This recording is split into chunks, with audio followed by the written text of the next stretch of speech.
Chapter 1. In the Garret of Green Gables.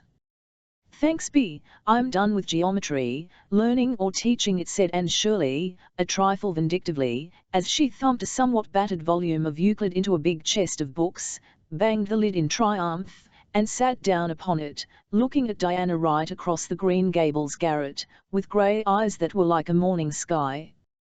The garret was a shadowy, suggestive, delightful place, as all garrets should be. Through the open window, by which Anne sat, blew the sweet, scented, sun-warm air of the August afternoon. Outside, poplar boughs rustled and tossed in the wind, beyond them were the woods, where Lover's Lane wound its enchanted path, and the old apple orchard which still bore its rosy harvests munificently. And, over all, was a great mountain range of snowy clouds in the blue southern sky. Through the other window was glimpsed a distant, white-capped, blue sea, the beautiful St. Lawrence Gulf, on which floats, like a jewel, a big white, whose softer, sweeter Indian name has long been forsaken for the more prosaic one of Prince Edward Island. Diana Wright, 3 years older than when we last saw her, had grown somewhat matronly in the intervening time. But her eyes were as black and brilliant, her cheeks as rosy, and her dimples as enchanting, as in the long-ago days when she and Anne Shirley had vowed eternal friendship in the garden at Orchard Slope. In her arms she held a small, sleeping, black-curled creature, who for 2 happy years had been known to the world of Avonlea as Small Anne Cordelia. Avonlea folks knew why Diana had called her Anne, of course, but Avonlea folks were puzzled by the Cordelia. There had never been a Cordelia in the Wright or Barry connections. Mrs. Harmon Andrews said she supposed Diana had found the name in some trashy novel, and wondered that Fred hadn't more sense than to allow it. But Diana and Anne smiled at each other. They knew how Small Anne Cordelia had come by her name. "You always hated geometry," said Diana with a retrospective smile. "Elle should think you'd be real glad to be through with teaching, anyhow." "Oh, I've always liked teaching, apart from geometry. These past 3 years in Summerside have been very pleasant ones. Mrs. Harmon Andrews told me when I came home that I wouldn't likely find married life as much better than teaching as I expected." Evidently Mrs. Harmon is of Hamlet's opinion that it may be better to bear the ills that we have than fly to others that we know not of. Anne's laugh, as blithe and insistible as of yore, with an added note of sweetness and maturity, rang through the garret. Marilla in the kitchen below, compounding blue plum preserve, heard it and smiled, then sighed to think how seldom that dear laugh would echo through Green Gables in the years to come. Nothing in her life had ever given Marilla so much happiness as the knowledge that Anne was going to marry Gilbert Blythe, but every joy must bring with it its little shadow of sorrow. During the 3 Summerside years Anne had been home often for vacations and weekends, but, after this, a biannual visit would be as much as could be hoped for. "You needn't let what Mrs. Harmon says worry you," said Diana, with the calm assurance of the 4-years matron. "Married life has its ups and downs, of course. You mustn't expect that everything will always go smoothly. But I can assure you, Anne, that it's a happy life, when you're married to the right man." Anne smothered a smile. Diana's airs of vast experience always amused her a little. "Elle dare say I'll be putting them on too, when I've been married 4 years," she thought. "Surely my sense of humour will preserve me from it, though." "Is it settled yet where you are going to live?" asked Diana, cuddling Small Anne Cordelia with the inimitable gesture of motherhood which always sent through Anne's heart, filled with sweet, unuttered dreams and hopes, a thrill that was half pure pleasure and half a strange, ethereal pain. "Yes. That was what I wanted to tell you when I phoned to you to come down today. By the way, I can't realize that we really have telephones in Avonlea now. It sounds so preposterously up-to-date and modernish for this darling, leisurely old place." "We can thank the AVIS for them," said Diana. "We should never have got the line if they hadn't taken the matter up and carried it dire. There was enough cold water thrown to discourage any society. But they stuck to it, nevertheless." You did a splendid thing for Avonlea when you founded that society, Anne. What fun we did have at our meetings. Will you ever forget the Blue Hall and Judson Parker's scheme for painting medicine advertisements on his fence? Don't know that I'm wholly grateful to the AVLS in the matter of the telephone, said Anne. Oh, I know it's most convenient, even more so than our old device of signalling to each other by flashes of candlelight.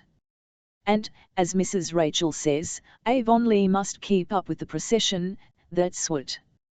But somehow I feel as if I didn't want Avonlea spoiled by what Mr. Harrison, when he wants to be witty, calls modem inconveniences. I should like to have it kept always just as it was in the dear old years. That's foolish, and sentimental, and impossible. So I shall immediately become wise and practical and possible. The telephone, as Mr. Harrison concedes, is a buster of a good thing, even if you do know that probably half a dozen interested people are listening along the line. That's the worst of it, sighed Diana. It's so annoying to hear the receivers going down whenever you ring anyone up. They say Mrs. Harmon Andrews insisted that their phone should be put in their kitchen just so that she could listen whenever it rang and keep an eye on the dinner at the same time. Today, when you called me, I distinctly heard that queer clock of the Pies striking. So no doubt Josie or Gertie was listening. Oh, so that is why you said, you've got a new clock at Green Gables, haven't you? I couldn't imagine what you meant. I heard a vicious click as soon as you had spoken. I suppose it was the pie receiver being hung up with profane energy. Well, never mind the pies. As Mrs. Rachel says, pies they always were and pies they always will be, world without end, amen. I want to talk of pleasanter things. It's all settled as to where my new home shall be. Oh, Anne, where? I do hope it's near here. No, that's the drawback. Gilbert is going to settle at Four Winds Harbour, 60 miles from here. 60. It might as well be 600, sighed Diana. I never can get further from home now than Charlottetown. You'll have to come to Four Winds. It's the most beautiful harbour on the island. There's a little village called Glen St. Mary at its head, and Dr. David Blythe has been practicing there for 50 years. He's Gilbert's great-uncle, you know. He's going to retire, and Gilbert is to take over his practice. Dr. Blythe is going to keep his house, though, so we shall have to find a habitation for ourselves. I don't know yet what it is, or where it will be in reality, but I have a little house of dreams all furnished in my imagination, a tiny, delightful castle in Spain. Where are you going for your wedding tour? Asked Diana. Nowhere. Don't look horrified, Diana dearest. You suggest Mrs. Harmon Andrews. She, no doubt, will remark condescendingly that people who can't afford wedding towers are real sensible not to take them, and then she'll remind me that Jane went to Europe for hers. I want to spend my honeymoon at Four Winds in my own dear house of dreams. And you've decided not to have any bridesmaid? There isn't any one to have. You and Phil and Priscilla and Jane all stole a march on me in the matter of marriage, and Stella is teaching in Vancouver. I have no other kindred soul and I won't have a bridesmaid who isn't. But you are going to wear a veil, aren't you? Asked Diana, anxiously. Yes, indeedy. I shouldn't feel like a bride without one. I remember telling Matthew, that evening when he brought me to Green Gables, that I never expected to be a bride because I was so homely no one would ever want to marry me, unless some foreign missionary did. I had an idea then that foreign missionaries couldn't afford to be finicky in the matter of looks if they wanted a girl to risk her life among cannibals. You should have seen the foreign missionary Priscilla married.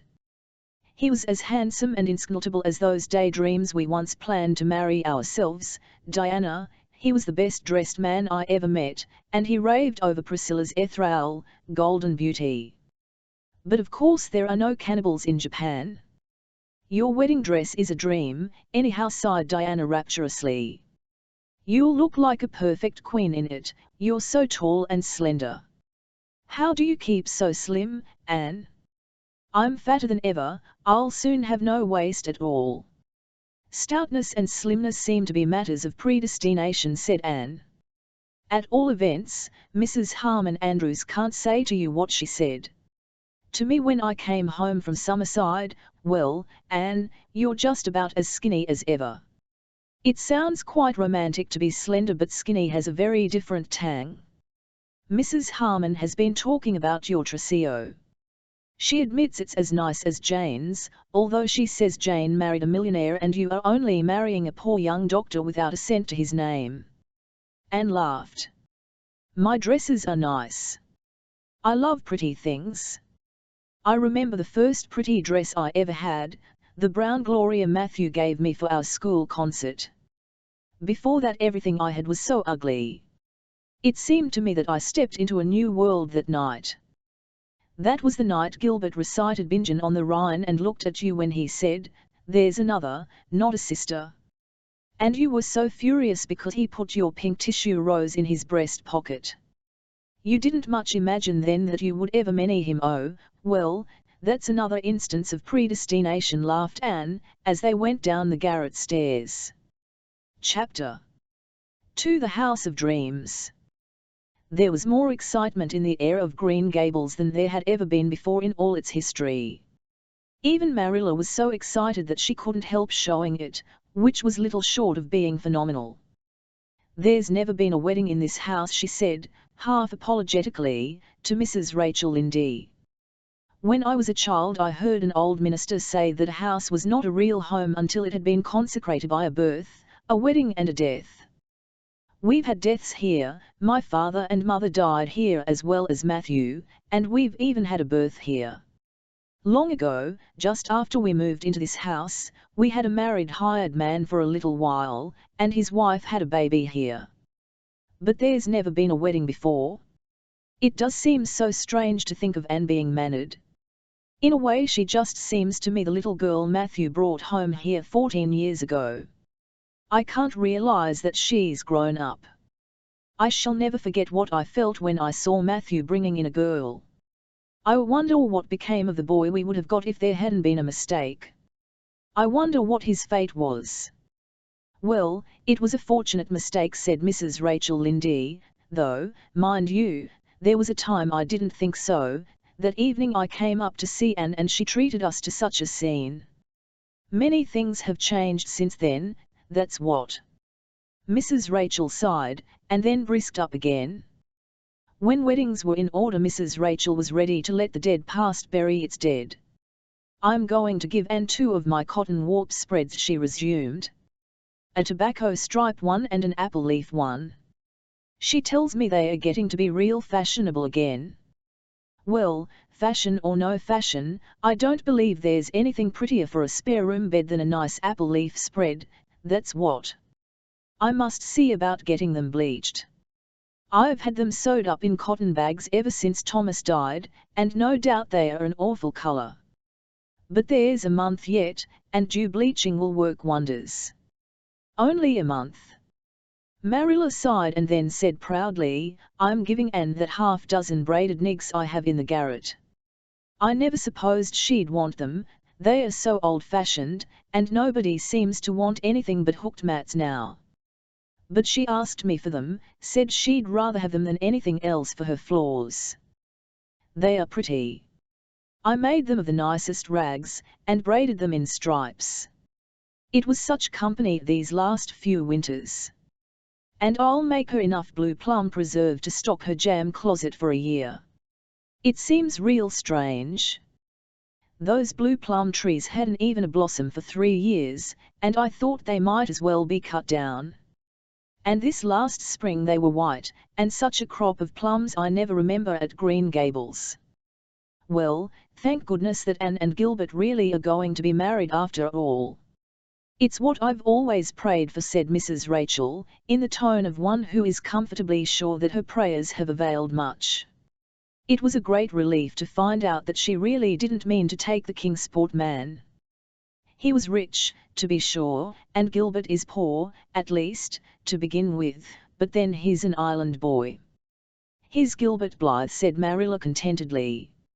Marilla would have died the death before she would have put into words the thought that was always in the background of her mind whenever she had looked at Gilbert from his childhood up, the thought that, had it not been for her own wilful pride long, long ago, he might have been her son. Marilla felt that, in some strange way, his marriage with Anne would put right that old mistake. Good had come out of the evil of the ancient bitterness. As for Anne herself, she was so happy that she almost felt frightened. The gods, so says the old superstition, do not like to behold two happy mortals. It is certain, at least, that some human beings do not. Two of that ilk descended upon Anne one violet dusk and proceeded to do what in them lay to prick the rainbow bubble of her satisfaction. If she thought she was getting any panicular prize in young Dr. Blythe, or if she imagined that he was still as infatuated with her as he might have been in his salad days, it was surely their duty to put the matter before her in another light. Yet these two worthy ladies were not enemies of Anne, on the contrary, they were really quite fond of her, and would have defended her as their own young had anyone else attacked her. Human nature is not obliged to be consistent.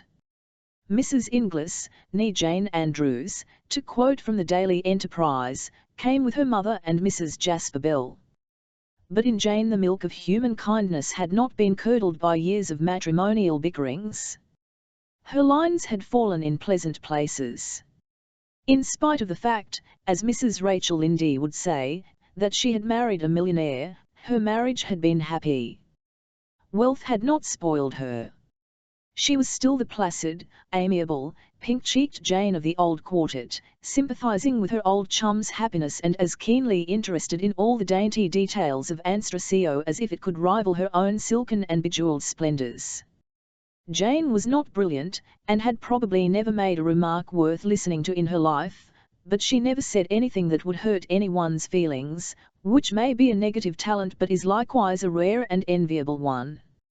So Gilbert didn't go back on you after all, said Mrs. Harmon Andrews, contriving to convey an expression of surprise in her tone. Well, the Blythes generally keep their word when they've once passed it, no matter what happens. Let me see, you're 25, aren't you, Anne? When I was a girl 25 was the first corner. But you look quite young. Red-headed people always do. Red hair is very fashionable now, said Anne, trying to smile, but speaking rather coldly. Life had developed in her sense of humour which helped her over many difficulties, but as yet nothing had availed to steel her against a reference to her hair. So it is, conceded Mrs. Harmon. There's no telling what queer freaks fashion will take. Well, Anne, your things are very pretty, and very suitable to your position in life, aren't they, Jane? I hope you'll be very happy. You have my best wishes, I'm sure. A long engagement doesn't often turn out well. But, of course, in your case it couldn't be helped. Gilbert looks very young for a doctor. I'm afraid people won't have much confidence in him, said Mrs. Jasper Bell gloomily. Then she shut her mouth tightly, as if she had said what she considered it her duty to say and held her conscience clear. She belonged to the type which always has a stringy black feather in its hat and straggling locks of hair on its neck. Anne's surface pleasure in her pretty bridal things was temporarily shadowed, but the deeps of happiness below could not thus be disturbed, and the little stings of Mess Dames Bell and Andrews were forgotten when Gilbert came later, and they wandered down to the birches of the brook, which had been saplings when Anne had come to Green Gables, but were now tall, ivory columns in a fairy palace of twilight and stars. In their shadows Anne and Gilbert talked in lover fashion of their new home and their new life together. I've found a nest for us, Anne. Oh, where? Not right in the village, I hope. I wouldn't like that altogether. No. There was no house to be had in the village. This is a little white house on the harbour shore, halfway between Glen St. Mary and Four Winds Point. It's a little out of the way, but when we get a phone in that won't matter so much. The situation is beautiful. It looks to the sunset and has the great blue harbour before it. The sand dunes aren't so far away, the sea winds blow over them and the sea spray drenches them. But the house itself, first home? What is it like? Not very large, but large enough for us. There's a splendid living room with a fireplace in it downstairs, and a dining room that looks out on the harbour, and a little room that will do for my office. It is about 60 years old, the oldest house in Four Winds. But it has been kept in pretty good repair, and was all done over about 15 years ago, shingled, plastered and refloored. It was well built to begin with. I understand that there was some romantic story connected with its building, but the man I rented it from didn't know it. He said Captain Jim was the only one who could spin that old yarn now. Who is Captain Jim? The keeper of the lighthouse on Four Winds Point. You'll love that Four Winds light, Anne. It's a revolving one, and it flashes like a magnificent star through the twilights. We can see it from our living room windows and our front door. Who owns the house? Well, it's the property of the Glen St. Mary Presbyterian Church now, and I rented it from the Nilstees. But it belonged until lately to a very old lady, Miss Elizabeth Russell. She died last spring, and as she had no near relatives, she left her property to the Glen St. Mary Church. Her furniture is still in the house, and I bought most of it, for a mere song you might say, because it was all so old-fashioned that the Nilstees despaired of selling it. Glen St. Mary folks prefer plush brocade and sideboards with mirrors and ornamentations, I fancy. But Miss Russell's furniture is very good and I feel sure you'll like it, Anne. So far, good, said Anne, exuding cautious approval. But, Gilbert, people cannot live by furniture alone. You haven't yet mentioned one very important thing. Are there trees about this house? Heaps of them, oh, Dryad. There is a big grove of fir trees behind it, 2 rows of Lombardy poplars down the lane, and a ring of white birches around a very delightful garden. Our front door opens right into the garden, but there is another entrance, a little gate hung between 2 firs. The hinges are on one trunk and the catch on the other. Their boughs form an arch overhead. Oh, I'm so glad. I couldn't live where there were no trees, something vital in me would starve. Well, after that, there's no use asking you if there's a brook anywhere near. That would be expecting too much. But there is a brook, and it actually cuts across one corner of the garden. Then said Anne, with a long sigh of supreme satisfaction, this house you have found is my house of dreams and none other. Chapter 3. The Land of Dreams Among. Have you made up your mind who you're going to have to the wedding, Anne? Asked Mrs. Rachel Lindley, as she hem-stitched table napkins industriously. It's time your invitations were sent, even if they are to be only informal ones. Elle don't mean to have very many, said Anne. We just want those we love best to see us married. Gilbert's people, and Mr. and Mrs. Allen, and Mr. and Mrs. Harrison. There was a time when you'd hardly have numbered Mr. Harrison among your dearest friends, said Marilla dryly. Well, I wasn't very strongly attracted to him at our first meeting, acknowledged Anne, with a laugh over the recollection. But Mr. Harrison has improved on acquaintance, and Mrs. Harrison is really a dear. Then, of course, there are Miss Lavendar and Paul. Have they decided to come to the island this summer? I thought they were going to Europe. They changed their minds when I wrote them I was going to be married. I had a letter from Paul today. He says he must come to my wedding, no matter what happens to Europe. That child always idolized you, remarked Mrs. Rachel. That child is a young man of 19 now, Mrs. Lindley. How time does fly, was Mrs. Lindley's brilliant and original response. Charlotta the Fourth may come with them. She sent word by Paul that she would come if her husband would let her. I wonder if she still wears those enormous blue bows, and whether her husband calls her Charlotta or Leonora. I should love to have Charlotta at my wedding. Charlotta and I were at a wedding long sign. They expect to be at Echo Lodge next week. Then there are Phil and the Reverend Joe. It sounds awful to hear you speaking of a minister like that, Anne said Mrs. Rachel severely. His wife calls him that. She should have more respect for his holy office, then retorted Mrs. Rachel. I've heard you criticize ministers pretty sharply yourself, teased Anne.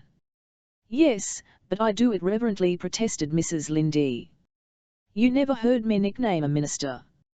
Anne smothered a smile. Well, there are Diana and Fred and little Fred and small Anne Cordelia, and Jane Andrews. I wish I could have Miss Stacy and Aunt Jamesina and Priscilla and Stella. But Stella is in Vancouver, and Pris is in Japan, and Miss Stacy is married in California, and Aunt Jamesina has gone to India to explore her daughter's mission field, in spite of her horror of snakes. It's really dreadful, the way people get scattered over the globe. The Lord never intended it, that's what said Mrs. Rachel authoritatively. In my young days people grew up and married and settled down where they were born, or pretty near it. Thank goodness you've stuck to the island, Anne. I was afraid Gilbert would insist on rushing off to the ends of the earth when he got through college, and dragging you with him. If everybody stayed where he was born, places would soon be filled up, Mrs. Lindy. Oh, I'm not going to argue with you, Anne. I am not a BAN. What time of the day is the ceremony to be? We have decided on noon, high noon, as the society reporters say. That will give us time to catch the evening train to Glen St. Mary. And you'll be married in the parlour? No, not unless it rains. We mean to be married in the orchard, with the blue sky over us and the sunshine around us. Do you know when and where I'd like to be married, if I could? It would be at dawn, a June dawn, with a glorious sunrise, and roses blooming in the gardens, and I would slip down and meet Gilbert and we would go together to the heart of the beech woods, and there, under the green arches that would be like a splendid cathedral, we would be married. Marilla sniffed scornfully and Mrs. Lindy looked shocked. But that would be terrible queer, Anne. Why, it wouldn't really seem legal. And what would Mrs. Harmon Andrews say? There's the rub, sighed Anne. There are so many things in life we cannot do because of the fear of what Mrs. Harmon Andrews would say. 'Tis true, 'tis pity, and pity 'tis true. What delightful things we might do were it not for Mrs. Harmon Andrews. By times, Anne, I don't feel quite sure that I understand you altogether, complained Mrs. Lindy. Anne was always romantic, you know, said Marilla apologetically. Well, married life will most likely cure her of that, Mrs. Rachel responded comfortingly. Anne laughed and slipped away to Lover's Lane, where Gilbert found her, and neither of them seemed to entertain much fear, or hope, that their married life would cure them of romance. The Echo Lodge people came over the next week, and Green Gables buzzed with the delight of them. Miss Lavendar had changed so little that the 3 years since her last island visit might have been a watch in the night, but Anne gasped with amazement over Paul. Could this splendid 6 feet of manhood be the little Paul of Avonlea school days? You really make me feel old, Paul, said Anne. Why, I have to look up to you. You'll never grow old, teacher, said Paul. You are one of the fortunate mortals who have found and drunk from the fountain of youth, you and Mother Lavendar. See here. When you're married I won't call ya Mrs. Blythe. To me you'll always be teacher, the teacher of the best lessons I ever learned. I want to show you something. The something was a pocket book full of poems. Paul had put some of his beautiful fancies into verse, and magazine editors had not been as unappreciative as they are sometimes supposed to be. Anne read Paul's poems with real delight. They were full of charm and promise. You'll be famous yet, Paul. I always dreamed of having one famous pupil. He was to be a college president, but a great poet would be even better. Someday I'll be able to boast that I whipped the distinguished Paul living.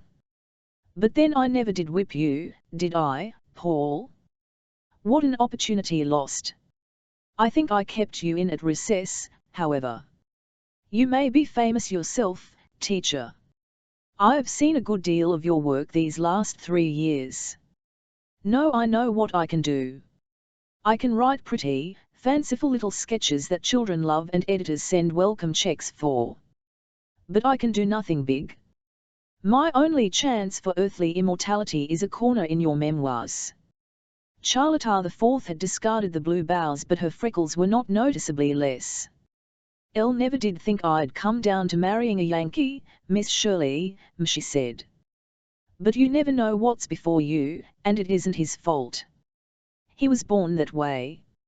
You're a Yankee yourself, Charlotta, since you've married one. Miss Shirley, I'm not. And I wouldn't be if I was to marry a dozen Yankees. Tom's kind of nice. And besides, I thought I'd better not be too hard to please, for I mightn't get another chance. Tom don't drink and he don't growl because he has to work between meals, and when all's said and done I'm satisfied, Miss Shirley. Does he call you Leonora? Asked Anne. Goodness, no, Miss Shirley. I wouldn't know who he meant if he did. Of course, when we got married he had to say, I take thee, Leonora, and I declare to you, Miss Shirley, I've had the most dreadful feeling ever since that it wasn't me he was talking to and I haven't been rightly married at all. And so you're going to be married yourself, Miss Shirley? I always thought I'd like to marry a doctor. It would be so handy when the children had measles and croup. Tom is only a bricklayer, but he's real good-tempered. When I said to him, says I, Tom, can I go to Miss Shirley's wedding? I mean to go anyhow, but I'd like to have your consent. He just says, suit yourself, Charlotta, and you'll suit me. That's a real pleasant kind of husband to have, Miss Shirley. Philippa and her Reverend Joe arrived at Green Gables the day before the wedding. Anne and Phil had a rapturous meeting which presently simmered down to a cosy, confidential chat over all that had been and was about to be. Queen Anne, you're as queenly as ever. I've got fearfully thin since the babies came. I'm not half so good looking, but I think Joe likes it. There's not such a contrast between us, you see. And oh, it's perfectly magnificent that you're going to marry Gilbert. Roy Gardner wouldn't have done at all. I can see that now, though I was horribly disappointed at the time. You know, Anne, you did treat Roy very badly. He has recovered, I understand, smiled Anne. Oh, yes. He is married and his wife is a sweet little thing and they are perfectly happy. Everything works together for good. Joe and the Bible say that, and they are pretty good authorities. Are Alec and Alonzo married yet? Alec is, but Alonzo isn't. How those dear old days at Patty's place come back when I'm talking to you, Anne. What fun we had. Have you been to Patty's place lately? Oh, yes, I go often. Miss Patty and Miss Maria still sit by the fireplace and knit. And that reminds me, we've brought you a wedding gift from them, Anne. Guess what it is? Elle never could. How did they know I was going to be married? Oh, I told them. I was there last week. And they were so interested. 2 days ago Miss Patty wrote me a note asking me to call, and then she asked if I would take her gift to you. What would you wish most from Patty's place, Anne? You can't mean that Miss Patty has sent me her china dogs. Go up ahead. They are in my hunk this very moment. And I've a letter for you. Wait a moment and I'll get it. Dear Miss Shirley, Miss Patty had written, Maria and I were very much interested in hearing of your approaching nuptials. We send you our best wishes.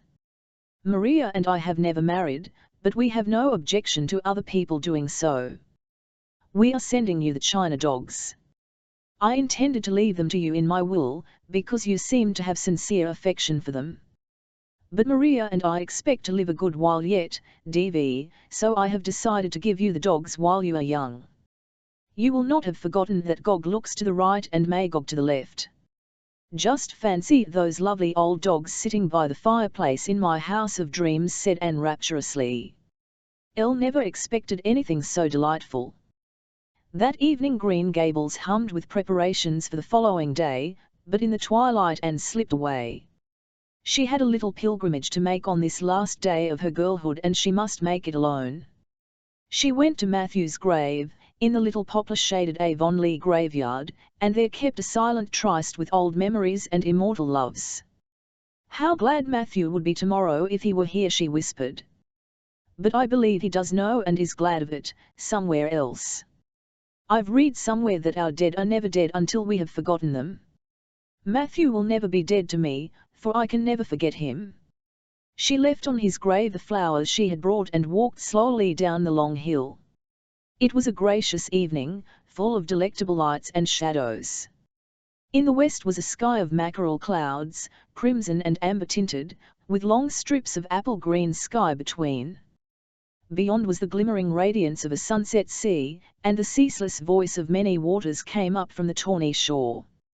All around her, lying in the fine, beautiful country silence, were the hills and fields and woods she had known and loved so long. History repeats itself, said Gilbert, joining her as she passed the Blythe gate. Do you remember our first walk down this hill, Anne, our first walk together anywhere, for that matter? I was coming home in the twilight from Matthew's grave, and you came out of the gate, and I swallowed the pride of years and spoke to you. And all heaven opened before me, supplemented Gilbert. From that moment I looked forward to tomorrow. When I left you at your gate that night and walked home, I was the happiest boy in the world. Anne had forgiven me. I'll think you had the most to forgive. I was an ungrateful little wretch, and after you had really saved my life that day on the pond, too. How I loathed that load of obligation at first. I don't deserve the happiness that has come to me. Gilbert laughed and clasped tighter the girlish hand that wore his ring. Anne's engagement ring was a circlet of pearls. She had refused to wear a diamond.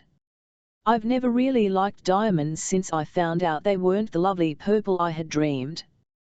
They will always suggest my old disappointment. But pearls are for tears, the old legend says, Gilbert had objected.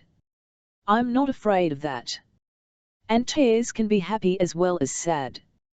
My very happiest moments have been when I had tears in my eyes, when Marilyn told me I might stay at Green Gables, when Matthew gave me the first pretty dress I ever had, when I heard that you were going to recover from the fever. So give me pearls for our troth ring, Gilbert, and I'll willingly accept the sorrow of life with its joy. But tonight our lovers thought only of joy and never of sorrow. For the morrow was their wedding day, and their house of dreams awaited them on the misty, purple shore of Four Winds Harbour. Chapter 4. The first bride of Green Gables. Anne wakened on the morning of her wedding day to find the sunshine winking in at the window of the little porch gable and a September breeze frolicking with her curtains. I'm so glad the sun will shine on me, she thought happily. She recalled the first morning she had wakened in that little porch room, when the sunshine had crept in on her through the blossom drift of the old Snow Queen.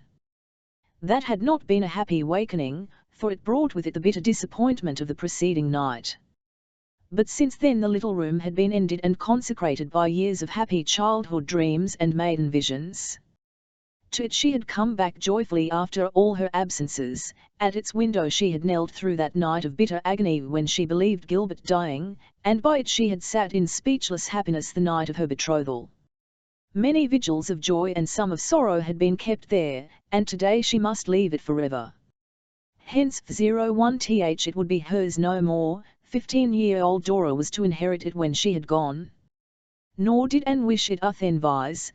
The little room was sacred to youth and girlhood, to the past that was to close today before the chapter of wifehood opened. Green Gables was a busy and joyous house that forenoon.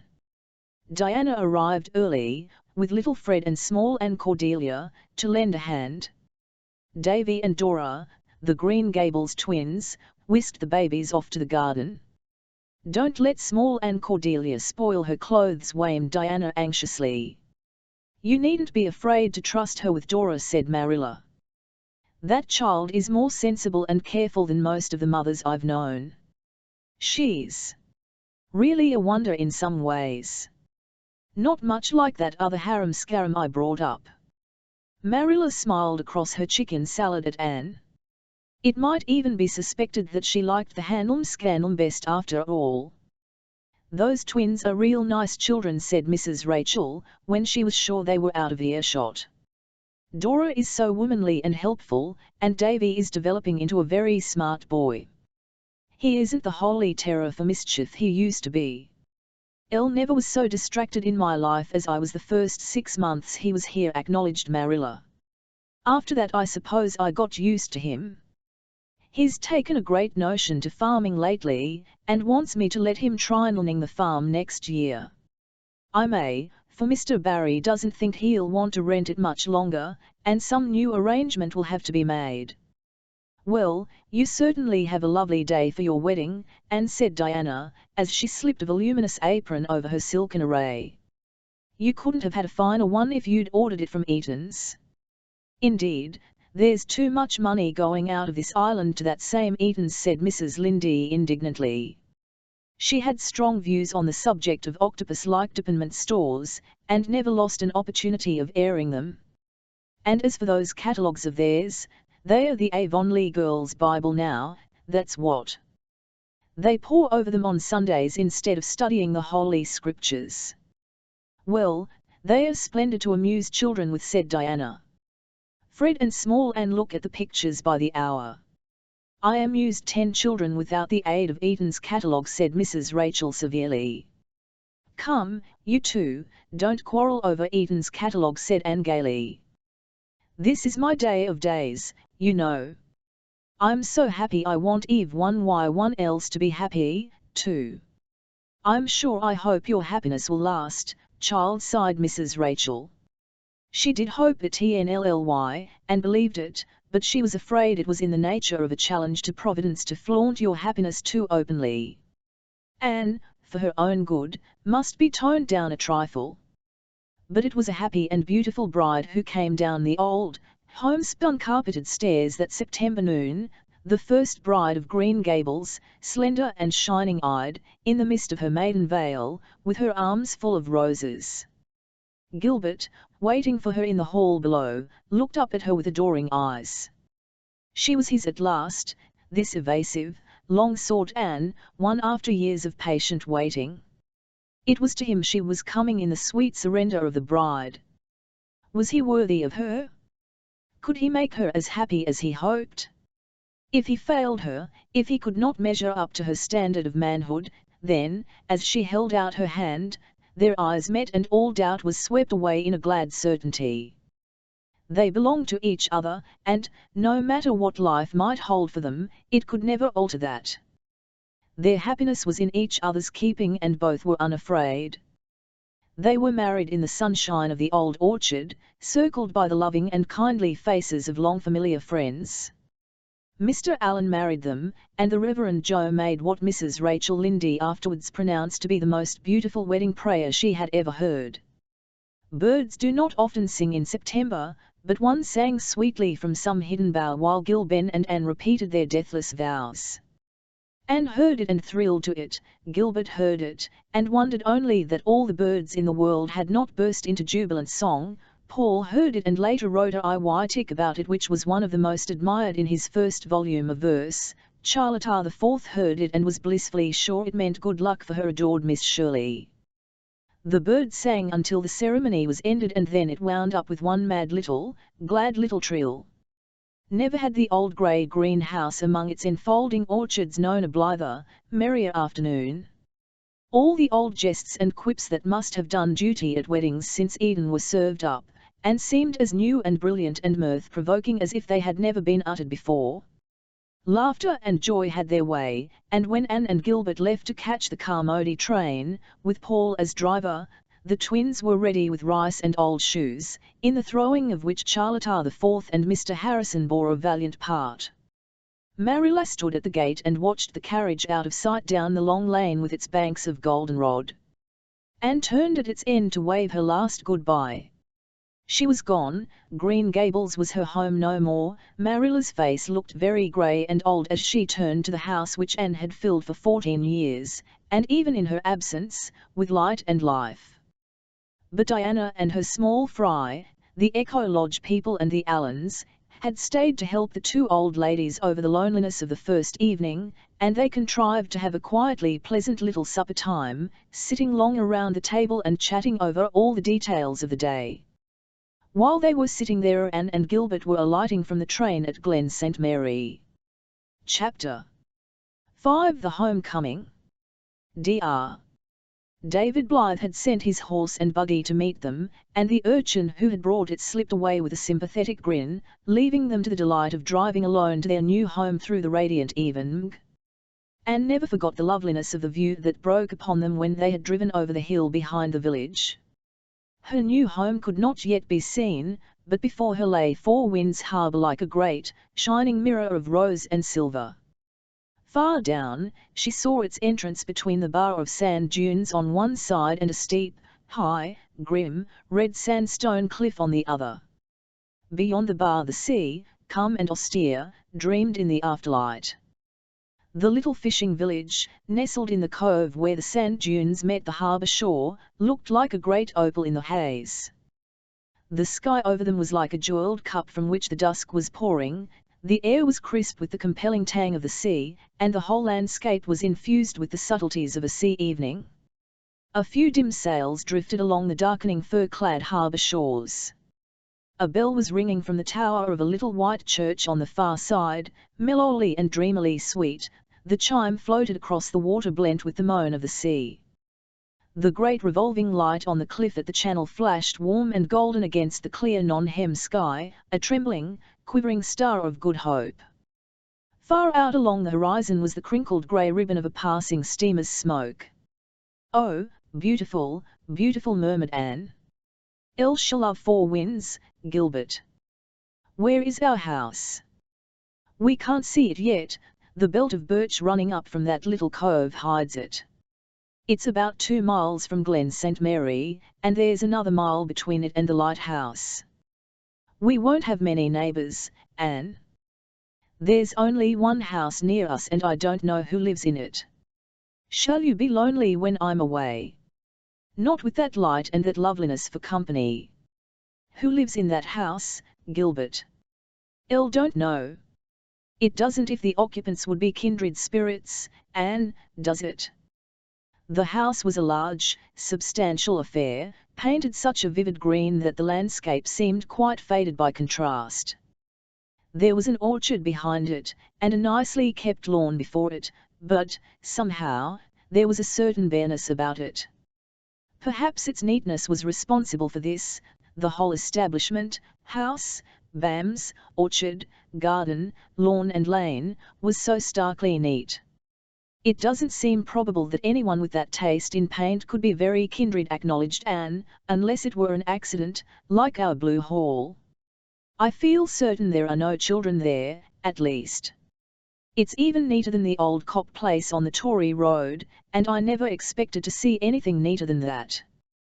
They had not met anybody on the moist, red road that wound along the harbour shore. But just before they came to the belt of birch which hid their home, Anne saw a girl who was driving a flock of snow-white geese along the crest of a velvety green hill on the right. Great, scattered firs grew along it. Between their TNMKs one saw glimpses of yellow harvest fields, gleams of golden sand hills, and bits of blue sea. The girl was tall and wore a dress of pale blue print. She walked with a certain springiness of step and erectness of bearing. She and her geese came out of the gate at the foot of the hill as Anne and Gilbert passed. She stood with her hand on the fastening of the gate, and looked steadily at them, with an expression that hardly attained to interest, but did not descend to curiosity. It seemed to Anne, for a fleeting moment, that there was even a veiled hint of hostility in it. But it was the girl's beauty which made Anne give a little gasp, a beauty so marked that it must have attracted attention anywhere. She was hatless, but heavy braids of burnished hair, the hue of ripe wheat, were twisted about her head like a coronet, her eyes were blue and star-like, her figure, in its plain print gown, was magnificent, and her lips were as crimson as the bunch of blood-red poppies she wore at her belt. "Gilbert, who is the girl we have just passed?" asked Anne, in a low voice. "Elle didn't notice any girl," said Gilbert, who had eyes only for his bride. "She was standing by that gate. No, don't look back. She is still watching us.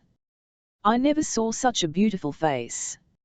I don't remember seeing any VO handsome girls while I was here. There are some pretty girls up at the Glen, but I hardly think they could be called beautiful. This girl is. You can't have seen her, or you would remember her. Nobody could forget her. I never saw such a face except in pictures. And her hair. It made me think of Browning's Cord of Gold and Gorgeous. Probably she's some visitor in Four Winds, likely someone from that big summer hotel over the harbour. She wore a white apron and she was driving geese. She might do that for amusement. Look, Anne, there's our house." Anne looked and forgot for a time the girl with the splendid, resentful eyes. The first glimpse of her new home was a delight to eye and spirit. It looked so like a big, creamy seashell stranded on the harbour shore. The rows of tall Lombardy poplars down its lane stood out in stately, purple silhouette against the sky. Behind it, sheltering its garden from the too keen breath of sea winds, was a cloudy fir wood, in which the winds might make all kinds of weird and haunting music. Like all woods, it seemed to be holding and enfolding secrets in its whose chan is only to be won by entering in and patiently seeking. Outwardly, dark green arms keep them inviolate from curious or indifferent eyes. The night winds were beginning their wild dances beyond the bar, and the fishing hamlet across the harbour was gemmed with lights as Anne and Gilbert drove up the poplar lane. The door of the little house opened, and a warm glow of firelight flickered out into the dusk. Gilbert lifted Anne from the buggy and led her into the garden, through the little gate between the ruddy-tipped firs, up the trim, red path to the sandstone step. "Welcome home," he whispered, and hand in hand they stepped over the threshold of their house of dreams. Chapter 6. Captain Old Dr. Dave and Mrs. Dr. Dave had come down to the little house to greet the bride and groom. Dr. Dave was a big, jolly, white-whiskered old fellow, and Mrs. Doctor was a trim, rosy-cheeked, silver-haired little lady who took Anne at once to her heart, literally and figuratively. "I'm so glad to see you, dear. You must be real tired. We've got a bite of supper ready, and Captain Jim brought up some trout for you." "Captain Jim, where are you?" "Oh, he's slipped out to see to the horse, I suppose." "Come upstairs and take your things off." Anne looked about her with bright, appreciative eyes as she followed Mrs. Dr. Dave upstairs. She liked the appearance of her new home very much. It seemed to have the atmosphere of Green Gables and the flavour of her old traditions. "I think I would have found Miss Elizabeth Russell a kindred spirit," she murmured when she was alone in her room. There were 2 windows in it. The dormer one looked out on the lower harbour and the sandbar and the Four Winds light. "A magic casement opening on the foam of perilous seas in fairy lands forlorn," quoted Anne softly. The gable window gave a view of a little harvest-hued valley through which a brook ran. Half a mile up the brook was the only house in sight, an old, rambling, grey one surrounded by huge willows through which its windows peered, like shy, seeking eyes, into the dusk. Anne wondered who lived there. They would be her nearest neighbours, and she hoped they would be nice. She suddenly found herself thinking of the beautiful girl with the white geese. "Gilbert thought she didn't belong here," mused Anne, "but I feel sure she does. There was something about her that made her part of the sea and the sky and the harbour. Four Winds is in her blood." When Anne went downstairs, Gilbert was standing before the fireplace talking to a stranger. Both tummed as Anne entered. "Anne, this is Captain Boyd." "Captain Boyd, my wife." It was the first time Gilben had said "my wife" to anybody but Anne, and he narrowly escaped bursting with the pride of it. The old captain held out a sinewy hand to Anne. They smiled at each other and were friends from that moment. Kindred spirit flashed recognition to kindred spirit. I'm right down pleased to meet you, Mistress Blythe, and I hope you'll be as happy as the first bride was who came here. I can't wish you no better than that. But your husband doesn't introduce me just exactly right. Captain Jim is my weekday name, and you might as well begin as you're sanine to end up calling me that. You certainly are a nice little bride, Mistress Blythe. Looking at you sorta makes me feel that I've just been married myself. Amid the laughter that followed, Mrs. Dr. Dave urged Captain Jim to stay and have supper with them. Thank you kindly. 'Twill be a real treat, Mistress Doctor. I mostly has to eat my meals alone, with the reflection of my ugly old phiz in a looking-glass opposite for company. 'Tisn't often I have a chance to sit down with two such sweet, purty ladies. Captain Jim's compliments may look very bald on paper, but he paid them with such a gracious, gentle deference of tone and look that the woman upon whom they were bestowed felt that she was being offered a queen's tribute in a kingly fashion. Captain Jim was a high-souled, simple-minded old man, with eternal youth in his eyes and health.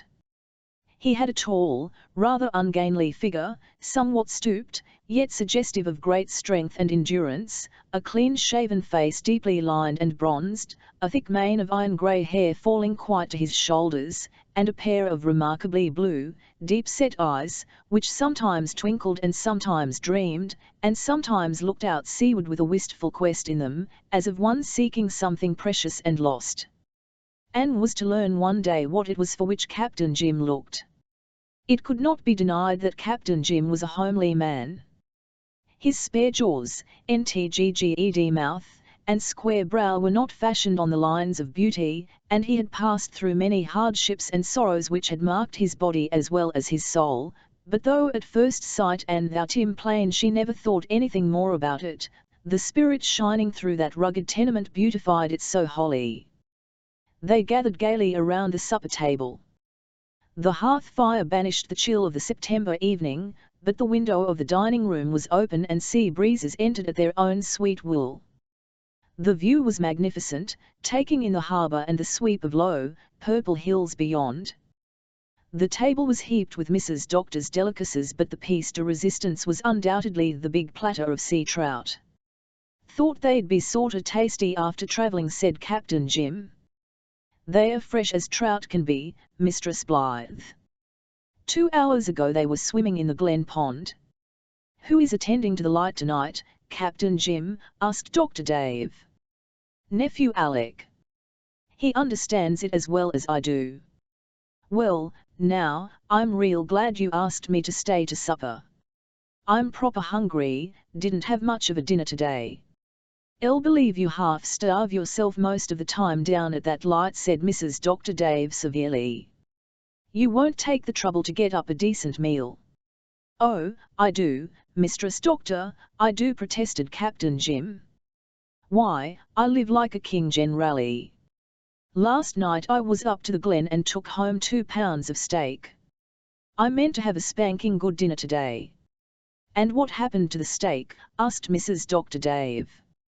Did you lose it on the way home? No. Captain Jim looked sheepish. Just at bedtime a poor, ornery sort of dog came along and asked for a night's lodging. Guess he belonged to some of the fishermen longshore. I couldn't turn the poor cur out, he had a sore foot. So I shut him in the porch, with an old bag to lie on, and went to bed. But somehow I couldn't sleep.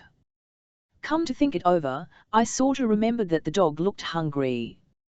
And you got up and gave him that steak, all that steak, said Mrs. Dr. Dave, with a kind of triumphant reproof. Well, there wasn't anything else to give him, said Captain Jim deprecatingly. Nothing a dog d care for, that is. I reckon he was hungry, for he made about 2 bites of it.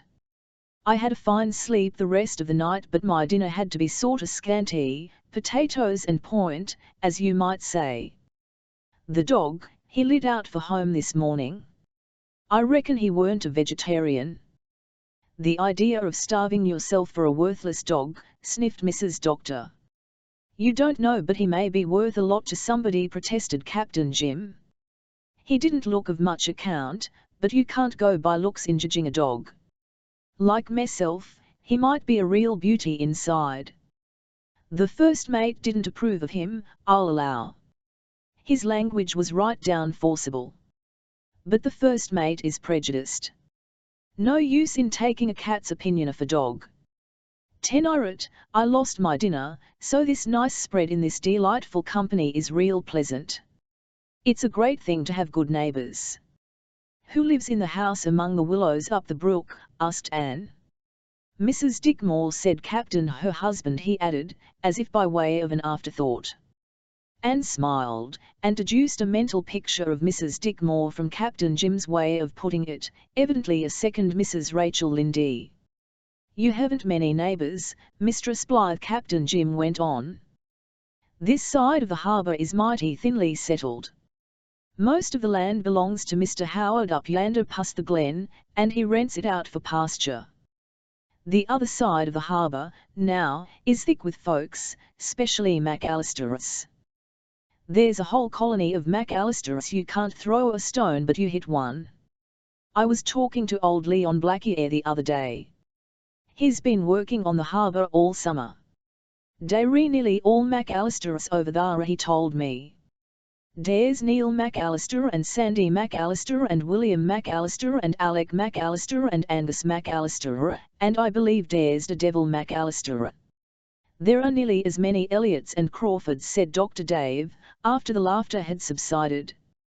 You know, Gilben, we folk on this side of Four Winds have an old saying, from the conceit of the Elliots, the pride of the McAllisters, and the vainglory of the Crawfords, good Lord deliver, there's a plenty of fine people among them, though, said Captain Jim. Sailed with William Crawford for many a year, and for courage and endurance and truth that man hadn't an equal. They've got brains over on that side of Four Winds. Meb, that's why this side is sorter inclined to pick on 'em. Strange, ain't it, how folks seem to resent anyone being born a mite cleverer than they be. Dr. Dave, who had a 40 years feud with the over-harbour people, laughed and subsided. Who lives in that brilliant emerald house about half a mile up the road? Asked Gilbert. Captain Jim smiled delightedly. Miss Camelia Bryant. She'll likely be over to see you soon, seeing you're Presbyterians. If you were Methodists she wouldn't come at all. Cornelia has a holy horror of Methodists. She's quite a character, chuckled Dr. Dave. A most inveterate man-hater. Sour grapes? Queried Gilbert, laughing. No, 'tisn't sour grapes, answered Captain Jim seriously. Cornelia could have had her pick when she was young. Even yet she's only to say the word to see the old widowers jump. She just seems to have been born with a sort of chronic spite agin men and Methodists. She's got the bitterest tongue and the kindest heart in Four Winds. Wherever there's any trouble, that woman is there, doing everything to help in the tenderest way. She never says a harsh word about another woman, and if she likes to card us poor scalawags of men down, I reckon our tough old hides can stand it. She always speaks well of you, Captain Jim, said Mrs. Doctor. Yes, I'm afraid so. I don't half like it. It makes me feel as if there must be something sorta unnatural about me. Chapter 7. The Schoolmaster's Bride. Who was the first bride who came to this house, Captain Jim? Anne asked, as they sat around the fireplace after supper. Was she a part of the story I've heard was connected with this house? Asked Gilbert. Somebody told me you could tell it, Captain Jim. Well, yes, I know it. I reckon I'm the only person living in Four Winds now that can remember the schoolmaster's bride as she was when she come to the island. She's been dead this 30 year, but she was one of them women you never forget. Tell us the story, pleaded Anne. I want to find out all about the women who have lived in this house before me. Well, there's just been 3, Elizabeth Russell, and Mrs. Ned Russell, and the schoolmaster's bride. Elizabeth Russell was a nice, clever little critter, and Mrs. Ned was a nice woman, too. But they weren't ever like the schoolmaster's bride. The schoolmaster's name was John Selwyn. He came out from the old country to teach school at the Glen when I was a boy of 16. He wasn't much like the usual NM of derelicts who used to come out to PEI to teach school in them days. Most of them were clever, drunken critters who taught the children the 3 Rs when they were sober, and lambasted them when they wasn't. But John Selwyn was a fine, handsome young fellow. He boarded at my father's, and he and me were cronies, though he was 10 years older than me. We read and walked and talked a heap together. He knew about all the poetry that was ever written, I reckon, and he used to quote it to me along shore in the evenings. Dad thought it an awful waste of time, but he sorta endured it, hoping it'd put me off the notion of going to sea. Well, nothing could do that. Mother come of a race of sea-going folk and it was bomb in me. But I loved to hear John read and recite. It's almost 60 years ago, but I could repeat yards of poetry I learned from him. Nearly 60 years. Captain Jim was silent for a space, gazing into the glowing fire in a quest of the bygones. Then, with a sigh, he resumed his story. I'll remember one spring evening I met him on the sand hills. He looked sorta uplifted, just like you did, Dr. Blythe, when you brought Mistress Blythe in tonight. I thought of him the minute I seen you.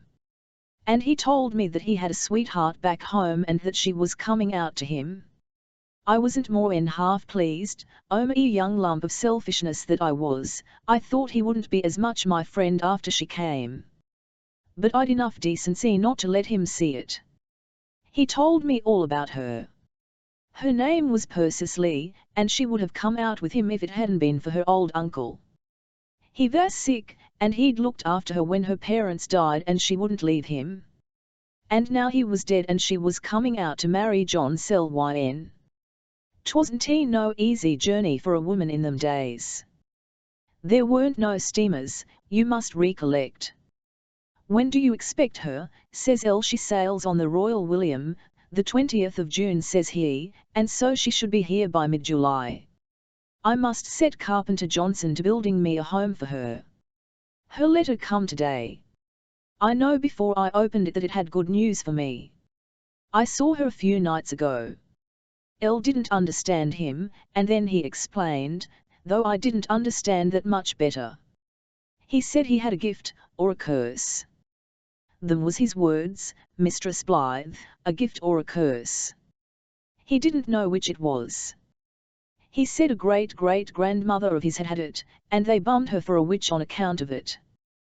He said queer spells, trances, I think was the name he give 'em, come over him now and again. Are there such things, Doctor? There are people who are certainly subject to trances, answered Gilbert. The matter is more in the line of psychical research than medical. What were the trances of this John Selwyn like? Like dreams, said the old doctor skeptically. He said he could see things in them, said Captain Jim slowly. Mind you, I'm telling you just what he said, things that were happening, things that were going to happen. He said they were sometimes a comfort to him and sometimes a horror. 4 nights before this he'd been in one, went into it while he was sitting looking at the fire. And he saw an old room he knew well in England, and Persis Lee in it, holding out her hands to him and looking glad and happy. So he knew he was going to hear good news of her.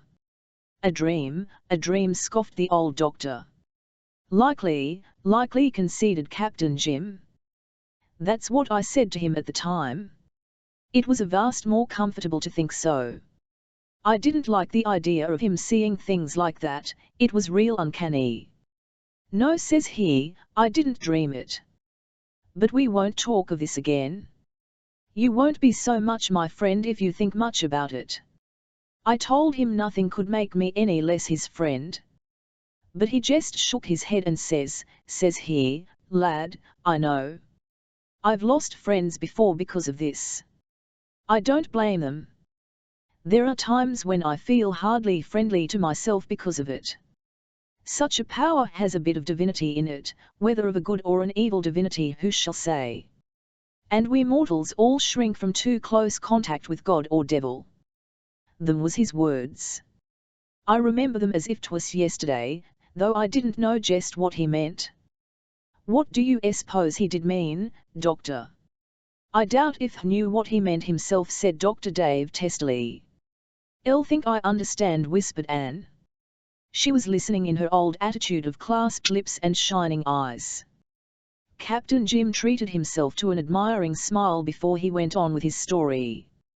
Well, pretty soon all the Glen and Four Winds people knew the schoolmaster's bride was coming, and they were all glad because they thought so much of him. And everybody took an interest in his new house, this house. He picked this site for it, because you could see the harbour and hear the sea from it. He made the garden out there for his bride, but he didn't plant the Lombardies. Mrs. Ned Russell planted them.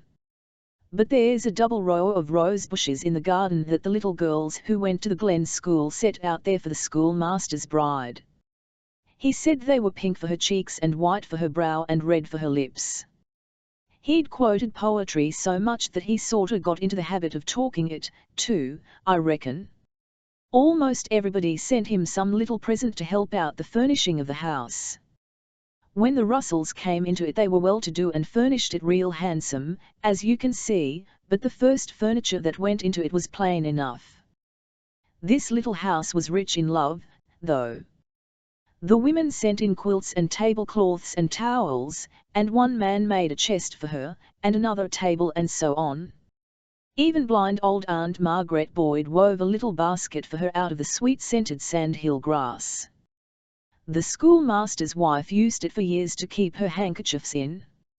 Well, at last everything was ready, even to the logs in the big fireplace ready for lighting.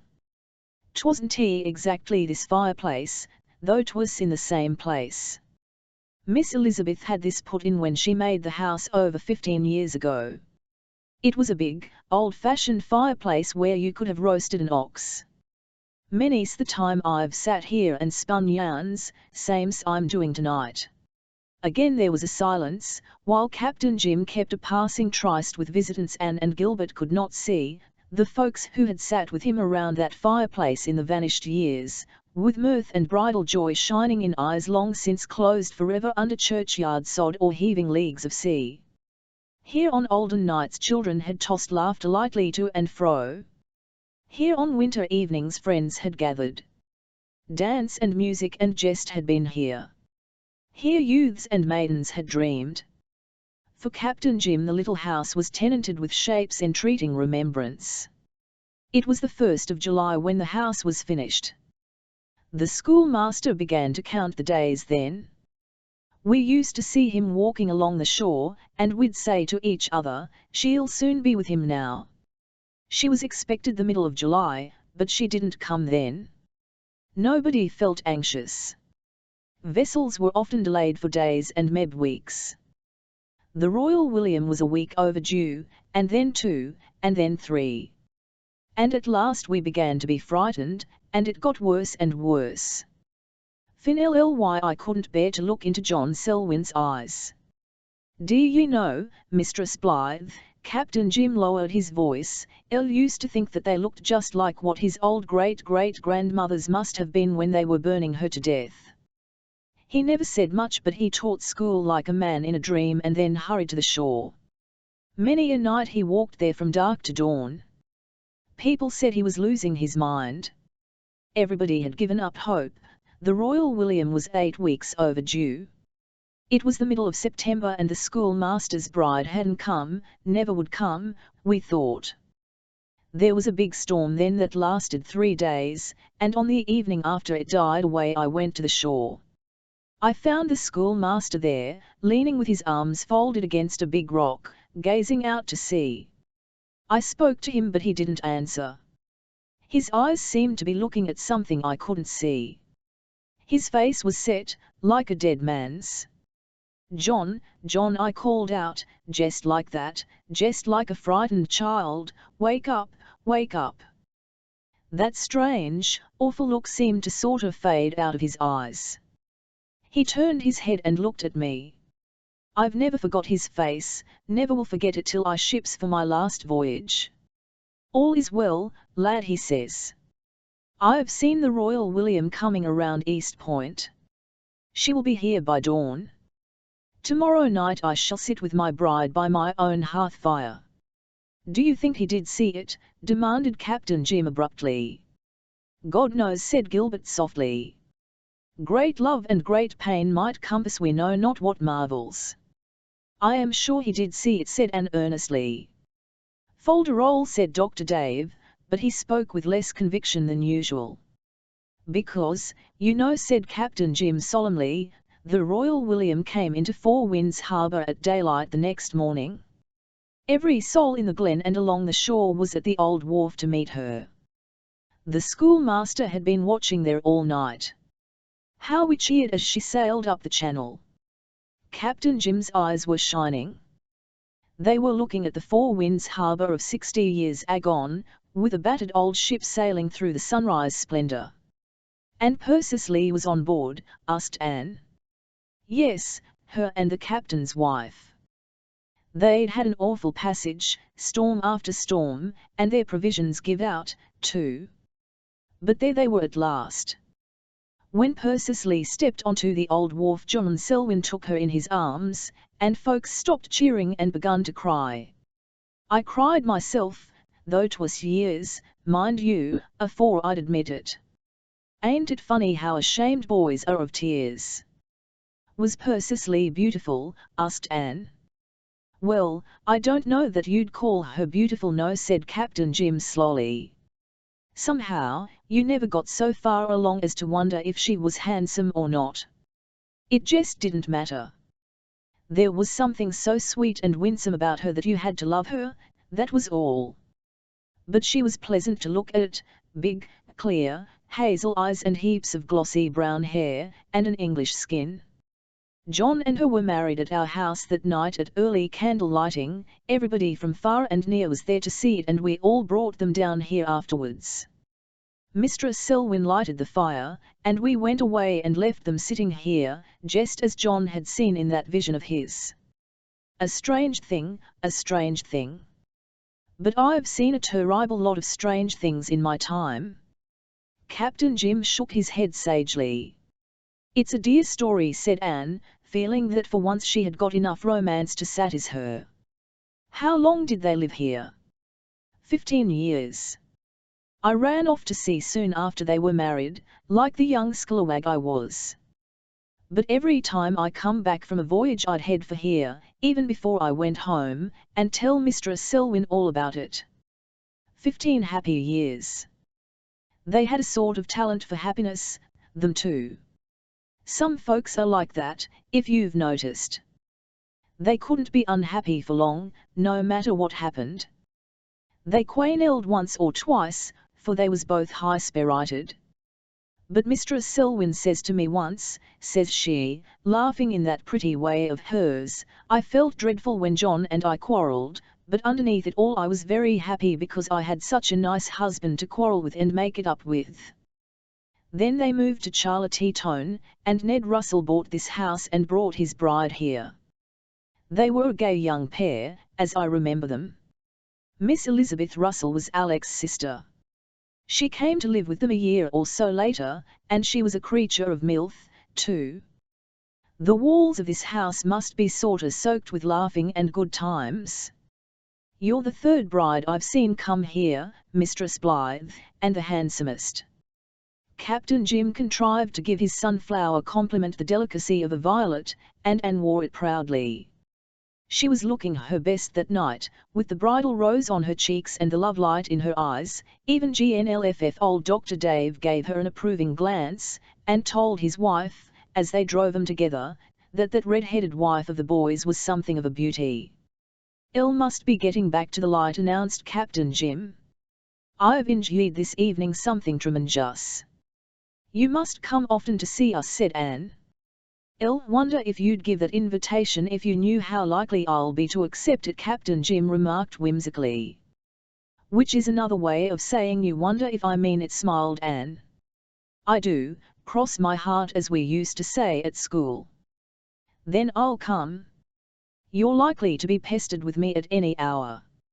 And I'll be proud to have you drop down and visit me now and then, too. Generally I haven't anyone to talk to but the first mate, bless his sociable heart.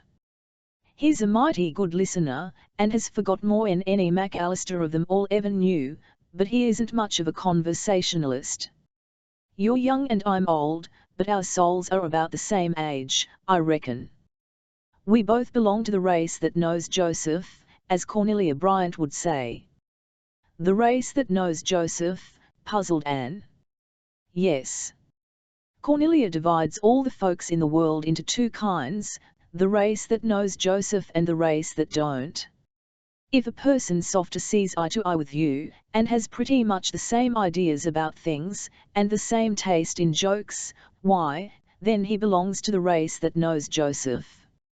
Oh, I understand, exclaimed Anne, light breaking in upon her. It's what I used to call, and still call in quotation marks, kindred spirits.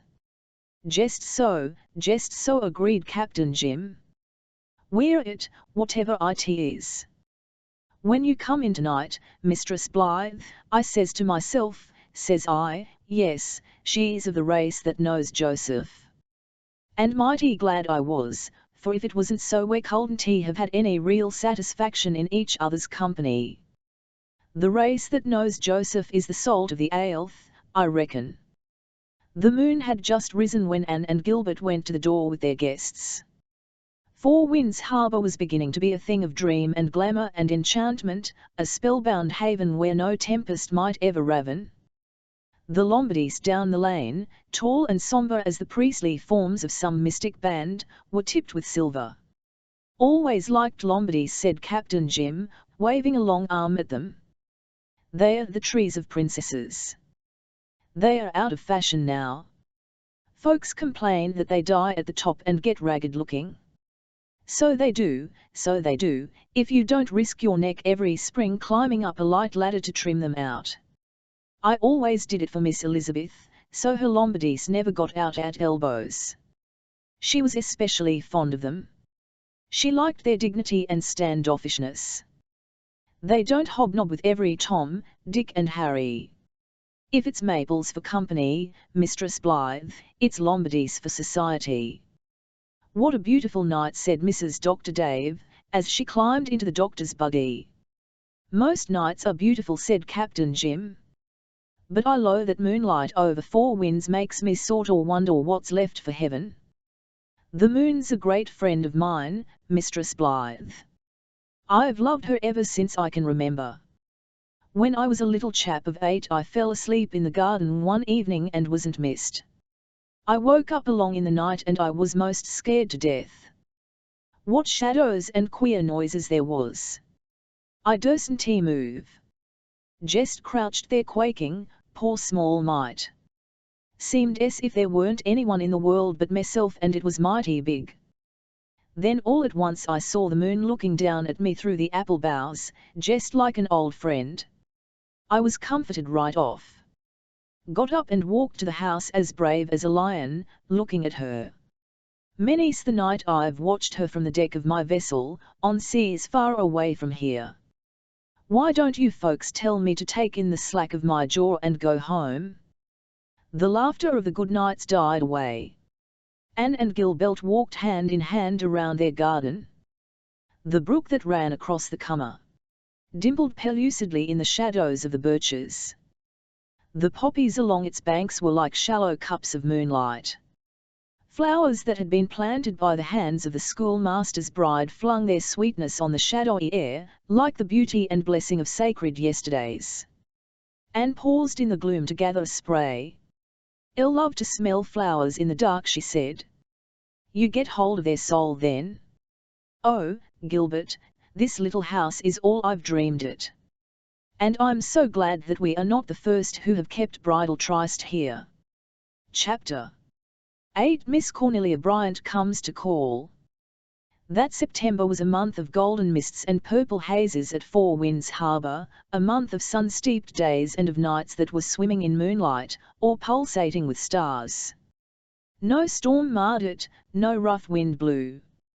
Anne and Gilbert put their nest in order, rambled on the shores, sailed on the harbour, drove about Four Winds and the Glen, or through the Feemy, sequestered roads of the woods around the harbour head, inches 01T, had such a honeymoon as any lovers in the world might have envied them. If life were to stop short just now it would still have been richly worthwhile, just for the sake of these past 4 weeks, wouldn't it, said Anne.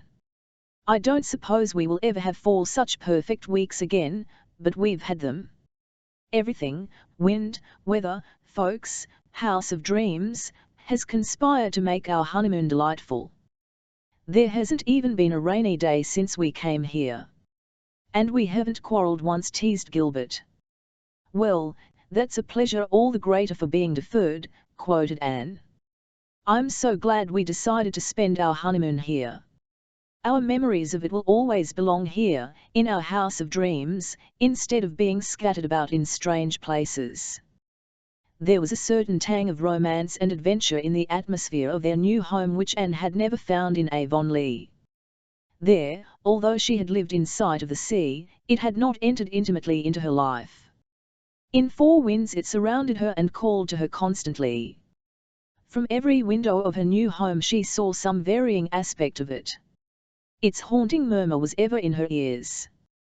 Vessels sailed up the harbour every day to Theworth at the Glen, or sailed out again through the sunset, bound for ports that might be halfway round the globe.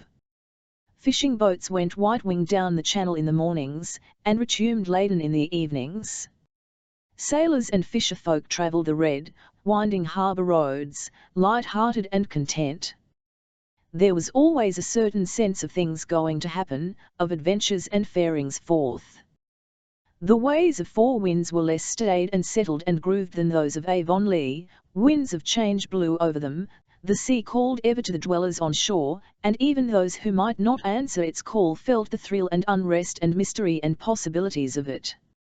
"I'll understand now why some men must go to sea," said Anne.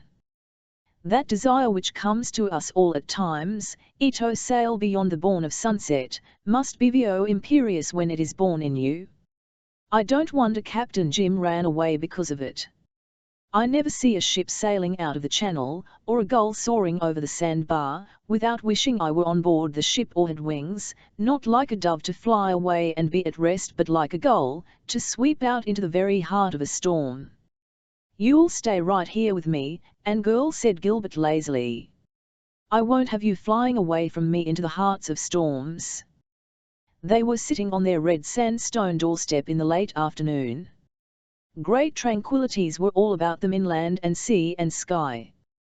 Silvery gulls were soaring over them. The horizons were laced with long trails of frail, pinkish clouds. The hushed air was threaded with a murmurous refrain of minstrel winds and waves. Pale asters were blowing in the sere and misty meadows between them and the harbour. "Doctors who have to be up all night waiting on sick folk don't feel very adventurous, I suppose," Anne said indulgently.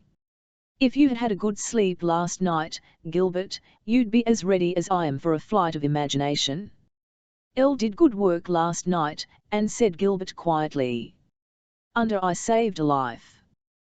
This is the first time I could ever really claim that. In other cases I may have helped, but, Anne, if I had not stayed at Allenby's last night and fought death hand to hand, that woman would have died before morning. I tried an experiment that was certainly never tried in Four Winds before. I doubt if it was ever tried anywhere before outside of a hospital. It was a new thing in Kingsport Hospital last winter. I could never have dared try it here if I had not been absolutely certain that there was no other chance. I risked it, and it succeeded. As a result, a good wife and mother is saved for long years of happiness and usefulness. As I drove home this morning, while the sun was rising over the harbour, I thanked God that I had chosen the profession I did. I had fought a good fight and won, think of it, Anne, won, against the great destroyer. It's what I dreamed of doing long ago when we talked together of what we wanted to do in life. That dream of mine came true this morning. Was that the only one of your dreams that has come to you?" asked Anne, who knew perfectly well what the substance of his answer would be, but wanted to hear it again. "You know, Anne girl," said Gilbert, smiling into her eyes. At that moment there were certainly two perfectly happy people sitting on the doorstep of a little white house on the Four Winds harbour shore. Presently Gilbert said, with a change of tone, "Do I or do I not see a full-rigged ship sailing up our lane?" Anne looked and sprang up. "That must be either Miss Cornelia Bryant or Mrs. Moore coming to call," she said. "I'm going into the office, and if it is Miss Cornelia I warn you that I'll eavesdrop," said Gilbert. "From all I've heard regarding Miss Cornelia I conclude that her conversation will not be dull, to say the least. It may be Mrs. Moore. I don't think Mrs. Moore is built on those lines. I saw her working in her garden the other day, and, though I was too far away to see clearly, I thought she was rather slender. She doesn't seem very socially inclined when she has never called on you yet, although she's your nearest neighbour. She can't be like Mrs. Lindy, after all, or curiosity would have brought her," said Anne. "This caller is, I think, Miss Cornelia." Miss Cornelia it was. Moreover, Miss Cornelia had not come to make any brief and fashionable wedding call.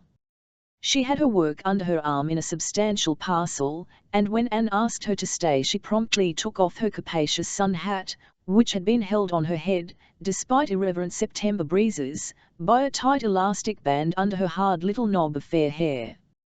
No hat pins for Miss Cornelia, an it please ye. Elastic bands had been good enough for her mother and they were good enough for her. She had a fresh, round, pink and white face, and jolly brown eyes. She did not look in the least like the traditional old maid, and there was something in her expression which won Anne instantly. With her old instinctive quickness to discern kindred spirits she knew she was going to like Miss Cornelia, in spite of uncertain oddities of opinion, and certain oddities of attire. Nobody but Miss Cornelia would have come to make a call arrayed in a striped blue and white apron and a wrapper of chocolate print, with a design of huge, pink roses scattered over it. And nobody but Miss Cornelia could have looked dignified and suitably garbed in it. Had Miss Cornelia been entering a palace to call on a prince's bride, she would have been just as dignified and just as wholly mistress of the situation. She would have trailed her rose-spattered flounce over the marble floors just as unconcernedly, and she would have proceeded just as calmly to disabuse the mind of the princess of any idea that the possession of a mere man, be he prince or peasant, was anything to brag of.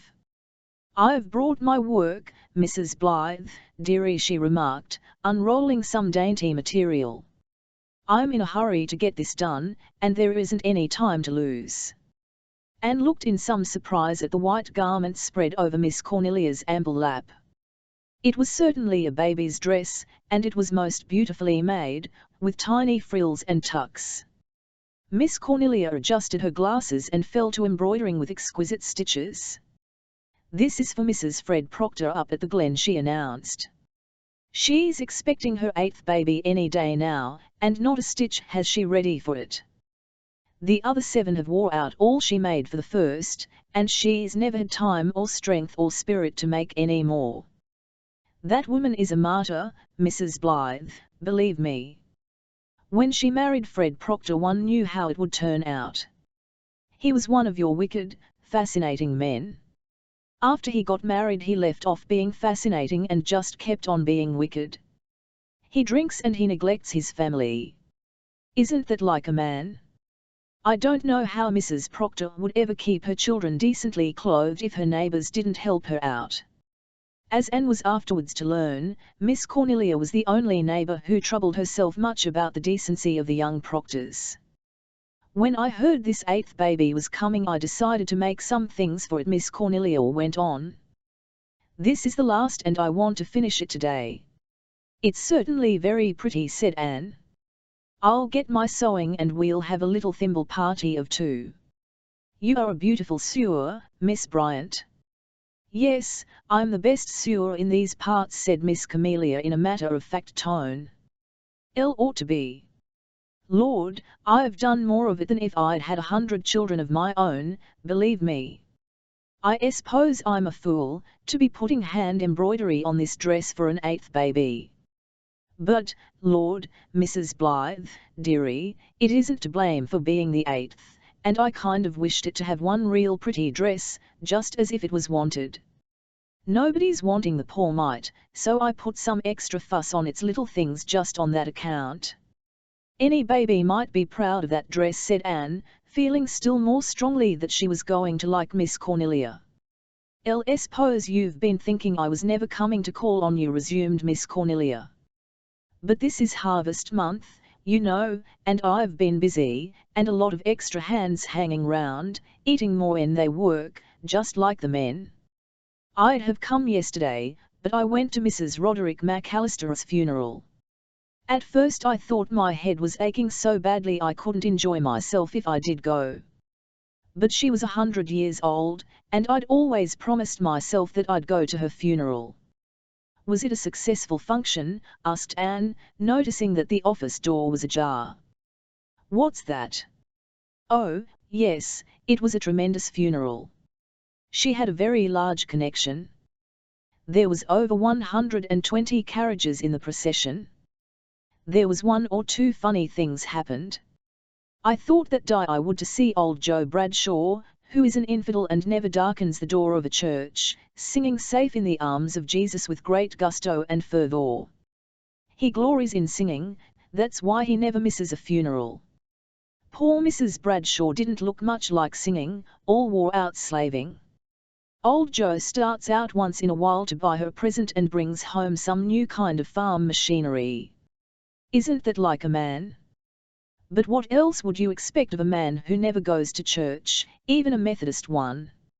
I was real thankful to see you and the young doctor in the Presbyterian church your first Sunday.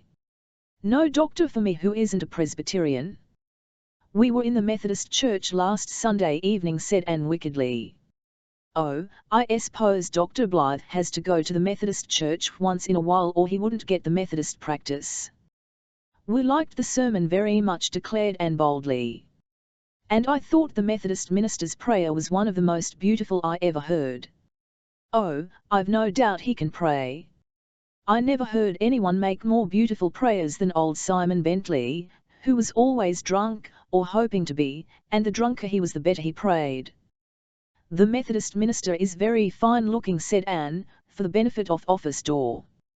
Yes, he's quite ornamental, agreed Miss Camelia. Oh, and very ladylike. And he thinks that every girl who looks at him falls in love with him, as if a Methodist minister, wandering about like any Jew, was such a prize. If I and the young doctor take my advice, you won't have much to do with the Methodists. My motto is, if you are a Presbyterian, be a Presbyterian. Don't you think that Methodists go to heaven as well as Presbyterians? Asked Anne smilelessly. That isn't for us to decide. It's in higher hands than ours, said Miss Cornelia solemnly. But I ain't going to associate with them on earth, whatever I may have to do in heaven. This Methodist minister isn't married. The last one they had was, and his wife was the silliest, flightiest little thing I ever saw. I told her husband once that he should have waited till she was grown up before he married her. He said he wanted to have the training of her. Wasn't that like a man? It's rather hard to decide just when people are grown up, laughed Anne. That's a TNLE word, dearie. Some are grown up when they are bomb, and others ain't grown up when they are 80, believe me. That same Mrs. Roderick I was speaking of never grew up. She was as foolish when she was 100 as when she was 10. Perhaps that was why she lived so long, suggested Anne.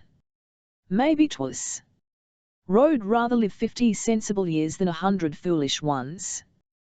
But just think what a dull world it would be if everyone was sensible, pleaded Anne. Miss Cornelia disdained any skirmish of flippant epigram. Mrs. Roderick was a Milgrave, and the Milgraves never had much sense. Her nephew, Ebenezer Milgrave, used to be insane for years. He believed he was dead and used to rage at his wife because she wouldn't bury him. I'd done it. Miss Cornelia looked so grimly determined that Anne could almost see her with a spade in her hand. Don't you know any good husbands, Miss Bryant? Oh, yes, lots of them, over yonder, said Miss Cornelia, waving her hand through the open window towards the little graveyard of the church across the harbour. But living, going about in the flesh, persisted Anne. Oh, there's a few, just to show that with God all things are possible, acknowledged Miss Camelia reluctantly. I don't deny that an odd man here and there, if he's caught young and trained up proper, and if his mother has spanked him well beforehand, may turn out a decent being. Your husband, now, isn't so bad, as men go, from all I hear. Is Cornelia looked sharply at Anne over her. Think there's nobody like him in the world. There isn't, said Anne promptly. Well, I heard another bride say that once, sighed Miss Camelia. Jenny Dean thought when she married that there wasn't anybody like her husband in the world. And she was right, there wasn't. And a good thing, too, believe me. He led her an awful life, and he was courting his second wife while Jenny was dying. Wasn't that like a man? However, I hope your confidence will be better justified, dearie. The young doctor is taking real well. I was afraid at first he mightn't, for folks hereabouts have always thought old Dr. Dave the only doctor in the world. Dr. Dave hadn't much tact, to be sure. He was always talking of ropes in houses where someone had hanged himself. If he'd been a minister instead of a doctor, they'd never have forgiven him. Soul ache doesn't worry folks near as much as stomach ache. Seeing as we're both Presbyterians and no Methodists around, will you tell me your candid opinion of our minister? Why, really, well, hesitated Anne. Miss Cornelia nodded. Exactly. I agree with you, dearie. We made a mistake when we called him. His face just looks like one of those long, narrow stones in the graveyard, doesn't it? Sacred to the memory ought to be written on his forehead. I shall never forget the first sermon he preached after he came. It was on the subject of everyone doing what they were best fitted for, a very good subject, of course, but such illustrations as he used. He said, if you had a cow and an apple tree, and if you tied the apple tree in your stable and planted the cow in your orchard, with her legs up, how much milk would you get from the apple tree, or how many apples from the cow? Did you ever hear the like in your born days, dearie? I was so thankful there were no Methodists there that day, they'd never have been done hooting over it. But what I dislike most in him is his habit of agreeing with everybody, no matter what is said. If you said to him, you're a scoundrel, he'd say, with that smooth smile of his, yes, that's so. A minister should have more backbone. The long and the short of it is, I consider him a reverend jackass. But, of course, this is just between you and me. When there are Methodists in hearing, I praise him to the skies. Some folks think his wife dresses too gay, but I say when she has to live with a face like that she needs something to cheer her up. You'll never hear me condemning a woman for her dress. I'm only too thankful when her husband isn't too mean and miserly to allow it. Not that I bother much with dress myself. Women just dress to please the men, and I'd never stoop to that. I have had a real placid, comfortable life, dearie, and it's just because I never cared a cent what the men thought. Why do you hate the men so, Miss Bryant? Lord, dearie, I don't hate them. They aren't worth it. I just sort of despise them. I think I'll like your husband if he keeps on as he has begun. But apart from him, about the only men in the world I've much use for are the old doctor and Captain Jim. Captain Jim is certainly splendid, agreed Anne cordially. Captain Jim is a good man, but he's kind of vexing in one way. You can't make him mad. I've tried for 20 years and he just keeps on being placid. It does son of rile me. And I suppose the woman he should have married got a man who went into tantrums twice a day. Who was she? Oh, I don't know, dearie. I never remember of Captain Jim making up to anybody.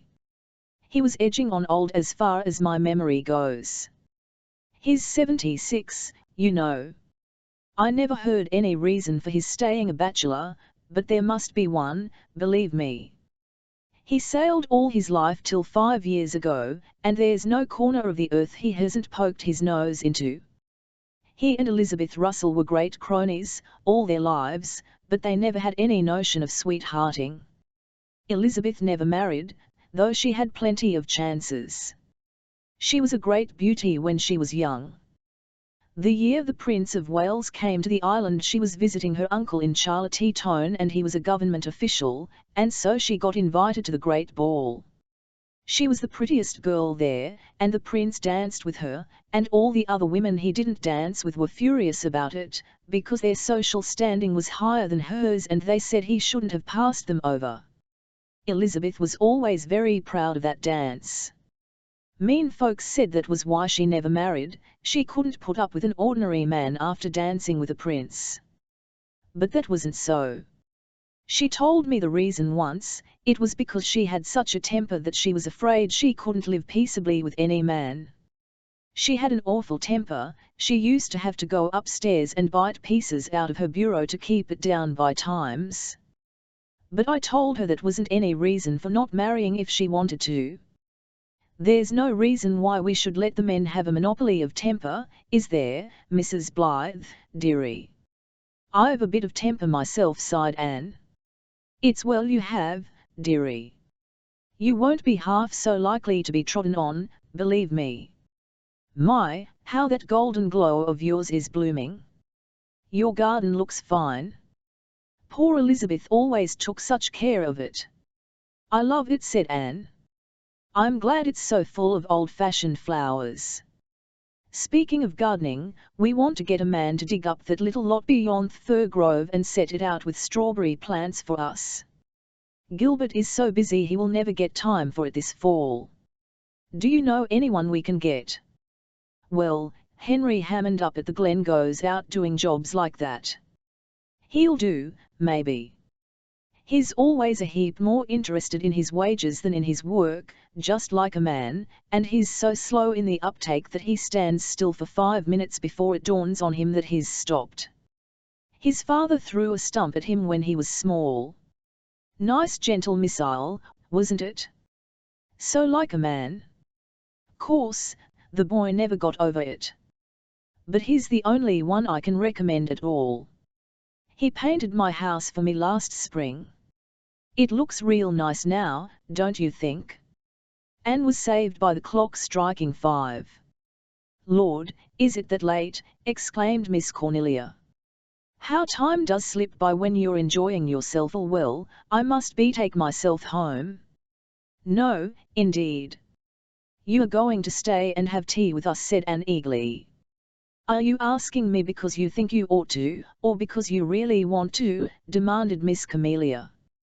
Because I really want to. Then I'll stay. You belong to the race that knows Joseph. No, we are going to be friends, said Anne, with the smile that only they of the household of faith ever saw. Yes, we are, dearie. Thank goodness, we can choose our friends. We have to take our relatives as they are, and be thankful if there are no penitentiaire birds among them. Not that I've many, none nearer than second cousins. I'm a kind of lonely soul, Mrs. Blythe. There was a wistful note in Miss Camelia's voice. I wish you would call me Anne, exclaimed Anne impulsively. It would seem more homey. Everyone in Four Winds, except my husband, calls me Mrs. Blythe, and it makes me feel like a stranger. Do you know that your name is very near being the one I yearned after when I was a child? I hated Anne and I called myself Cordelia in imagination. Like Anne. It was my mother's name. Old-fashioned names are the best and sweetest in my opinion. If you're going to get tea you might send the young doctor to talk to me. He's been lying on the sofa in that office ever since I came, laughing fit to kill over what I've been saying. How did you know? Cried Anne, too aghast at this instance of Miss Cornelia's uncanny prescience to make a polite denial. I saw him sitting beside you when I came up the lane, and I know men's tricks, retorted Miss Camelia. There, I've finished my little dress, dearie, and the 8th baby can come as soon as it pleases. Chapter 9. An evening at Four Winds Point. It was late September when Anne and Gilbert were able to pay Four Winds Light their promised visit. They had often planned to go, but something always occurred to prevent them. Captain Jim had dropped in several times at the little house. Don't stand on ceremony, Mistress Blythe, he told Anne. It's a real pleasure to me to come here, and I'm not going to deny myself just because you haven't got down to see me. There oughtn't to be no bargaining like that among the race that knows Joseph. I'll come when I can, and you come when you can, and so long's we have our pleasant little chat it don't matter a mite what roof's over us. Captain Jim took a great fancy to Gog and Magog, who were presiding over the destinies of the hearth in the little house with as much dignity and aplomb as they had done at Patty's place. "Aren't they the cutest little cusses?" he would say delightedly, and he bade them greeting and farewell as gravely and invariably as he did his host and hostess. Captain Jim was not going to offend household deities by any lack of reverence and ceremony. "You've made this little house just about perfect," he told Anne.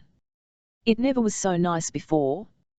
Mistress Selwyn had your taste and she did wonders, but folks in those days didn't have the pretty little cunans and pictures and knick-knacks you have. As for Elizabeth, she lived in the past. You've kinda brought the future into it, so to speak. I'd be real happy even if we couldn't talk at all. When I come here, just to sit and look at you and your pictures and your flowers would be enough of a treat. It's beautiful, beautiful." Captain Jim was a passionate worshipper of beauty. Every lovely thing heard or seen gave him a deep, subtle, inner joy that irradiated his life. He was quite keenly aware of his own lack of outward comeliness and lamented it. "Folks say I'm good," he remarked whimsically upon one occasion, "but I sometimes wish the Lord had made me only half as good and put the rest of it into looks." But there, I reckon he knew what he was about, as a good captain should. Some of us have to be homely, or the purty ones, like Mistress Blythe here, wouldn't show up so well. One evening Anne and Gilbert finally walked down to the Four Winds Light. The day had begun somberly in grey cloud and mist, but it had ended in a pomp of scarlet and gold. Over the western hills beyond the harbour were amber deeps and crystalline shallows, with the fire of sunset below. The north was a mackerel sky of little, fiery golden clouds. The red light flamed on the white sails of a vessel gliding down the channel, bound to a southern port in a land of palms. Beyond her, it smote upon and incarnadined the shining, white, grassless faces of the sand dunes. To the right, it fell on the old house among the willows up the brook, and gave it for a fleeting space casements more splendid than those of an old cathedral. They glowed out of its quiet and greyness like the throbbing, blood-red thoughts of a vivid soul imprisoned in a dull husk of environment. "That old house up the brook always seems so lonely," said Anne. "I never see visitors there. Of course, its lane opens on the upper road, but I don't think there's much coming and going. It seems odd we've never met the Moores yet, when they live within 15 minutes' walk of us. I may have seen them in church, of course, but if so I didn't know them. I'm sorry they are so unsociable, when they are our only near neighbours."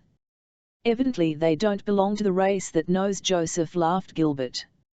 "Have you ever found out who that girl was whom you thought so beautiful?" "No. Somehow I have never remembered to ask about her. But I've never seen her anywhere, so I suppose she must have been a stranger. Oh, the sun has just vanished, and there's the light." As the dusk deepened, the great beacon cut swathes of light through it, sweeping in a circle over the fields and the harbour, the sandbar and the gulf. "I feel as if it might catch me and whisk me leagues out to sea," said Anne, as one drenched them with radiance, and she felt rather relieved when they got so near the point that they were inside the range of those dazzling, recurrent flashes. As they tumbled into the little lane that led across the fields to the point they met a man coming out of it, a man of such extraordinary appearance that for a moment they both frankly stared. He was a decidedly fine-looking person, tall, broad-shouldered, well-featured, with a Roman nose and frank grey eyes. He was dressed in a prosperous farmer's Sunday best, in so far he might have been any inhabitant of Four Winds or the Glen. But, flowing over his breast nearly to his knees, was a river of crinkly brown beard, and down his back, beneath his commonplace felt hat, was a corresponding cascade of thick, wavy, brown hair. "Anne," murmured Gilbert, when they were out of earshot, "you didn't put what Uncle Dave calls a little of the Scott act in that lemonade you gave me just before we left home, did you?" "No, I didn't," said Anne, stifling her laughter, lest the retreating enigma should hear. "Who in the world can he be?" "Don't know, but if Captain Jim keeps apparitions like that down at this point I'm going to carry cold iron in my pocket when I come here. He wasn't a sailor, or one might pardon his eccentricity of appearance, he must belong to the over-harbour clans. Uncle Dave says they have several freaks over there. Uncle Dave is a little prejudiced, I think. You know, all the over-harbour people who come to the Glen Church seem ven nice. Oh, Gilbert, isn't this beautiful?" The Four Winds Light was built on a spur of red sandstone cliff jutting out into the Gulf. On one side, across the channel, stretched the Silv-1Y sand shore of the bar, on the other, extended a long, curving beach of red cliffs, rising steeply from the pebbled coves. It was a shore that knew the magic and mystery of storm and star. There is a great solitude about such a shore. The woods are never solitary, they are full of whispering, beckoning, friendly life. But the sea is a mighty soul, forever moaning of some great, unshareable sorrow, which shuts it up into itself for all eternity. We can never pierce its infinite mystery, we may only wander, awed and spellbound, on the outer fringe of it. The woods call to us with 100 voices, but the sea has one only, a mighty voice that drowns our souls in its majestic music. The woods are human, but the sea is of the company of the archangels. Anne and Gilbert found Uncle Jim sitting on a bench outside the lighthouse, putting the finishing touches to a wonderful, full-rigged, toy schooner. He rose and welcomed them to his abode with the gentle, unconscious courtesy that became him so well. "This has been a purty nice day all through, Mistress Blythe, and now, right at the last, it's brought its best. Would you like to sit down here side a bit, while the light lasts? I've just finished this bit of a plaything for my little grand-nephew, Joe, up at the Glen. After I promised to make it for him I was kinda sorry, for his mother was vexed. She's afraid he'll be wanting to go to sea later on and she doesn't want the notion encouraged in him. But what could I do, Mistress Blythe? I'd promised him, and I think it's sorta real dastardly to break a promise you make to a child. Come, sit down. It won't take long to stay an hour." The wind was offshore, and only broke the sea's surface into long, silvery ripples, and sent sheeny shadows flying out across it, from every point and headland, like transparent wings. The dusk was hanging a curtain of violet gloom over the sand dunes and the headlands where gulls were huddling. The sky was faintly filmed over with scarfs of silken vapour. Cloud fleets rode at anchor along the horizons. An evening star was watching over the bar. "Isn't that a view worth looking at?" said Captain Jim, with a loving, proprietary pride. "Nice and far from the marketplace, ain't it? No buying and selling and getting gain. You don't have to pay anything, all that sea and sky free, without money and without price. There's going to be a moon race purty soon, too. I'm never tired of finding out what a moon race can be over them rocks and sea and harbour. There's a surprise in it every time." They had their moon race, and watched its marvel and magic in a silence that asked nothing of the world or each other. Then they went up into the tower, and Captain Jim showed and explained the mechanism of the great light. Finally they found themselves in the dining room, where a fire of driftwood was weaving flames of wavering, elusive, sea-born hues in the open fireplace. "I put this fireplace in myself," remarked Captain Jim. "The government don't give lighthouse keepers such luxuries." Look at the colours that wood makes. If you'd like some driftwood for your fire, Mistress Blythe, I'll bring you up a load some day. Sit down. I'm going to make you a cup of tea. Captain Jim placed a chair for Anne, having first removed therefrom a huge, orange-coloured cat and a newspaper. Get down, matey. The sofa is your place. I must put this paper away safe till I can find time to finish the story in it. It's called A Mad Love. 'Tisn't my favourite brand of fiction, but I'm reading it just to see how long she can spin it out. It's at the 62nd chapter now, and the wedding ain't any nearer than when it begun, far's I can see. When little Joe comes I have to read him pirate yarns. Ain't it strange how innocent little creatures like children like the bloodthirstiest stories? Like my lad Davy at home, said Anne. He wants tales that reek with gore. Captain Jim's tea proved to be nectar. He was pleased as a child with Anne's compliments, but he affected a fine indifference. The secret is I don't skimp the cream, he remarked airily. Captain Jim had never heard of Oliver Wendell Holmes, but he evidently agreed with that writer's dictum that Big Helt never liked Little Cream Pot. We met an zid-looking personage coming out of your lane, said Gilbert as they sipped. Who was he? Captain Jim grinned. That's Marshall Elliot, a mighty fine man with just one streak of foolishness in him. I suppose you wondered what his object was in turning himself into a sort of dime museum freak. Is he a modern Nazarite or a Hebrew prophet left over from olden times? Asked Anne. Neither of them. It's politics that's at the bottom of his freak. All those Elliots and Crawfords and McAllisters are dyed-in-the-wool politicians. They are born Grit or Tory, as the case may be, and they live Grit or Tory, and they die Grit or Tory, and what they are going to do in heaven, where there's probably no politics, is more than I can fathom. This Marshall Elliot was born a Grit. I'm a Grit myself in moderation, but there's no moderation about Marshall. 15 years ago there was a specially bitter general election. Marshall fought for his party tooth and nail.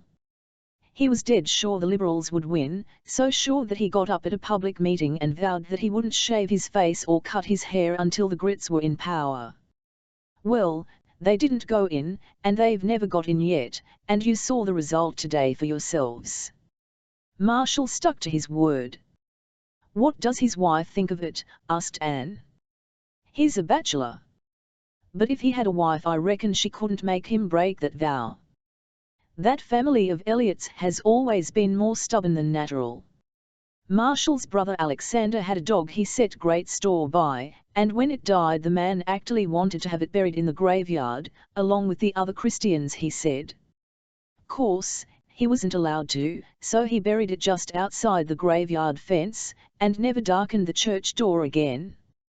But Sundays he'd drive his family to church and sit by that dog's grave and read his Bible all the time service was going on. They say when he was dying he asked his wife to bury him beside the dog. She was a meek little soul, but she fired up at that. She said she wasn't going to be buried beside no dog, and if he'd rather have his last resting place beside the dog than beside her, just to say so. Alexander Elliot was a stubborn mule, but he was fond of his wife, so he give in and said, well, durn it, bury me where you please. But when Gabriel's TNLMP blows I expect my dog to rise with the rest of us, for he had as much soul as any dumbed Elliot or Crawford or McAllister that ever stunted. Them was his parting words. As for Marshall, we're all used to him, but he must strike strangers as right down peculiar looking. I've known him ever since he was 10, he's about 15 now, and I like him. Him and me was out cod fishing today. That's about all I'm good for now, catching trout and cod occasional. But weren't he always so? Not by no manner of means. I used to do other things, as you'd admit if I saw my life book. Anne was just going to ask what his life book was when the first mate created a diversion by springing upon Captain Jim's knee. He was a gorgeous beastie, with a face as round as a full moon, vivid green eyes, and immense, white, double paws. Captain Jim stroked his velvet back gently. "I never fancied cats much till I found the first mate," he remarked, to the accompaniment of the mate's tremendous purrs. "I saved his life, and when you've saved a creature's life you're bound to love it. It's next thing to giving life. There's some terrible thoughtless people in the world, Mistress Blythe. Some of them city folks who have summer homes over the harbour are so thoughtless that they are cruel. It's the worst kind of cruelty, the thoughtless kind. You can't cope with it. They keep cats there in the summer, and feed and pet 'em, and doll 'em up with ribbons and collars. And then in the fall they go off and leave 'em to starve or freeze. It makes my blood boil, Mistress Blythe. One day last winter I found a poor old mother cat dead on the shore, lying against the skin and bone bodies of her 3 little kittens. She died trying to shelter 'em. She had her poor stiff paws around 'em. Master," I cried. Then I swore. Then I carried them poor little kittens home and fed 'em up and found good homes for 'em. I knew the woman who left the cat, and when she come back this summer I just went over the harbour and told her my opinion of her. It was rank meddling, but I do love meddling in a good cause." "How did she take it?" asked Gilbert. "Cried and said she didn't think. I says to her," says Elle, "do you suppose that'll be held for a good excuse in the day of judgment, when you'll have to account for that poor old mother's life? The Lord 11 ask you what he give you your brains for if it wasn't to think, I reckon. I don't fancy she'll leave cats to starve another time." "Was the first mate one of the Forsaken?" asked Anne, making advances to him which were responded to graciously, if condescendingly. "Yes. I found him one bitter cold day in winter, caught in the branches of a tree by his dern fool ribbon collar. He was almost starving. If you could have seen his eyes, Mistress Blythe. He was nothing but a kitten, and he'd got his living somehow since he'd been left until he got hung up. When I loosed him he gave my hand a pitiful swipe with his little red tongue. He wasn't the able seaman you see now. He was meek as Moses. That was 9 years ago. His life has been long in the land for a cat. He's a good old pal, the first mate is." "I should have expected you to have a dog," said Gilbert. Captain Jim shook his head. "Elle had a dog once. I thought so much of him that when he died I couldn't bear the thought of getting another in his place. He was a friend, you understand, Mistress Blythe. Matey's only a pal. I'm fond of Matey, all the fonder on account of the spice of devilment that's in him, like there is in all cats. But I loved my dog. I always had a sneaking sympathy for Alexander Elliot about his dog. There isn't any devil in a good dog. That's why they are more lovable than cats, I reckon. But I'm damned if they are as interesting. Here I am, talking too much. Why don't you check me? When I do get a chance to talk to anyone I run on terrible. If you've done your tea I've a few little things you might like to look at, picked 'em up in the queer corners I used to be poking my nose into." Captain Jim's few little things turned out to be a most interesting collection of curios, hideous, quaint and beautiful. And almost every one had some striking story attached to it. Anne never forgot the delight with which she listened to those old tales that moonlit evening by that enchanted driftwood fire, while the silver sea called to them through the open window and sobbed against the rocks below them. Captain Jim never said a boastful word, but it was impossible to help seeing what a hero the man had been, brave, true, resourceful, unselfish. He sat there in his little room and made those things live again for his hearers. By a lift of the eyebrow, a twist of the lip, a gesture, a word, he painted a whole scene or character so that they saw it as it was. Some of Captain Jim's adventures had such a marvellous edge that Anne and Gilbert secretly wondered if he were not drawing a rather long bow at their credulous expense. But in this, as they found later, they did him injustice. His tales were all literally true. Captain Jim had the gift of the born storyteller, whereby unhappy, far-off things can be brought vividly before the hearer in all their pristine poignancy. Anne and Gilbert laughed and shivered over his tales, and once Anne found herself crying. Captain Jim surveyed her tears with pleasure shining from his face. "I like to see folks cry that way," he remarked. "It's a compliment. But I can't do justice to the things I've seen or helped to do. I've all jotted down in my life book, but I haven't got the knack of writing them out properly.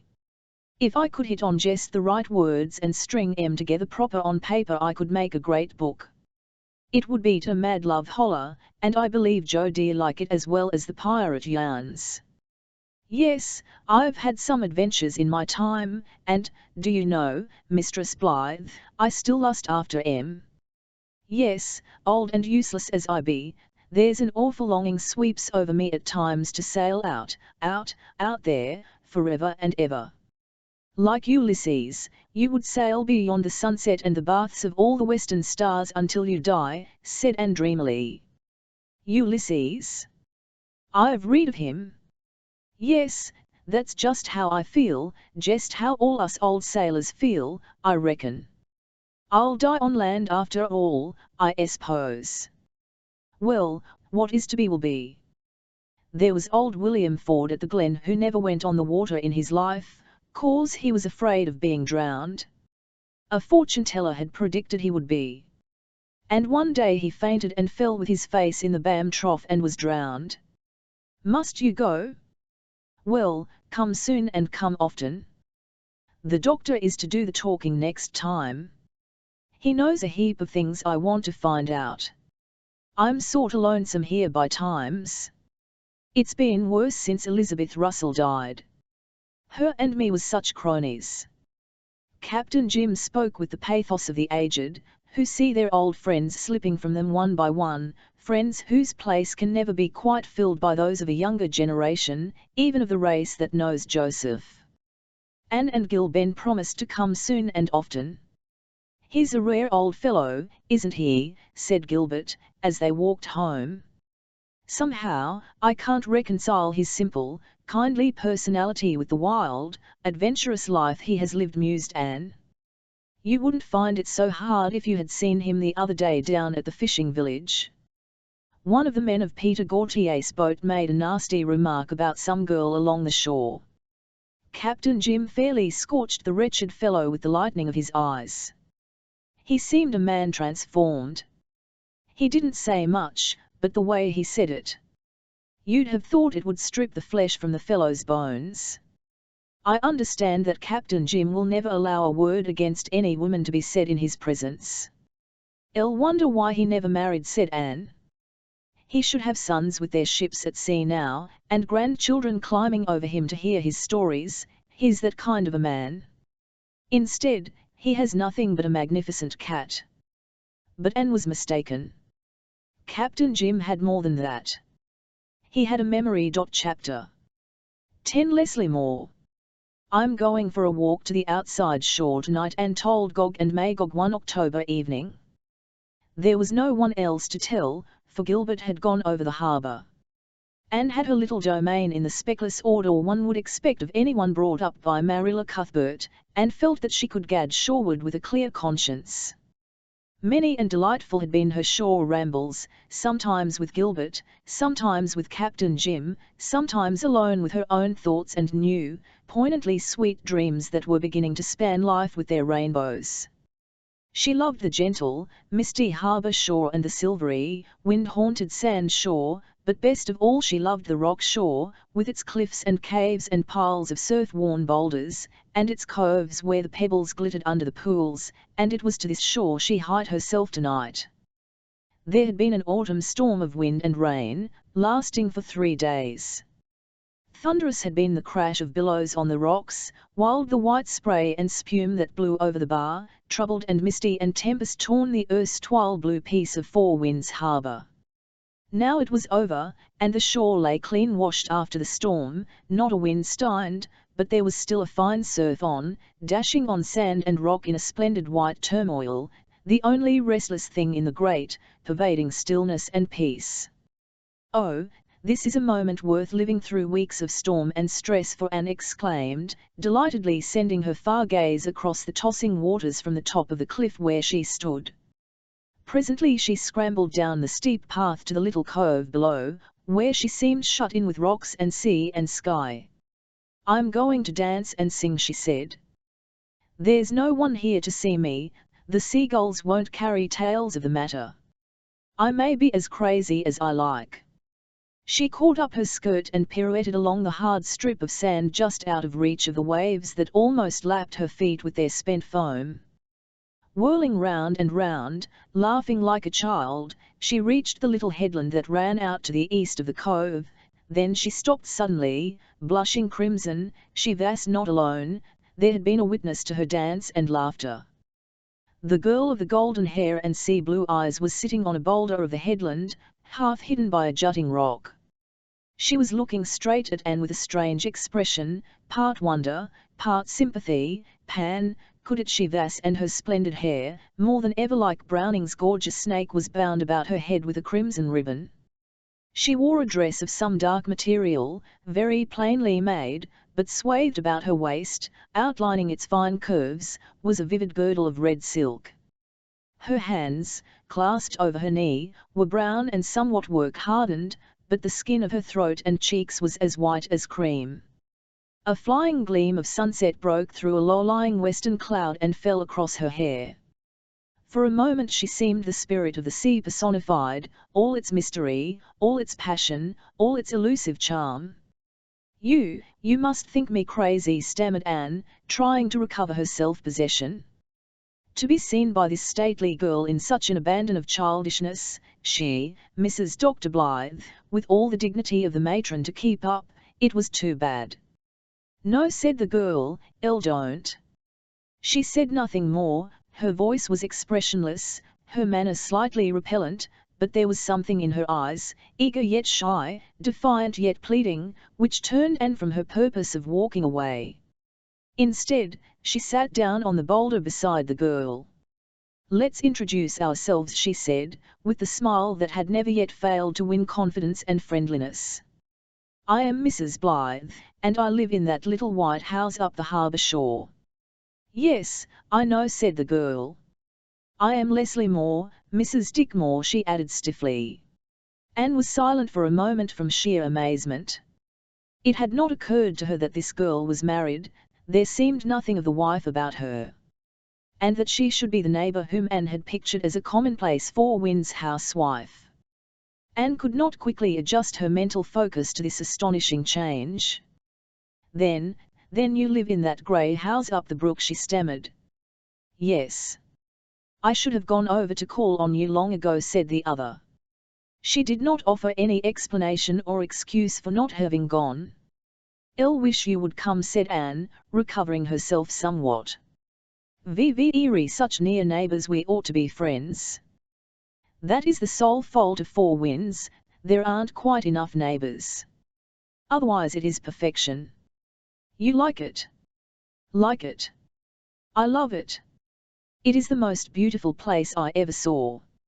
"I've never seen many places," said Leslie Moore, slowly, "but I've always thought it was view lovely here. I love it, too." She spoke, as she looked, shyly, yet eagerly. Anne had an odd impression that this strange girl, the word girl would persist, could say a good deal if she chose.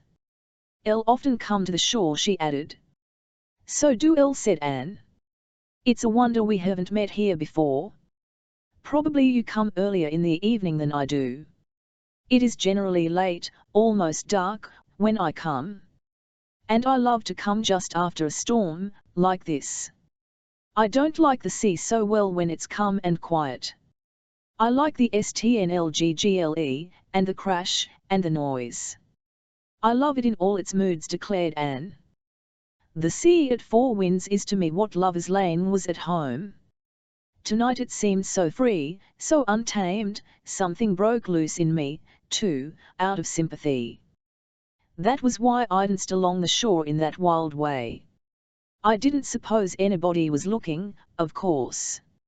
If Miss Cornelia Bryant had seen me she would have foreboded a gloomy prospect for poor young Dr. Blythe.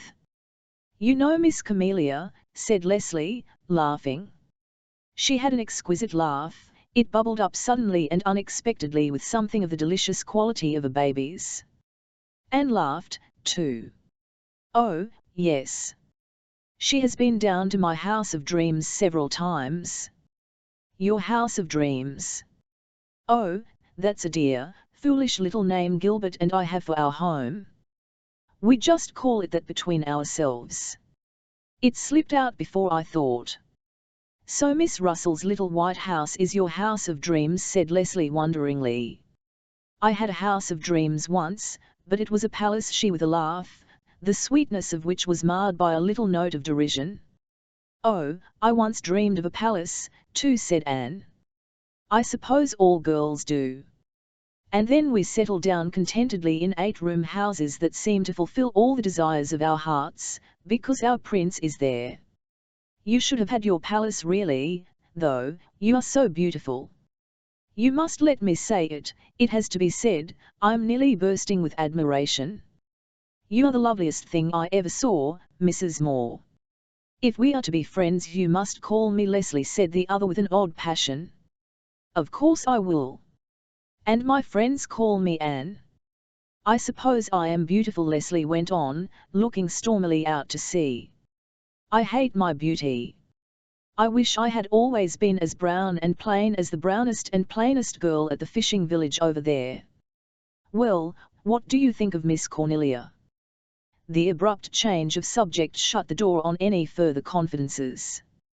Miss Cornelia is a darling, isn't she? Said Anne. Gilbert and I were invited to her house to a state tea last week. You've heard of groaning tables.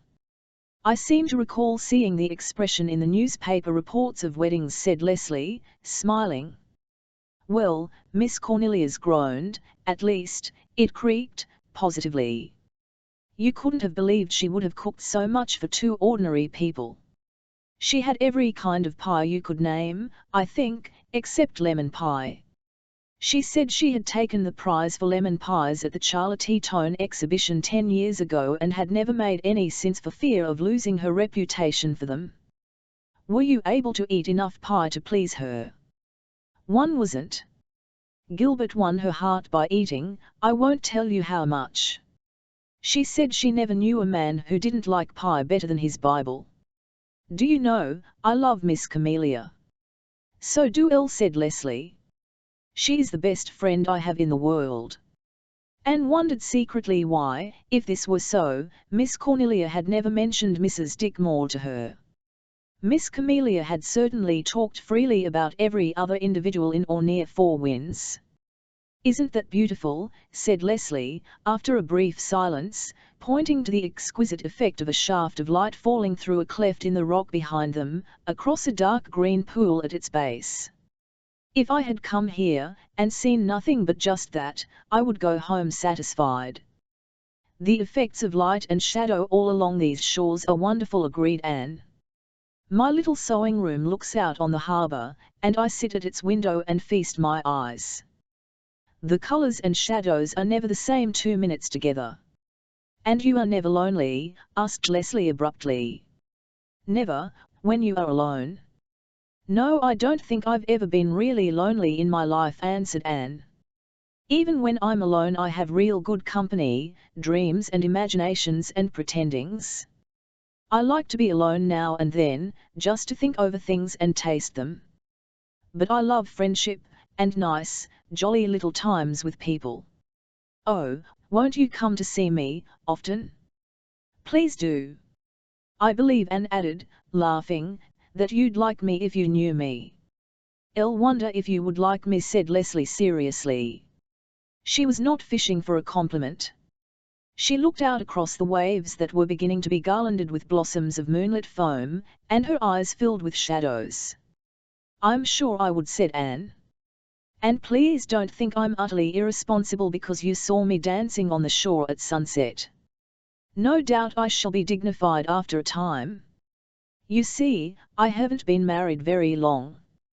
I feel like a girl, and sometimes like a child, yet. I have been married 12 years, said Leslie. Here was another unbelievable thing. Why, you can't be as old as I am, exclaimed Anne.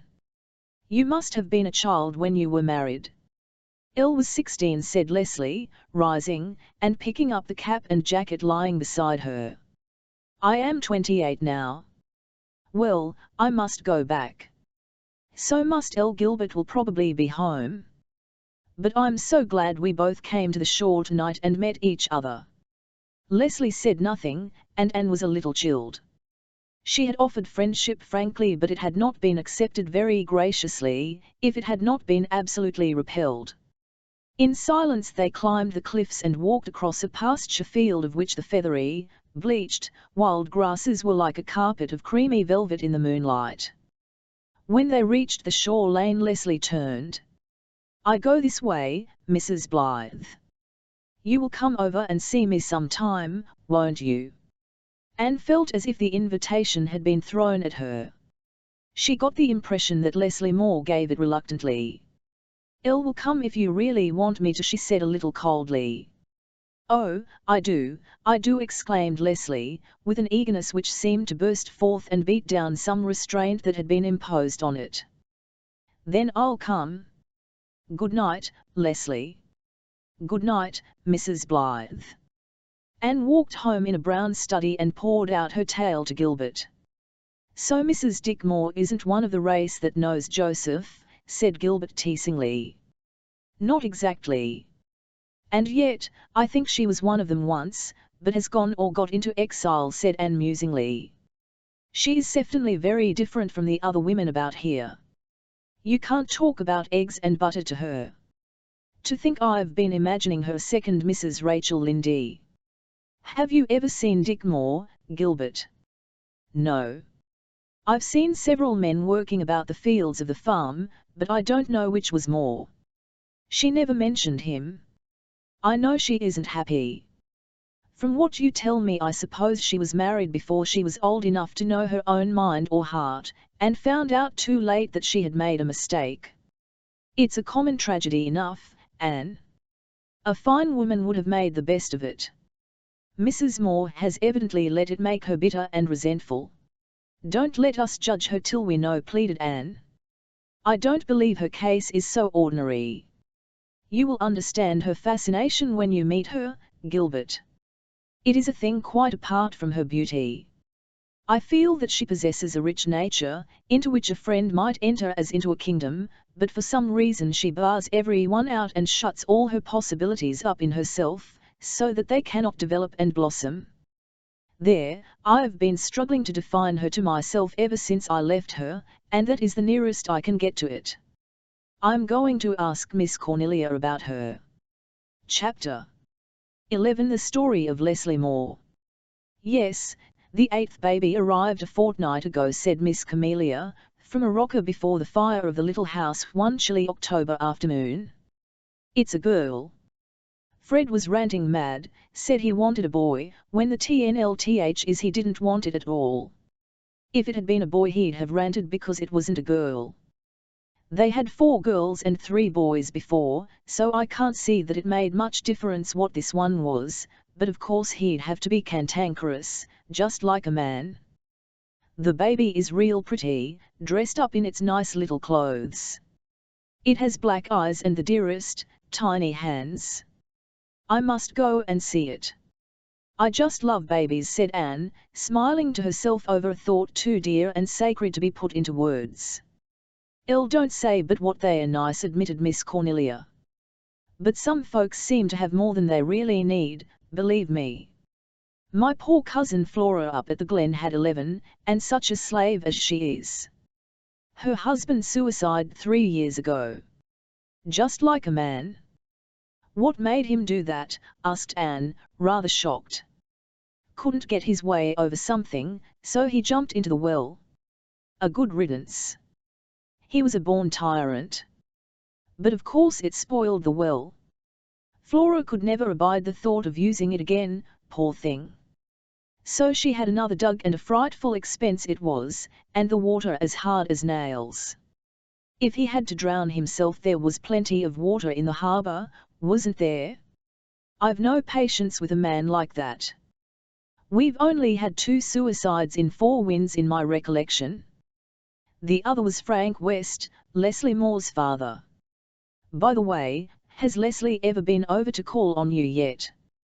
No, but I met her on the shore a few nights ago and we scraped an acquaintance, said Anne, pricking up her ears. Miss Cornelia nodded. I'm glad, dearie. I was hoping you'd foregather with her. What do you think of her? Elle thought her very beautiful. Oh, of course. There was never anybody about Four Winds could touch her for looks. Did you ever see her hair? It reaches to her feet when she lets it down. But I meant, how did you like her? Elle think I could like her very much if she'd let me, said Anne slowly. But she wouldn't let you, she pushed you off and kept you at arm's length. Poor Leslie. You wouldn't be much surprised if you knew what her life has been. It's been a tragedy, repeated Miss Cornelia emphatically.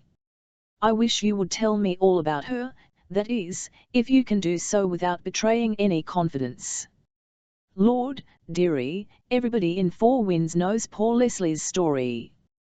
It's no secret, the outside, that is. Nobody knows the inside but Leslie herself, and she doesn't take folks into her confidence. I'm about the best friend she has on earth, I reckon, and she's never uttered a word of complaint to me. Have you ever seen Dick Moore? No. Well, I may as well begin at the beginning and tell you everything straight through, so you'll understand it. As I said, Leslie's father was Frank West. He was clever and shiftless, just like a man. Oh, he had heaps of brains, and much good they did him. He started to go to college, and he went for 2 years, and then his health broke down. The Wests were all inclined to be consumptive. So Frank came home and started farming. He married Rose Elliott from over harbour. Rose was reckoned the beauty of Four Winds. Leslie takes her looks from her mother, but she has 10 times the spirit and go that Rose had, and a far better figure. Now you know, Anne, I always take the ground that us women ought to stand by each other. We've got enough to endure at the hands of the men, the Lord knows, so I hold we hadn't ought to clap a claw one another, and it isn't often you'll find men running down another woman. But I never had much use for Rose Elliott. She was spoiled to begin with, believe me, and she was nothing but a lazy, selfish, whining creature. Frank was no hand to work, so they were poor as Job's turkey. Poor. They lived on potatoes and point, believe me. They had 2 children, Leslie and Kenneth. Leslie had her mother's looks and her father's brains, and something she didn't get from either of them. She took after her grandmother West, a splendid old lady. She was the brightest, friendliest, merriest thing when she was a child, Anne. Everybody liked her. She was her father's favourite and she was awful fond of him. They were chums, as she used to say. She couldn't see any of his faults, and he was a taking sort of man in some ways. Well, when Leslie was 12 years old, the first dreadful thing happened. She worshipped little Kenneth. He was 4 years younger than her, and he was a dear little chap. And he was killed one day, fell off a big load of hay just as it was going into the BAM, and the wheel went right over his little body and CNLSHED the life out of it. And mind you, Anne, Leslie saw it. She was looking down from the loft. She gave one screech. The hired man said he never heard such a sound in all his life. He said it would ring in his ears till Gabriel's TNNP drove it out. But she never screeched or cried again about it. She jumped from the loft onto the load and from the load to the floor, and caught up the little bleeding, warm, dead body, and they had to tear it from her before she would let it go. They sent for me. I can't talk of it. Miss Cornelia wiped the tears from her kindly brown eyes and sewed in bitter silence for a few minutes. Well, she resumed, it was all over. They buried little Kenneth in that graveyard over the harbour, and after a while Leslie went back to her school and her studies. She never mentioned Kenneth's name. I've never heard it cross her lips from that day to this. I reckon that old hurt still aches and burns at times, but she was only a child and time is real kind to children, Anne, dearie. After a while she began to laugh again. She had the prettiest laugh. You don't often hear it now. I heard it once the other night, said Anne. It is a beautiful laugh. Frank West began to go down after Kenneth's death. He wasn't strong and it was a shock to him, because he was real fond of the child, though, as I've said, Leslie was his favourite. He got mopey and melancholy, and couldn't or wouldn't work. And one day, when Leslie was 14 years of age, he hanged himself, and in the parlour, too, mind you, Anne, right in the middle of the parlour from the lamp hook in the ceiling. Wasn't that like a man? It was the anniversary of his wedding day, too. Nice, tasty time to pick for it, wasn't it? And, of course, that poor Leslie had to be the one to find him. She went into the parlour that morning, singing, with some fresh flowers for the vases, and there she saw her father hanging from the ceiling, his face as black as a coal. It was something awful, believe me. Oh, how horrible, said Anne, shuddering. The poor, poor child. Leslie didn't cry at her father's funeral any more than she had cried at Kenneth's. Rose whooped and howled for two, however, and Leslie had all she could do trying to come and comfort her mother. I was disgusted with Rose and so was everyone else, but Leslie never got out of patience. She loved her mother. Leslie is clannish, her own could never do wrong in her eyes. Well, they buried Frank West beside Kenneth, and Rose put up a great big monument to him. It was bigger than his character, believe me. Anyhow, it was bigger than Rose could afford, for the farm was mungaged for more than its value. But not long after Leslie's old grandmother West died and she left Leslie a little money, enough to give her a year at Queen's Academy. Leslie had made up her mind to pass for a teacher if she could, and then earn enough to put herself through Redmond College. That had been her father's pet scheme. He wanted her to have what he had lost. Leslie was full of ambition and her head was chock full of brains. She went to Queen's, and she took 2 years' work in 1 year and got her first, and when she came home she got the Glen School. She was so happy and hopeful and full of life and eagerness. When I think of what she was then and what she is now, I say, drat the men.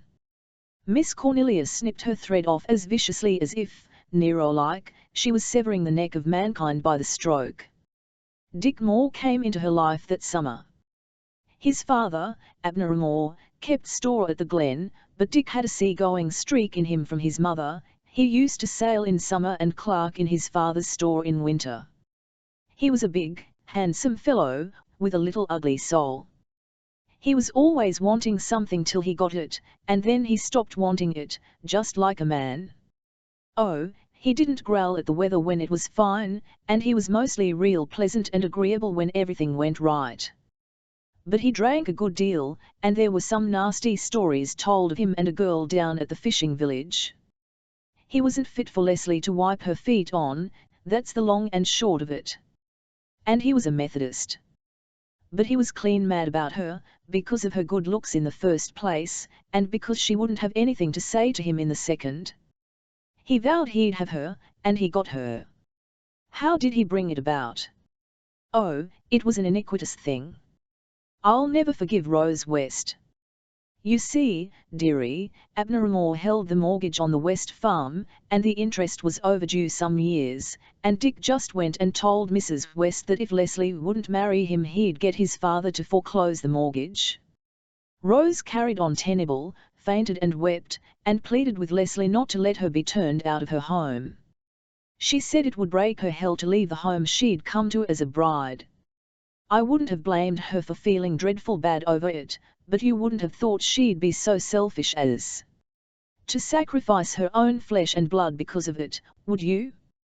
Well, she was. And Leslie gave in. She loved her mother so much she would have done anything to save her pain. She married Dick Moore. None of us knew why at the time. It wasn't till long afterward that I found out how her mother had worried her into it. I was sure there was something wrong, though, because I knew how she had snubbed him time and again, and it wasn't like Leslie to turn face about like that.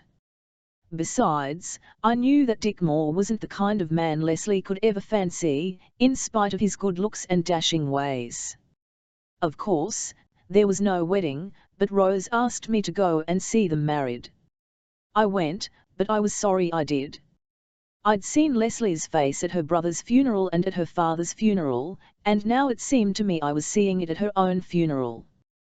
But Rose was smiling as a basket of chips, believe me.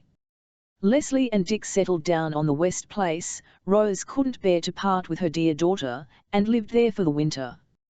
In the spring Rose took pneumonia and died, a year too late. Leslie was heartbroken enough over it. Isn't it terrible the way some unworthy folks are loved, while others that deserve it far more, you'd think, never get much affection? As for Dick, he'd had enough of quiet married life, just like a man. He was for up and off.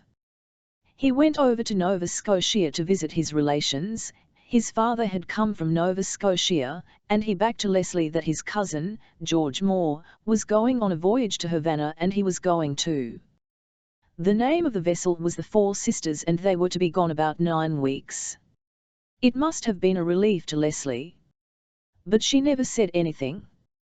From the day of her marriage she was just what she is now, cold and proud, and keeping everyone but me at a distance.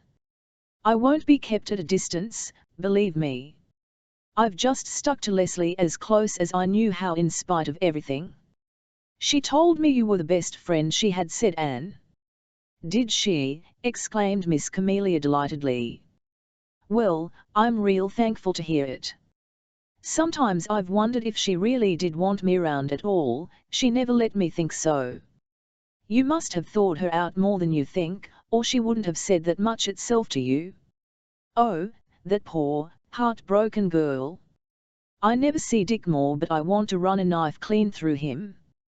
Miss Cornelia wiped her eyes again and, having relieved her feelings by her bloodthirsty wish, took up her tale. Well, Leslie was left over there alone. Dick had put in the crop before he went, and old Abner looked after it. The summer went by and the Four Sisters didn't come back. The Nova Scotia Moose investigated, and found she had got to Havana and discharged her cargo and took on another and left for home, and that was all they ever found out about her. By degrees people began to talk of Dick Moore as one that was dead. Almost everyone believed that he was, though no one felt certain, for men have turned up here at the harbour after they'd been gone for years. Leslie never thought he was dead, and she was right. 1,000 pities too. The next summer Captain Jim was in Havana. That was before he gave up the sea, of course. He thought he'd poke round a bit. Captain Jim was always meddlesome, just like a man, and he went to inquiring round among the sailors' boarding houses and places like that, to see if he could find out anything about the crew of the Four Sisters. He'd better have let sleeping dogs lie, in my opinion. Well, he went to one out-of-the-way place, and there he found a man he knew at first sight. It was Dick Moore, though he had a big beard. Captain Jim got it shaved off and then there was no doubt, Dick Moore it was, his body at least. His mind wasn't there. As for his soul, in my opinion he never had one. What had happened to him? Nobody knows the rights of it. All the folks who kept the boarding house could tell was that about a year before they had found him lying on their doorstep one morning in an awful condition, his head battered to a jelly almost. They supposed he'd got hung in some drunken row, and likely that's the TNLTH of it. They took him in, never thinking he could live. But he did, and he was just like a child when he got well. He hadn't memory or intellect or reason. They tried to find out who he was but they never could. He couldn't even tell them his name, he could only say a few simple words. He had a letter on him beginning Dear Dick and signed Leslie, but there was no address on it and the envelope was gone. They let him stay on. He learned to do a few odd jobs about the place, and their captain Jim found him. He brought him home. I've always said it was a bad day's work, though I suppose there was nothing else he could do. He thought maybe when Dick got home and saw his old surroundings and familiar faces his memory would wake up. But it hadn't any effect. There he's been at the house up the brook ever since. He's just like a child, no more nor less. Takes fractious spells occasionally, but mostly he's just vacant and good burden Leslie has had to carry for 11 years, and all alone. Old Abner Moore died soon after Dick was brought home and it was found he was almost bankrupt. When things were settled up there was nothing for Leslie and Dick but the old West farm. Leslie rented it to John Ward, and the rent is all she has to live on. Sometimes in summer she takes a boarder to help out. But most visitors prefer the other side of the harbour where the hotels and summer cottages are. Leslie's house is too far from the bathing shore. She's taken care of Dick and she's never been away from him for 11 years, she's tied to that imbecile for life. And after all the dreams and hopes she once had. You can imagine what it has been like for her, Anne, dearie, with her beauty and spirit and pride and cleverness. It's just been a living death. Poor, poor girl, said Anne again. Her own happiness seemed to reproach her. What right had she to be so happy when another human soul must be so miserable? Will you tell me just what Leslie said and how she acted the night you met her on the shore? Asked Miss Cornelia. She listened intently and nodded her satisfaction. You thought she was stiff and cold, Anne, dearie, but I can tell you she thawed out wonderful for her. She must have taken to you real strong. I'm so glad. You may be able to help her a good deal. I was thankful when I heard that a young couple was coming to this house, for I hoped it would mean some friends for Leslie, especially if you belong to the race that knows Joseph. You will be her friend, won't you, Anne, dearie? Indeed I will, if she'll let me, said Anne, with all her own sweet, impulsive earnestness. No, you must be her friend, whether she'll let you or not, said Miss Cornelia resolutely. Don't you mind if she's stiff by times, don't notice it. Remember what her life has been, and is, and must always be, I suppose, for creatures like Dick Moore live forever, I understand. You should see how fat he's got since he came home. He used to be lean enough. Just make her be friends, you can do it, you're one of those who have the knack. Only you mustn't be sensitive. And don't mind if she doesn't seem to want you to go over there much. She knows that some women don't like to be where Dick is, they complain he gives them the creeps. Just get her to come over here as often as she can. She can't get away so very much, she can't leave Dick long, for the Lord knows what he'd do, bum the house down most likely. At nights, after he's in bed and asleep, is about the only time she's free. He always goes to bed early and sleeps like the dead till next morning. That is how you came to meet her at the shore likely. She wanders there considerable. Elle will do everything I can for her, said Anne. Her interest in Leslie Moore, which had been vivid ever since she had seen her driving her geese down the hill, was intensified 1,000-fold by Miss Cornelia's narration. The girl's beauty and soito and loneliness drew her with an irresistible fascination. She had never known anyone like her friends had hitherto been wholesome, nonal, merry girls like herself, with only the average trials of human care and bereavement to shadow their girlish dreams. Leslie Moore stood apart, a tragic, appealing figure of thwaned womanhood. Anne resolved that she would win entrance into the kingdom of that lonely soul and find there the comradeship it could so richly give, were it not for the cruel fetters that held it in a prison not of its own making. And mind you this, Anne, dearie, said Miss Cornelia, who had not yet wholly relieved her mind, you mustn't think Leslie is an infidel because she hardly ever goes to church, or even that she's a Methodist. She can't take Dick to church, of course, not that he ever troubled church much in his best days. But you just remember that she's a real strong Presbyterian at heart, Anne, dearie. Chapter 12. Leslie comes over. Leslie came over to the House of Dreams one frosty October night, when moonlit mists were hanging over the harbour and curling like silver ribbons along the seaward glens. She looked as if she repented coming when Gilbert answered her knock, but Anne flew past him, pounced on her, and drew her. "I'm so glad you picked tonight for a call," she said gaily. "Elle made up a lot of extra good fudge this afternoon and we want someone to help us eat it, before the fire, while we tell stories. Perhaps Captain Jim will drop in, too. This is his night." "No. Captain Jim is over home," said Leslie. He made me come here," she added, half defiantly. "I'll say a thank you to him for that when I see him," said Anne, pulling easy chairs before the fire. "Oh, I don't mean that I didn't want to come," protested Leslie, flushing a little. I've been thinking of coming, but it isn't always easy for me to get away." "Of course it must be hard for you to leave Mr. Moore," said Anne, in a matter-of-fact tone. She had decided that it would be best to mention Dick Moore occasionally as an accepted fact, and not give undue morbidness to the subject by avoiding it. She was right, for Leslie's air of constraint suddenly vanished. Evidently she had been wondering how much Anne knew of the conditions of her life and was relieved that no explanations were needed. She allowed her cap and jacket to be taken, and sat down with a girlish snuggle in the big Anne chair by Magog. She was dressed prettily and carefully, with the customary touch of colour in the scarlet geranium at her white throat. Her beautiful hair gleamed like molten gold in the warm firelight. Her sea-blue eyes were full of soft laughter and allurement.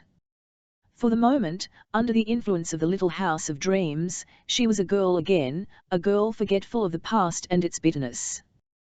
The atmosphere of the many loves that had sanctified the little house was all about her, the companionship of two healthy, happy, young folks of her own generation encircled her. She felt and yielded to the magic of her surroundings. Miss Cornelia and Captain Jim would scarcely have recognized her, and found it hard to believe that this was the cold, unresponsive woman she had met on the shore, this animated girl who talked and listened with the eagerness of a starved soul. And how hungrily Leslie's eyes looked at the bookcases between the windows. "Our library isn't very extensive," said Anne, "but every book in it is a friend. We've picked our books up through the years, here and there, never buying one until we had first read it and knew that it belonged to the race of Joseph."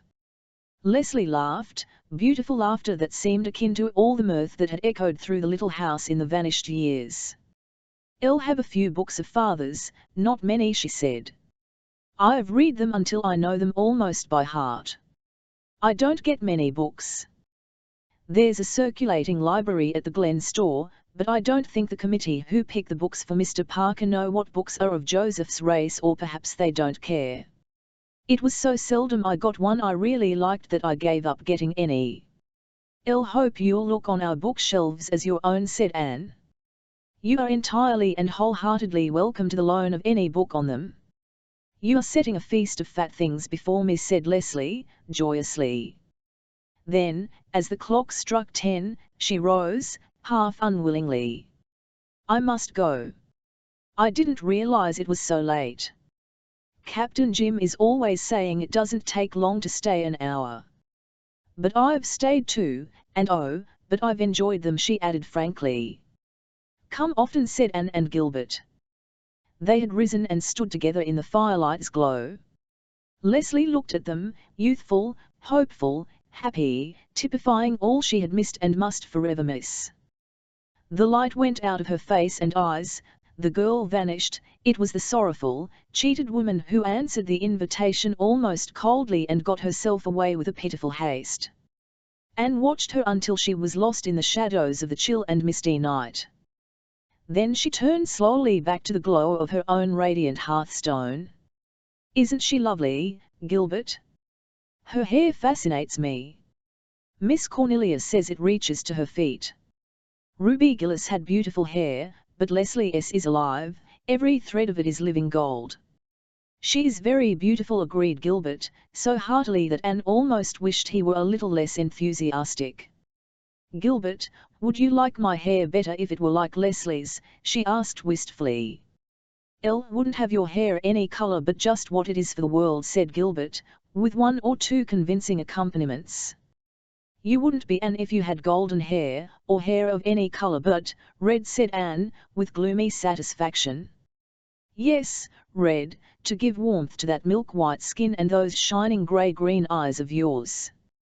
Golden hair wouldn't suit you at all, Queen Anne, my Queen Anne, queen of my heart and life and home. Then you may admire Leslie's all you like, said Anne magnanimously. Chapter 13. A ghostly evening. One evening, a week later, Anne decided to NM over the fields to the house up the brook for an informal call. It was an evening of grey fog that had crept in from the Gulf, swathed the harbour, filled the glens and valleys, and clung heavily to the autumnal meadows. Through it the sea sobbed and shuddered. Anne saw Four Winds in a new aspect, and found it weird and mysterious and fascinating, but it also gave her a little feeling of loneliness. Gilbert was away and would be away until the morrow, attending a medical powwow in Charlottetown. Anne longed for an hour of fellowship with some girl friend. Captain Jim and Miss Cornelia were good fellows each, in their own way, but youth yearned to youth. If only Diana or Phil or Pris or Stella could drop in for a chat, she said to herself, how delightful it would be. This is such a ghostly night. I'm sure all the ships that ever sailed out of Four Winds to their doom could be seen tonight sailing up the harbour with their drowned crews on their decks, if that shrouding fog could suddenly be drawn aside. I feel as if it concealed innumerable mysteries, as if I were surrounded by the wraiths of old generations of Four Winds people peering at me through that grey veil. If ever the dear dead ladies of this little house came back to revisit it, they would come on just such a night as this. If I sit here any longer, I'll see one of them there opposite me in Gilbert's chair. This place isn't exactly canny tonight. Even Gog and Magog have an air of pricking up their ears to hear the footsteps of unseen guests. I'll run over to see Leslie before I frighten myself with my own fancies, as I did long ago in the matter of the haunted wood. I'll leave my house of dreams to welcome back its old inhabitants. My fire will give them my goodwill and greeting, they will be gone before I come back, and my house will be mine once more. Tonight I am sure it is keeping a tryst with the past. Laughing a little over her fancy, yet with something of a creepy sensation in the region of her spine, Anne kissed her hand to Gog and Magog and slipped out into the fog, with some of the new magazines under her arm for Leslie. Leslie's wild for books and magazines, Miss Cornelia had told her, and she hardly ever sees one. She can't afford to buy them or subscribe for them. She's really pitifully poor, Anne. I don't see how she makes out to live at all on the little rent the farm brings in. She never even hints a complaint on the score of poverty, but I know what it must be. She's been handicapped by it all her life. She didn't mind it when she was free and ambitious, but it must gall now, believe me. I'm glad she seemed so bright and merry the evening she spent with you. Captain Jim told me he had fairly to put her cap and coat on and push her out of the door. Don't be too long going to see her either. If you are, she'll think it's because you don't like the sight of Dick, and she'll crawl into her shell again. Dick's a great, big, harmless baby, but that silly grin and chuckle of his do get on some people's nerves. Thank goodness, I've no nerves myself. I like Dick more better now than I ever did when he was in his right senses, though the Lord knows that isn't saying much. I was down there one day in house cleaning time helping Leslie a bit, and I was frying doughnuts. Dick was hanging round to get one, as usual, and all at once he picked up a scalding hot one I'd just fished out and dropped it on the back of my neck when I was bending over. Then he laughed and laughed. Believe me, Anne, it took all the grace of God in my heart to keep me from just whisking up that stew pan of boiling fat and pouring it over his head. Anne laughed over Miss Camelia's wrath as she sped through the darkness. But laughter accorded ill with that night. She was sober enough when she reached the house among the willows. Everything was very silent. The front part of the house seemed dark and decent, so Anne slipped round to the side door, which opened from the veranda into a little sitting room. There she halted noiselessly. The door was open. Beyond, in the dimly lighted room, sat Leslie Moore, with her arms flung out on the table and her head bent upon them. She was weeping horribly, with low, fierce, choking sobs, as if some agony in her soul were trying to tear itself out. An old black dog was sitting by her, his nose resting on his lap, his big doggish eyes full of mute, imploring sympathy and devotion. Anne drew back in dismay. She felt that she could not intermeddle with this bitterness. Her heart ached with a sympathy she might not utter. To go in now would be to shut the door forever on any possible help or friendship. Some instinct warned Anne that the proud, bitter girl would never forgive the one who thus surprised her in her abandonment of despair. Anne slipped noiselessly from the veranda and found her way across the yard. Beyond, she heard voices in the gloom and saw the dim glow of a light. At the gate she met two men, Captain Jim with a lantern, and another who she knew must be Dick Moore, a big man, badly gone to fat, with a broad, round, red face, and vacant eyes. Even in the dull light Anne got the impression that there was something unusual about his eyes. "Is this you, Mistress Blythe?" said Captain Jim. Now, you hadn't ought to be roaming about alone on a night like this. You could get lost in this fog easier than not. Just you wait till I see Dick safe inside the door and I'll come back and light you over the fields. I ain't going to have Dr. Blythe coming home and finding that you walked clean over Cape Leforce in the fog. A woman did that once, 40 years ago. So you've been over to see Leslie," he said, when he rejoined her. "I didn't go in," said Anne, and told what she had seen. Captain Jim sighed. Poor little girl. She don't cry often, Mistress Blythe, she's too brave for that. She must feel terrible when she does cry. A night like this is hard on poor women who have sorrows. There's something about it that kinda brings up all we've suffered, or feared. It's full of ghosts," said Anne, with a shiver. "That was why I came over, I wanted to clasp a human hand and hear a human voice. There seem to be so many inhuman presences about tonight. Even my own dear house was full of them. They fairly elbowed me out. So I fled. Over here for companionship of my kind. You were right not to go in, though, Mistress Blythe. Leslie wouldn't have liked it. She wouldn't have liked me going in with Dick, as I'd have done if I hadn't met you. I had Dick down with me all day.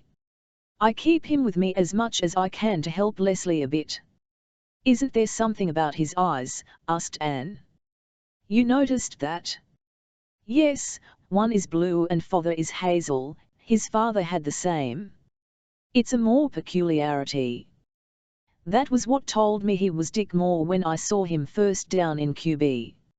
If it hadn't been for his eyes I mightn't known him, with his beard and fat. You know, I reckon, that it was me found him and brought him home. Miss Cornelia always says I shouldn't have done it, but I can't agree with her. It was the right thing to do, and so 'twas the only thing. There ain't no question in my mind about that. But my old heart aches for Leslie. She's only 28 and she's eaten more bread with sorrow than most women do in 80 years. They walked on in silence for a little while. Presently Anne said, "Do you know, Captain Jim, I never like walking with a lantern. I have always the strangest feeling that just outside the circle of light, just over its edge in the darkness, I am surrounded by a ring of furtive, sinister things, watching me from the shadows with hostile eyes. I've had that feeling from childhood. What is the reason? I never feel like that when I'm really in the darkness, when it is close all around me, I'm not the least frightened. I've something of that feeling myself," admitted Captain Jim. "I'll reckon when the darkness is close to us it is a friend. But when we sorta push it away from us, divorce ourselves from it, so to speak, with lantern light, it becomes an enemy. But the fog is lifting. There's a smart west wind rising, if you notice. The stars will be out when you get home. They were out, and when Anne re-entered her house of dreams the red embers were still glowing on the hearth, and all the haunting presences were gone. Chapter 14 November Days. The splendour of colour which had glowed for weeks along the shores of Four Winds Harbour had faded out into the soft grey blue of late autumnal hills. There came many days when fields and shores were dim with misty rain, or shivering before the breath of a melancholy sea wind, nights, too, of storm and tempest, when Anne sometimes wakened to pray that no ship might be beating up the grim north shore, for if it was so not even the great, faithful light whirling through the darkness unafraid, could avail to guide it into safe haven. In November I sometimes feel as if spring could never come again, she sighed, grieving over the hopeless unsightliness of her frosted and bedraggled flower plots. The gay little garden of the schoolmaster's bride was rather a forlorn place now, and the Lombardies and birches were under bare poles, as Captain Jim said. But the fir wood behind the little house was forever green and stanch, and even in November and December there came gracious days of sunshine and purple hazes, when the harbour danced and sparkled as blithely as in midsummer, and the gulf was so softly blue and tender that the storm and the wild wind seemed only things of a long-past dream. Anne and Gilbert spent many an autumn evening at the lighthouse. It was always a cheery place. Even when the east wind sang in minor and the sea was dead and grey, hints of sunshine seemed to be lurking all about it. Perhaps this was because the first mate always paraded it in panoply of gold. He was so large and effulgent that one hardly missed the sun, and his resounding purrs formed a pleasant accompaniment to the laughter and conversation which went on around Captain Jim's fireplace.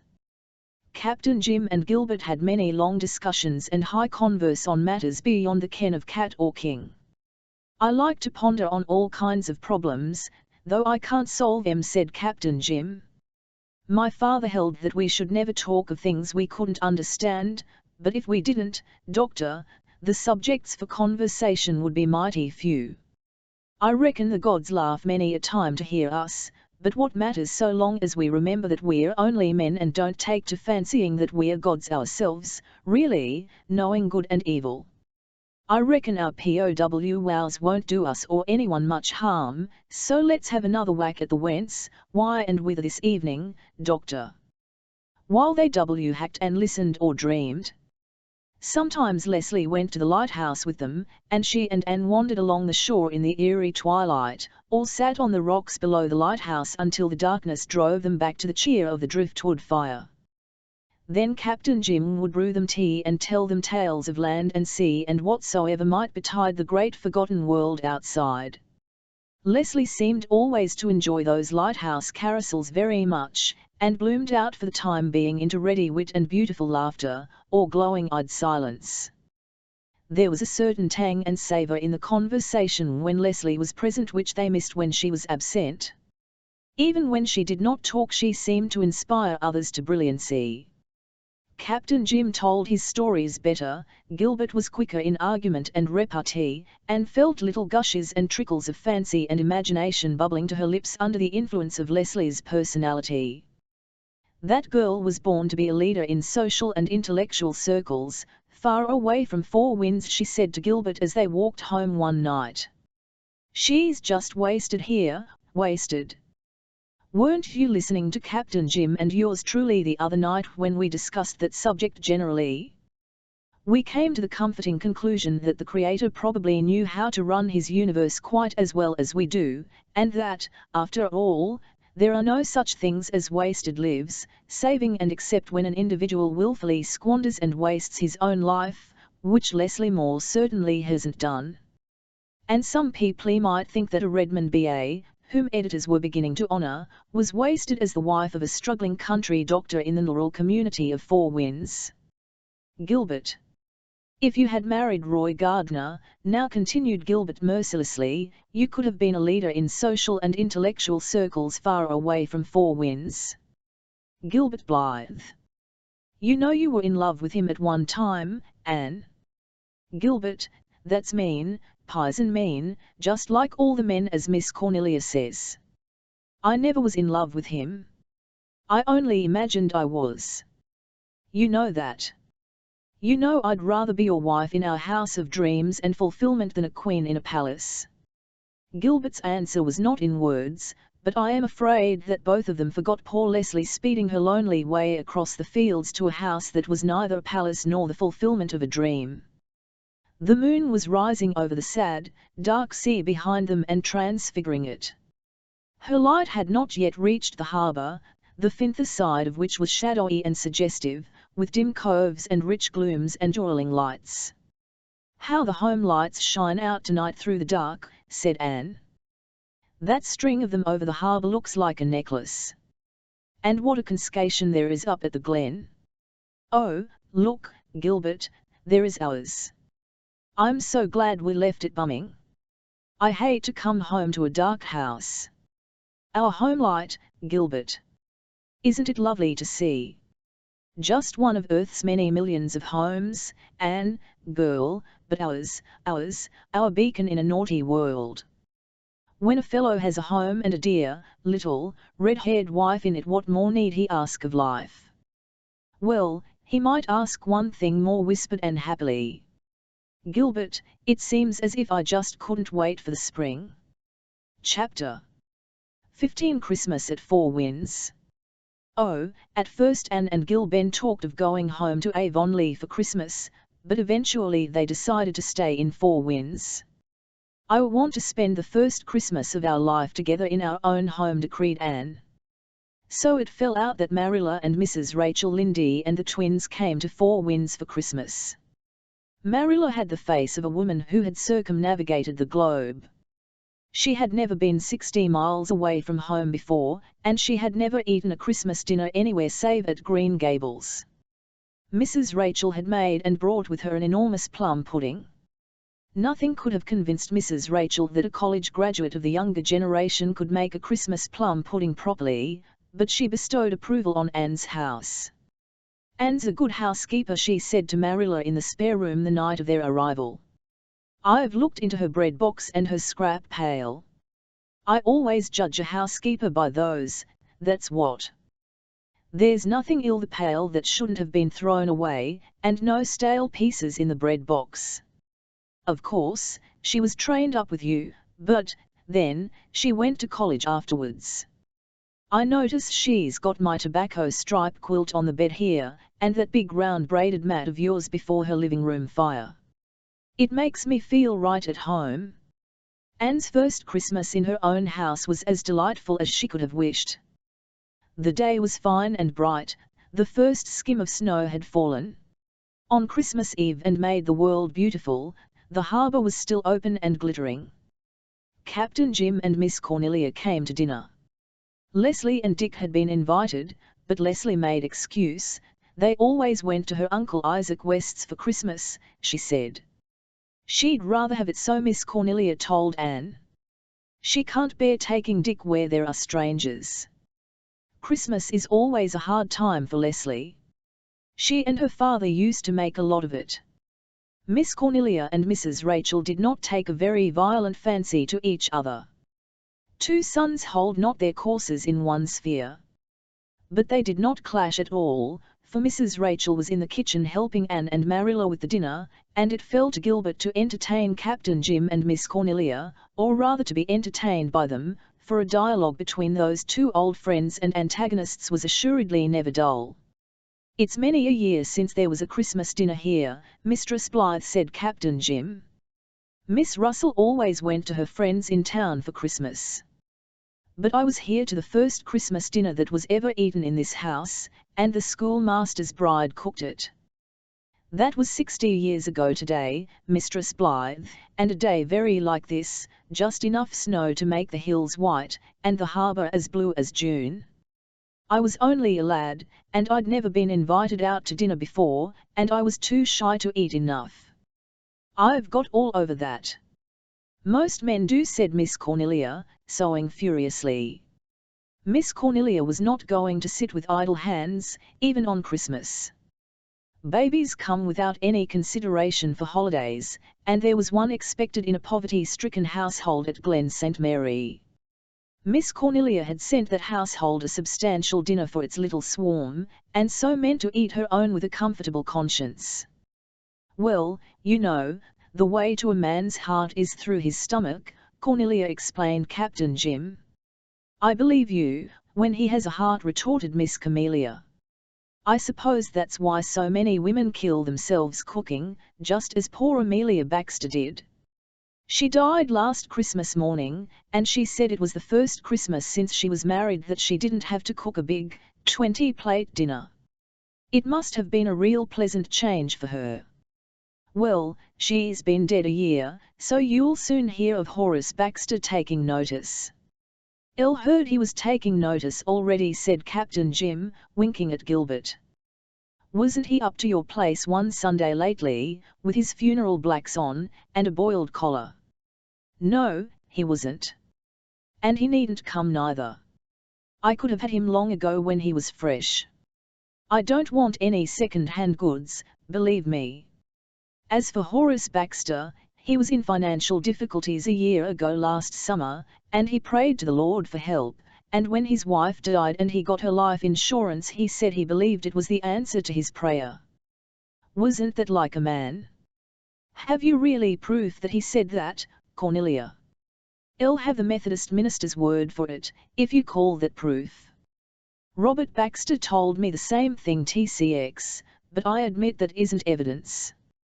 Robert Baxter isn't often known to tell the truth." Come, Cornelia, I think he generally tells the truth, but he changes his opinion so often it sometimes sounds as if he didn't." "It sounds like it mighty often, believe me. But TNLST one man to excuse another. I have no use for Robert Baxter. He turned Methodist just because the Presbyterian choir happened to be singing 'Behold the Bridegroom Cometh' for a collection piece when him and Margaret walked up the aisle the Sunday after they were married. Served him right for being late. He always insisted the choir did it on purpose to insult him, as if he was of that much importance. But that family always thought they were much bigger potatoes than they really were. His brother Eliphale imagined the devil was always at his elbow, but I never believed the devil wasted that much time on him." "I don't know," said Captain Jim thoughtfully. "Eliphale Baxter lived too much alone, hadn't even a cat or dog to keep him human. When a man is alone he's mighty apt to be with the devil, if he ain't with God. He has to choose which company he'll keep, I reckon. If the devil always was at Life Baxter's elbow it must have been because Life liked to have him there." "Man-like," said Miss Cornelia, and subsided into silence over a complicated arrangement of tucks until Captain Jim deliberately stirred her up again by remarking in a casual way, "I was up to the Methodist church last Sunday morning." "You'd better have been home reading your Bible," was Miss Cornelia's retort. "Come, now, Cornelia, I can't see any harm in going to the Methodist church when there's no preaching in your own. I've been a Presbyterian for 76 years, and it isn't likely my theology will hoist anchor at this late day." "It's setting a bad example," said Miss Cornelia grimly. "Besides," continued wicked Captain Jim, "wanted to hear some good singing. The Methodists have a good choir, and you can't deny, Cornelia, that the singing in our church is awful since the split in the choir. What if the singing isn't good? They are doing their best, and God sees no difference between the voice of a crow and the voice of a nightingale." Come, Cornelia," said Captain Jim mildly, "I've a better opinion of the Almighty's ear for music than that." "What caused the trouble in our choir?" asked Gilbert, who was suffering from suppressed laughter. "It dates back to the new church, 3 years ago," answered Captain Jim. "We had a fearful time over the building of that church, fell out over the question of a new site. The two sites wasn't more than 200 yards apart, but you'd have thought they was 1,000 by the bitterness of that fight. We was split up into 3 factions, one wanted the east site and one the south, and one held to the old. It was fought out in bed and at board, and in church and at market. All the old scandals of 3 generations were dragged out of their graves and aired. 3 matches was broken up by it. And the meetings we had to try to settle the question. Cornelia, will you ever forget the one when old Luther Burns got up and made a speech? He stated his opinions forcibly. Call a spade, Captain. You mean he got red mad and raked them all, fore and aft. They deserved it too, a pack of incapables. But what would you expect of a committee of men? That building committee held 27 meetings, and at the end of the 27th weren't no nearer having a church than when they begun, not so near, for a fact, for in one fit of hurrying things along they'd gone to work and tore the old church down, so there we were, without a church, and no place but the hall to worship in. The Methodists offered us their church, Camellia. The Glen St. Mary Church wouldn't have been built to this day, or went on Miss Cornelia, ignoring Captain Jim, if we women hadn't just started in and took charge. We said we meant to have a church, if the men meant to quarrel till doomsday, and we were tired of being a laughing stock for the Methodists. We held one meeting and elected a committee and canvassed for subscriptions. We got them, too. When any of the men tried to sass us, we told them they'd tried for 2 years to build a church and it was our turn now. We shut them up close, believe me, and in 6 months we had our church. Of course, when the men saw we were determined, they stopped fighting and went to work, manlike, as soon as they saw they had to, or quit bossing. Oh, women can't preach or be elders, but they can build churches and scare up the money for them. The Methodists allow women to preach, said Captain Jim. Miss Camellia glared at him. I never said the Methodists hadn't common sense, Captain. What I say is, I doubt if they have much religion. Suppose you are in favour of votes for women, Miss Cornelia, said Gilbert. I'm not hankering after the vote, believe me, said Miss Cornelia scornfully. Know what it is to clean up after the men? But some of these days, when the men realise they've got the world into a mess they can't get it out of, they'll be glad to give us the vote, and shoulder their troubles over on us. That's their scheme. Oh, it's well that women are patient, believe. What about Job, suggested Captain Jim. Job. It was such a rare thing to find a patient man that when one was really discovered they were determined he shouldn't be forgotten, retorted Miss Cornelia triumphantly. Anyhow, the virtue doesn't go with the name. There never was such an impatient man-bomb as old Job Taylor over harbour. Well, you know, he had a good deal to try him, Cornelia. Even you can't defend his wife. I always remember what old William McAllister said of her at her funeral, there's nae doot she was a Christian woman, but she had the deil's own temper. I suppose she was trying, admitted Miss Camellia reluctantly, but that didn't justify what Job said when she died. He rode home from the graveyard the day of the funeral with my father. He never said a word till they got near home. Then he heaved a big sigh and said, You may not believe it, Stephen, but this is the happiest day of my life. Wasn't that like a man? I suppose poor old Mrs. Job did make life kinder uneasy for him, reflected Captain Jim. Well, there's such a thing as decency, isn't there? Even if a man is rejoicing in his heart over his wife being dead, he needn't proclaim it to the four winds of heaven. And happy day or not, Job Taylor wasn't long in Marim again, you might notice. His second wife could manage him. She made him walk Spanish, believe me. The first thing she did was to make him hustle round and put up a tombstone to the first Mrs. Job, and she had a place left on it for her own name. She said there'd be nobody to make Job put up a monument to her. Speaking of Taylors, how is Mrs. Lewis Taylor up at the Glen? Asked Captain Jim. She's getting better slowly, but she has to work too hard, replied Gilbert.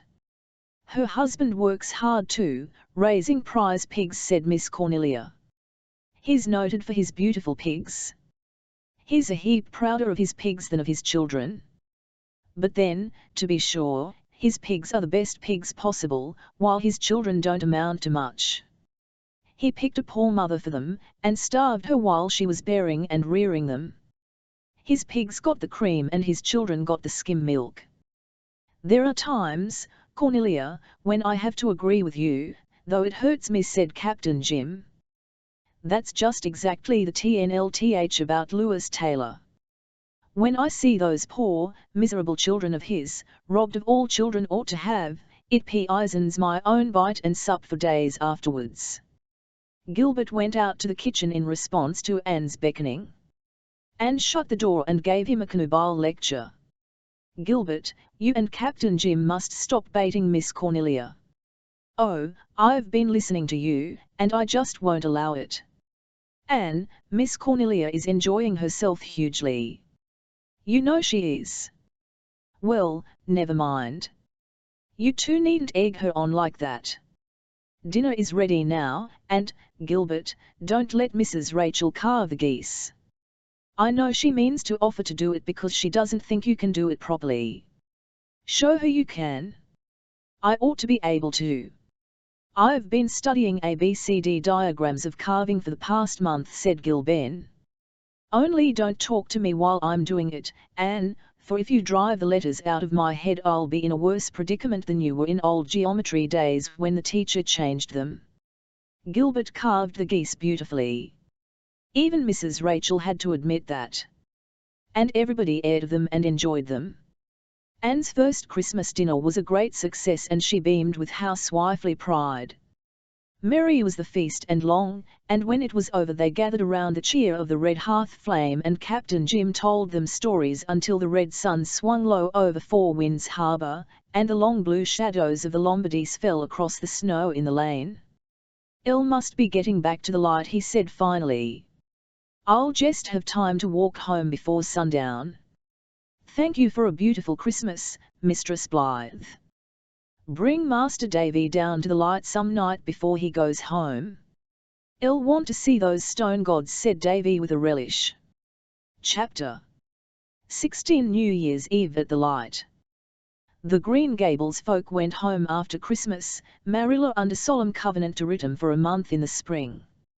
More snow came before New Year's, and the harbour froze over, but the Gulf still was free, beyond the white, imprisoned fields. The last day of the old year was one of those bright, cold, dazzling winter days, which bombard us with their brilliancy, and command our admiration but never our love. The sky was sharp and blue, the snow diamonds sparkled insistently, the stark trees were bare and shameless, with a kind of brazen beauty, the hills shot assaulting lances of crystal. Even the shadows were sharp and stiff and clear-cut, as no proper shadows should be. Everything that was handsome seemed 10 times handsomer and less attractive in the glaring splendor, and everything that was ugly seemed 10 times uglier, and everything was either handsome or ugly. There was no soft blending, or kind obscurity, or elusive mistiness in that searching glitter. The only things that held their own individuality were the firs, for the fir is the tree of mystery and shadow, and yields never to the encroachments of CNRDE radiance. But finally the day began to realize that she was growing old. Then a certain pensiveness fell over her beauty which dimmed yet intensified it, sharp angles, glittering points, melted away into curves and enticing gleams. The white harbour put on soft greys and pinks, the faraway hills turned amethyst. "The old year is going away beautifully," said Anne. She and Leslie and Gilbert were on their way to the Four Winds Point, having plotted with Captain Jim to watch the new year in at the light. The sun had set and in the southwestern sky hung Venus, glorious and golden, having drawn as near to her Earth sister as is possible for her. For the first time Anne and Gilbert saw the shadow cast by that brilliant star of evening, that faint, mysterious shadow, never seen save when there is white snow to reveal it, and then only with averted vision, vanishing when you gaze at it directly. "It's like the spirit of a shadow, isn't it?" whispered Anne. "You can see it so plainly haunting your side when you look ahead, but when you turn and look at it, it's gone. I have heard that you can see the shadow of Venus only once in a lifetime, and that within a year of seeing it your life's most wonderful gift will come to you," said Leslie. But she spoke rather hardly, perhaps she thought that even the shadow of Venus could bring her no gift of life. Anne smiled in the soft twilight. She felt quite sure what the mystic shadow promised her. They found Marshall Elliot at the lighthouse. At first Anne felt inclined to resent the intention of this long-haired, long-bearded eccentric into the familiar little circle. But Marshall Elliot soon proved his legitimate claim to membership in the household of Joseph. He was a witty, intelligent, well-read man, rivaling Captain Jim himself in the knack of telling a good story. They were all glad when he agreed to watch the old year out with them. Captain Jim's small nephew Joe had come down to spend New Year's with his great-uncle, and had fallen asleep on the sofa with the first mate curled up in a huge golden ball at his feet. "Ain't he a dear little man?" said Captain Jim gloatingly. "'Ell do love to watch a little child asleep, Mistress Blythe. It's the most beautiful sight in the world, I reckon. Joe does love to get down here for a night, because I have him sleep with me. At home he has to sleep with the other two boys, and he doesn't like it. 'Why can't I sleep with father, Uncle Jim?' says he. Everybody in the Bible slept with their fathers. As for the questions he asks, the minister himself couldn't answer them. They fair swamp me. Uncle Jim, if I wasn't me who'd I be, and, Uncle Jim, what would happen if God died? He fired them two off at me tonight, afore he went to sleep. As for his imagination, it sails away from everything. He makes up the most remarkable yarns, and then his mother shuts him up in the closet for telling stories. And he sits down and makes up another one, and has it ready to relate to her when she lets him out. He had one for me when he come down tonight. Uncle Jim, says he, solemn as a tombstone, I had a venture in the glen today.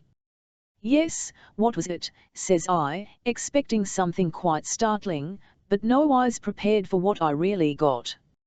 I met a wolf in the street, says he, enormous wolf with a big, red mouth and awful long teeth, Uncle Jim. Six didn't know there was any wolves up at the glen, says I. Oh, he comed there from far, far away, says Joe, and I thought he was going to eat me up, Uncle Jim. Were you scared, says I. No, 'cause I had a big gun, says Joe, and I shot the wolf dead, Uncle Jim, solid dead, and then he went up to heaven and bit God, says he. Well, I was fair staggered, Mistress Blythe. The hours bloomed into mirth around the driftwood fire. Captain Jim told tales, and Marshall Elliot sang old Scotch ballads in a fine tenor voice. Finally Captain Jim took down his old brown fiddle from the wall and began to play. He had a tolerable knack of fiddling, which all appreciated save the first mate, who sprang from the sofa as if he had been shot, emitted a shriek of protest, and fled wildly up the stairs. "Can't cultivate an ear for music in that Catna house," said Captain Jim. "He won't stay long enough to learn to like it." When we got the organ up at the Glen Church, old Elder Richards bounced up from his seat the minute the organist began to play and scuttled down the aisle and out of the church at the rate of no man's business. It reminded me so strong of the first mate tearing loose as soon as I begin to fiddle that I come nearer to laughing out loud in church than I ever did before or since. There was something so infectious in the rollicking tunes which Captain Jim played that very soon Marshall Elliot's feet began to twitch. He had been a noted dancer in his youth. Presently he started up and held out his hands to Leslie. Instantly she responded. Round and round the firelit room they circled with a rhythmic grace that was wonderful. Leslie danced like one inspired. The wild, sweet abandon of the music seemed to have entered into and possessed her. Anne watched her in fascinated admiration. She had never seen her like this. All the innate richness and colour and charm of her nature seemed to have broken loose and overflowed in crimson cheek and glowing eye and grace of motion. Even the aspect of Marshall Elliot, with his long beard and hair, could not spoil the picture. On the contrary, it seemed to enhance it. Marshall Elliot looked like a Viking of elder days, dancing with one of the blue-eyed, golden-haired daughters of the Northland.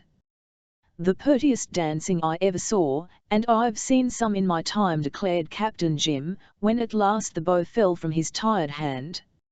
Leslie dropped into her chair, laughing, breathless. "I love dancing," she said apart to Anne.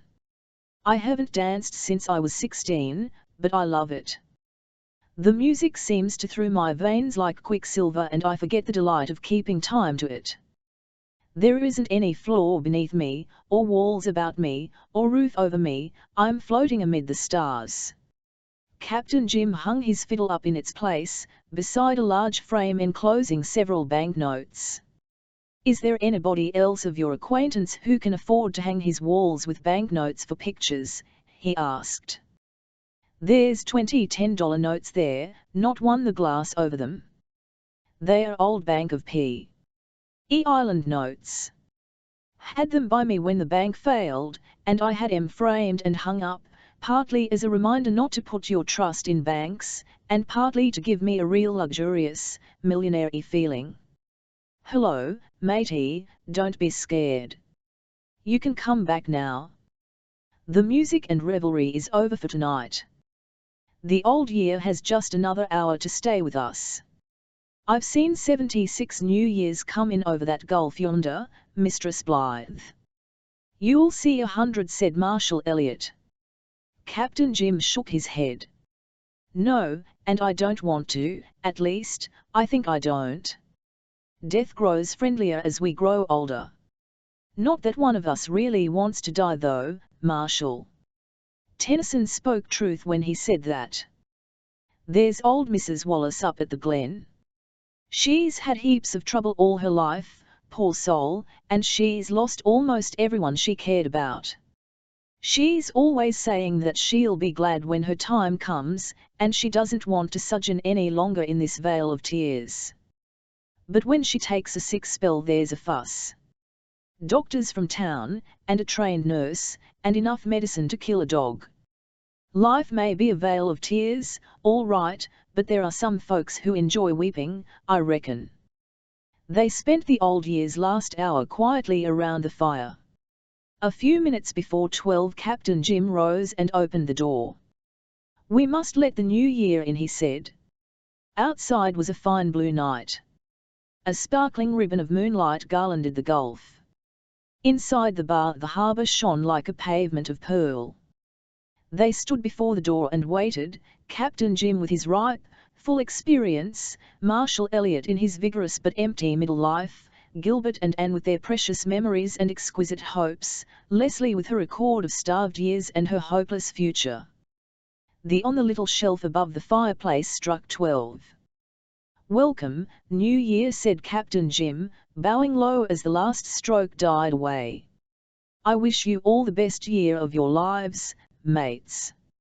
I reckon that whatever the new year brings us will be the best the great captain has for us, and somehow or other we'll all make port in a good harbour. Chapter 17. A Four Winds Winter. Winter set in vigorously after New Year's. Big, white drifts heaped themselves about the little house, and palms of frost covered its windows. The harbour ice grew harder and thicker, until the Four Winds people began their usual winter travelling over it. The safe ways were bushed by a benevolent government, and night and day the gay tinkle of the sleigh bells sounded on it. On moonlit nights Anne heard them in her house of dreams like fairy chimes. The gulf froze over, and the Four Winds light flashed no more. During the months when navigation was closed, Captain Jim's office was a sinecure. The first mate and I will have nothing to do till spring except keep warm and amuse ourselves. The last lighthouse keeper used always to move up to the Glen in winter, but I'd rather stay at the Point. The first mate might get poisoned or chewed up by dogs at the Glen. It's a mite lonely, to be sure, with neither the light nor the water for company, but if our friends come to see us often we'll weather it through. Captain Jim had an iceboat, and many a wild, glorious spin Ben and Anne and Leslie had over the glib harbour ice with him. Anne and Leslie took long snowshoe tramps together, too, over the fields, or across the harbour after storms, or through the woods beyond the Glen. They were very good comrades in their rambles and their fireside communings.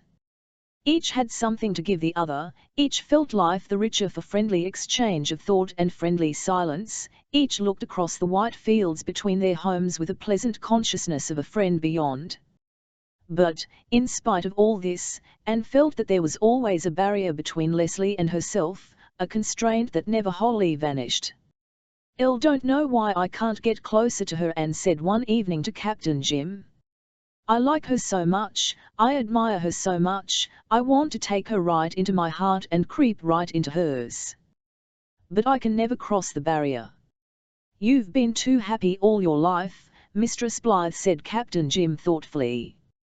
"I reckon that's why you and Leslie can't get real close together in your souls. The barrier between you is her experience of sorrow and trouble. She ain't responsible for it and you ain't, but it's there and neither of you can cross it."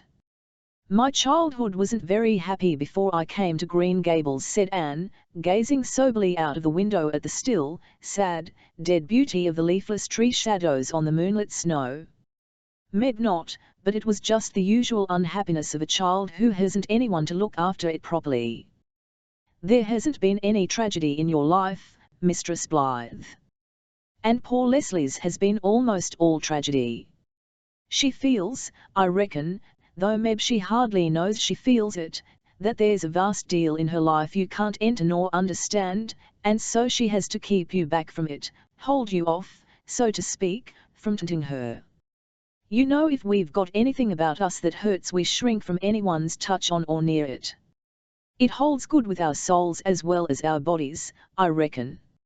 Leslie's soul must be near raw, it's no wonder she hides it away. If that were really all, I wouldn't mind, Captain Jim. I would understand.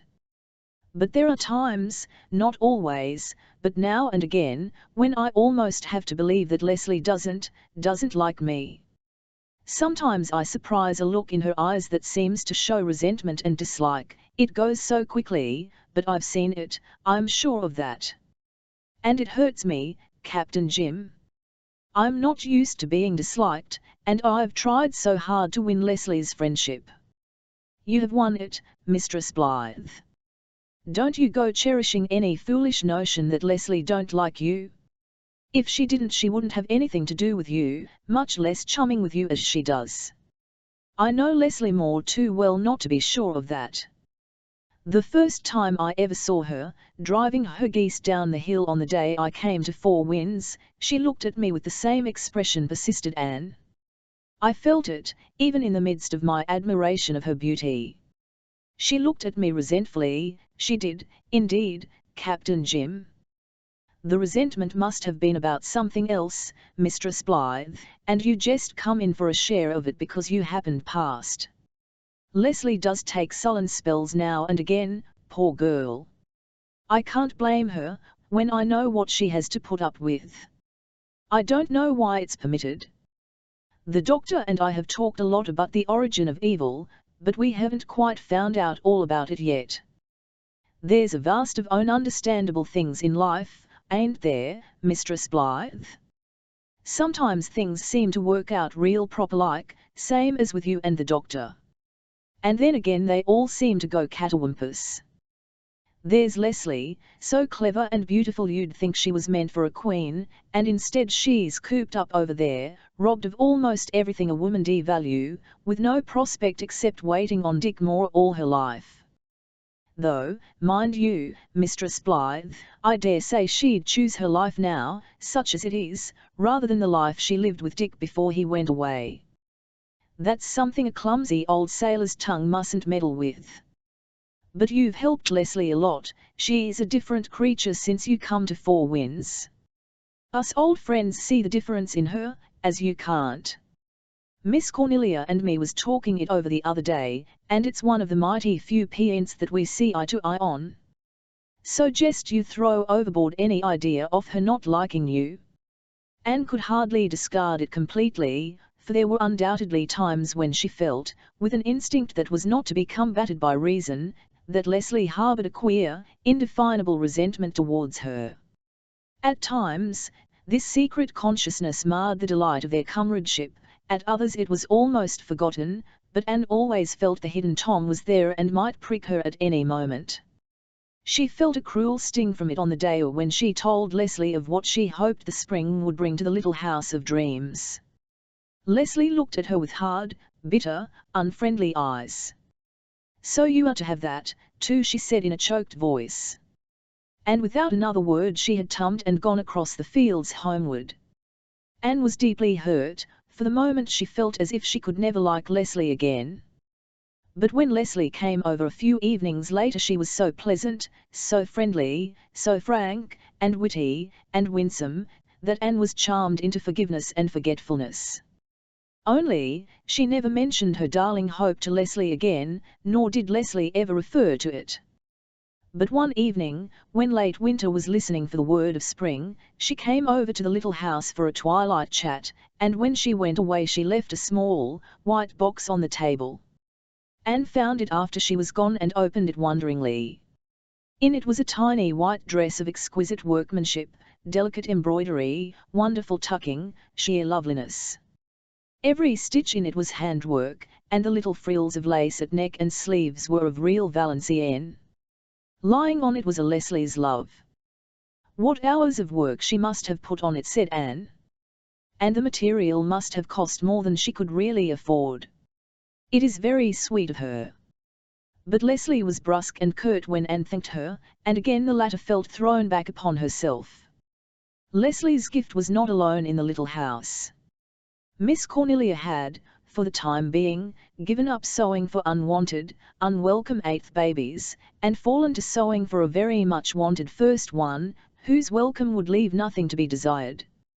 Philippa Blake and Diana Wright each sent a marvellous garment, and Mrs. Rachel Lindy sent several, in which good material and honest stitches took the place of embroidery and frills. Anne herself made many, desecrated by no touch of machinery, spending over them the happiest hours of the happy winter. Captain Jim was the most frequent guest of the little house, and none was more welcome. Every day Anne loved the simple-souled, hearted old sailor more and more. He was as refreshing as a sea breeze, as interesting as some ancient chronicle. She was never tired of listening to his stories, and his quaint remarks and comments were a continual delight to her. Captain Jim was one of those rare and interesting people who never speak but they say something. The milk of human kindness and the wisdom of the serpent were mingled in his composition in delightful proportions. Nothing ever seemed to put Captain Jim out or depress him in any way. "I've kind of contracted a habit of enjoying things," he remarked once, when Anne had commented on his invariable cheerfulness. "It's got so chronic that I believe I even enjoy the disagreeable things. It's great fun thinking they can't last. Old rheumatize says when it grips me hard, you've got to stop aching sometime. The worse you are the sooner you'll stop, Meb. I'm bound to get the better of you in the long run, whether in the body or out of the body." One night, by the fireside at the light, Anne saw Captain Jim's life book. He needed no coaxing to show it and proudly gave it to her to read. "I'll read it to leave to little Joe," he said. "I don't like the idea of everything I've done and seen being clean forgot after I've shipped for my last voyage. Joe, he'll remember it, and tell the yarns to his children." It was an old leather-bound book filled with the record of his voyages and adventures. Anne thought what a treasure trove it would be to a writer. Every sentence was a nugget. In itself the book had no literary merit. Captain Jim's charm of storytelling failed him when he came to pen and ink. He could only jot roughly down the outline of his famous tales, and both spelling and grammar were sadly askew. But Anne felt that if anyone possessed of the gift could take that simple record of a brave, adventurous life, reading between the bald lines the tales of dangers staunchly faced and duty manfully done, a wonderful story might be made from it. Rich comedy and thrilling tragedy were both lying hidden in Captain Jim's life book, waiting for the touch of the master hand to waken the laughter and grief and horror of thousands. Anne said something of this to Gilben as they walked home. "Why don't you try your hand at it yourself, Anne?" Anne shook her head. "No, I only wish I could. But it's not in the power of my gift. You know what my forte is, Gilbert, the fanciful, the fairy-like, the pretty. To write Captain Jim's life book as it should be written, one should be a master of vigorous yet subtle style, a keen psychologist, a born humorist and a born tragedian." A rare combination of gifts is needed. Paul might do it if he were older. Anyhow, I'm going to ask him to come down next summer and meet Captain Jim. Come to this shore, wrote Anne to Paul. I am afraid you cannot find here Nora or the Golden Lady or the twin sailors, but you will find one old sailor who can tell you wonderful stories. Paul, however, wrote back, saying regretfully that he could not come that year. He was going abroad for 2 years' study. When I return I'll come to Four Winds, dear teacher, he wrote. But meanwhile, Captain Jim is growing old, said Anne, sorrowfully, and there is nobody to write his life book. Chapter 18 Spring Days. The ice in the harbour grew black and rotten in the March suns. In April there were blue waters and a windy, white-capped gulf again, and again the Four Winds light beguiled the twilights. I'm so glad to see it once more, said Anne, on the first evening of its reappearance. I've missed it so all winter. The northwestern sky has seemed blank and lonely without it. The land was tender with brand new, golden green, baby leaves. There was an emerald mist on the woods beyond the glen. The seaward valleys were full of fairy mists at dawn. Vibrant winds came and went with salt foam in their breath. The sea laughed and flashed and preened and allured, like a beautiful woman. The henning schooled and the fishing village woke to life. The harbour was alive with white sails making for the channel. The ships began to sail outward and inward again. On a spring day like this, said Anne, I'll know exactly what my soul will feel like on the resurrection morning. There are times in spring when I sort of feel that I might have been a poet if I'd been caught young, remarked Captain Jim. I'll catch myself conning over old lines and verses I heard the schoolmaster reciting 60 years ago. They don't trouble me at other times. Now I feel as if I had to get out on the rocks or the fields or the water and spout them. Captain Jim had come up that afternoon to bring Anne a load of shells for her garden, and a little bunch of sweet grass which he had found in a ramble over the sand dunes. It's getting real scarce along this shore now, he said. When I was a boy there was plenty of it. But now it's only once in a while you'll find a plot, and never when you're looking for it. You just have to stumble on it. You're walking along on the sand hills, never thinking of sweet grass, and all at once the air is full of sweetness, and there's the grass under your feet. I favour the smell of sweet grass. It always makes me think of my mother. She was fond of it, asked Anne. Not that I knows on. Dunno's she ever saw any sweet grass.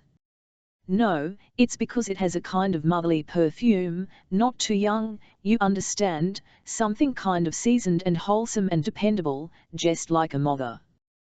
The schoolmaster's bride always kept it among her handkerchiefs. You might put that little bunch among yours, Mistress Blythe. I don't like these boughten scents, but a whiff of sweet grass belongs anywhere a lady does. Anne had not been especially enthusiastic over the idea of surrounding her flower beds with quaoag shells. As a decoration they did not appeal to her on first thought. But she would not have hurt Captain Jim's feelings for anything, so she assumed a virtue she did not at first feel, and thanked him heartily. And when Captain Jim had proudly encircled every bed with a rim of the big, milk-white shells, Anne found to her surprise that she liked the effect. On a town lawn, or even up at the glen, they would not have been in keeping, but here, in the old-fashioned, sea-bound garden of the little house of dreams, they belonged. They do look nice, she said sincerely. The schoolmaster's bride always had cow-orks round her beds, said Captain Jim. She was a master hand with flowers.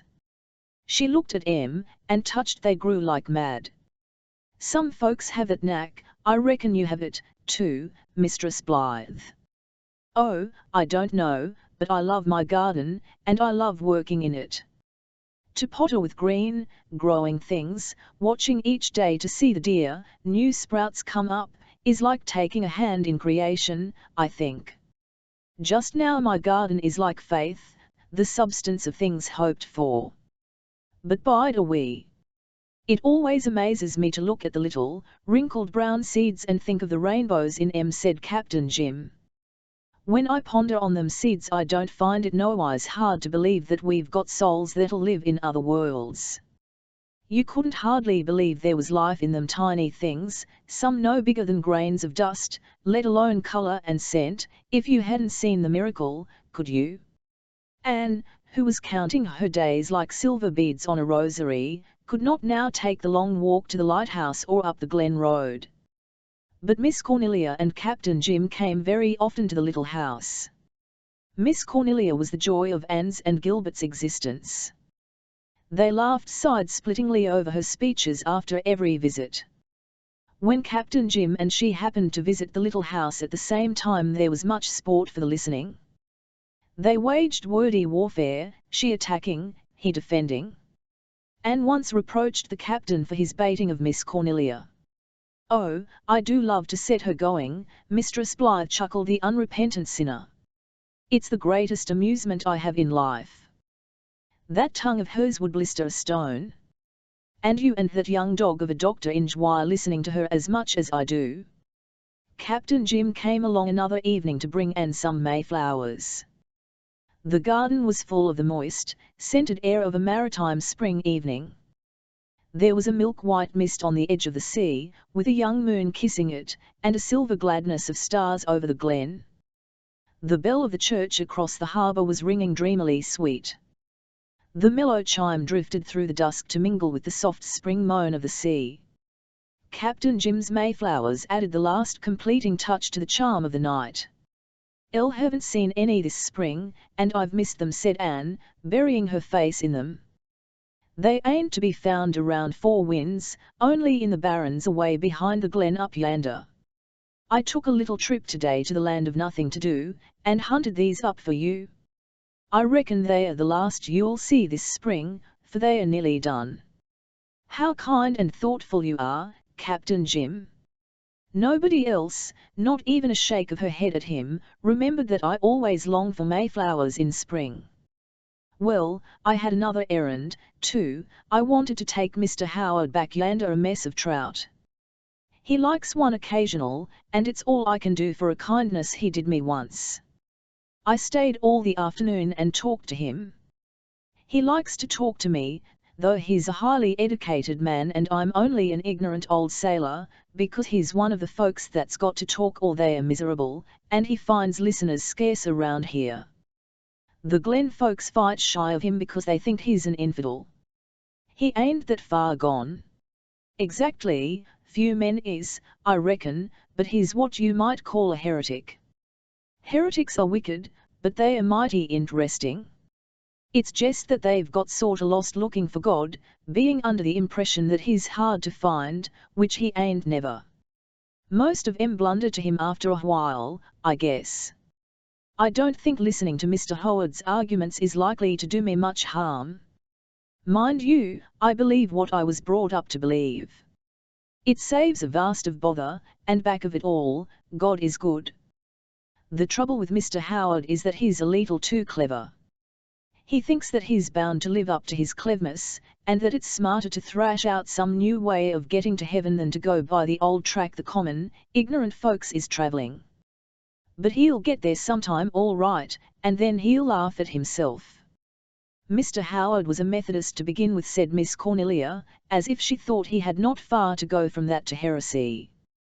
"Do you know, Camelia," said Captain Jim gravely, "I've often thought that if I wasn't a Presbyterian I'd be a Methodist." "Oh, well," conceded Miss Cornelia, "if you weren't a Presbyterian it wouldn't matter much what you were. Speaking of heresy, reminds me, Doctor, I've brought back that book you lent me, that Natural Law in the Spiritual World. I didn't read more than a third of it. I can read sense, and I can read nonsense, but that book is neither the one nor the other." "It is considered rather heretical in some quarters," admitted Gilbert, "but I told you that before you took it, Miss Camelia." "Oh, I wouldn't have minded its being heretical. I can stand wickedness, but I can't stand foolishness," said Miss Cornelia calmly, and with the air of having said the last thing there was to say about natural law. Speaking of books, a mad love come to an end at last 2 weeks ago, remarked Captain Jim musingly. It run to 103 chapters. When they got married the book stopped right off, so I reckon their troubles were all over. It's real nice that that's the way in books anyhow, isn't it, even if 'tisn't so anywhere else. I never read novels, said Miss Cornelia. Did you hear how Geordie Russell was today, Captain Jim? Yes, I called in on my way home to see him. He's getting round all right, but stewing in a broth of trouble, as usual, poor man. Course he brews up most of it for himself, but I reckon that don't make it any easier to bear. He's an awful pessimist, said Miss Camelia. Well, no, he ain't a pessimist exactly, Cornelia. He only just never finds anything that suits him. And isn't that a pessimist? No, a pessimist is one who never expects to find anything to suit him. Geordie hain't he got that far yet. You'd find something good to say of the devil himself, Jim Boyd. Well, you've heard the story of the old lady who said he was persevering. But no, Cornelia, I've nothing good to say of the devil. Do you believe in him at all? Asked Miss Cornelia seriously. How can you ask that when you know what a good Presbyterian I am, Cornelia? How could a Presbyterian get along without a devil? Do you? Persisted Miss Cornelia. Captain Jim suddenly became grave. I'll believe in what I heard a minister once call a mighty and malignant and intelligent power of evil working in the universe, he said solemnly. I do that, Cornelia. You can call it the devil, or the principle of evil, or the old scratch, or any name you like. It's there, and all the infidels and heretics in the world can't argue it away, any more than they can argue God away. It's there, and it's working. But, mind you, Cornelia, I believe it's going to get the worst of it in the long run. I'm sure I hope so, said Miss Cornelia, none too hopefully. But speaking of the devil, I am positive that Billy Booth is possessed by him now. Have you heard of Billy's latest performance? No, what was that? He's gone and burned up his wife's new, brown broadcloth suit, that she paid $25 for in Charlotte Tone, because he declares the men looked too admiring at her when she wore it to church the first time. Wasn't that like a man? Mistress Booth is mighty pretty, and brown's her colour, said Captain Jim reflectively. Is that any good reason why he should poke her new suit into the kitchen stove? Billy Booth is a jealous fool, and he makes his wife's life miserable. She's cried all the week about her suit. Oh, Anne, I wish I could write like you, believe me. Wouldn't I score some of the men round here? Those Booths are all a mite queer, said Captain Jim. Billy seemed the sanest of the lot till he got married, and then this queer jealous streak cropped out in him. His brother Daniel, now, was always odd. Took tantrums every few days or so and wouldn't get out of bed, said Miss Cornelia with a relish. His wife would have to do all the barn work till he got over his spell. When he died people wrote her letters of condolence. If I'd written anything it would have been one of congratulation. Their father, old Abraham Booth, was a disgusting old sot. He was drunk at his wife's funeral, and kept reeling round and hiccuping, I didn't drink much, but I feel awfully. I gave him a good jab in the back with my umbrella when he came near me, and it sobered him up until they got the casket out of the house. Young Johnny Booth was to have been married yesterday, but he couldn't be because he's gone and got the mumps. Wasn't that like a man? How could he help getting the mumps, poor fellow? I'd poor fellow him, believe me, if I was Kate Stearns. I don't know how he could help getting the mumps, but I do know the wedding supper was all prepared and everything will be spoiled before he's well again. Such a waste. He should have had the mumps when he was a boy. Come, Cornelia, don't you think you're a mite unreasonable? Miss Cornelia disdained to reply and turned instead to Susan Baker, a grim-faced, kind-hearted elderly spinster of the Glen, who had been installed as maid of all work at the little house for some weeks. Susan had been up to the glen to make a sick call, and had just returned. "How is poor old Aunt Mandy tonight?" asked Miss Camelia. Susan sighed. Very poorly, Cornelia. I am afraid she will soon be in heaven, poor thing." "Oh, surely, it's not so bad as that," exclaimed Miss Cornelia, sympathetically. Captain Jim and Gilbert looked at each other. Then they suddenly rose and went out.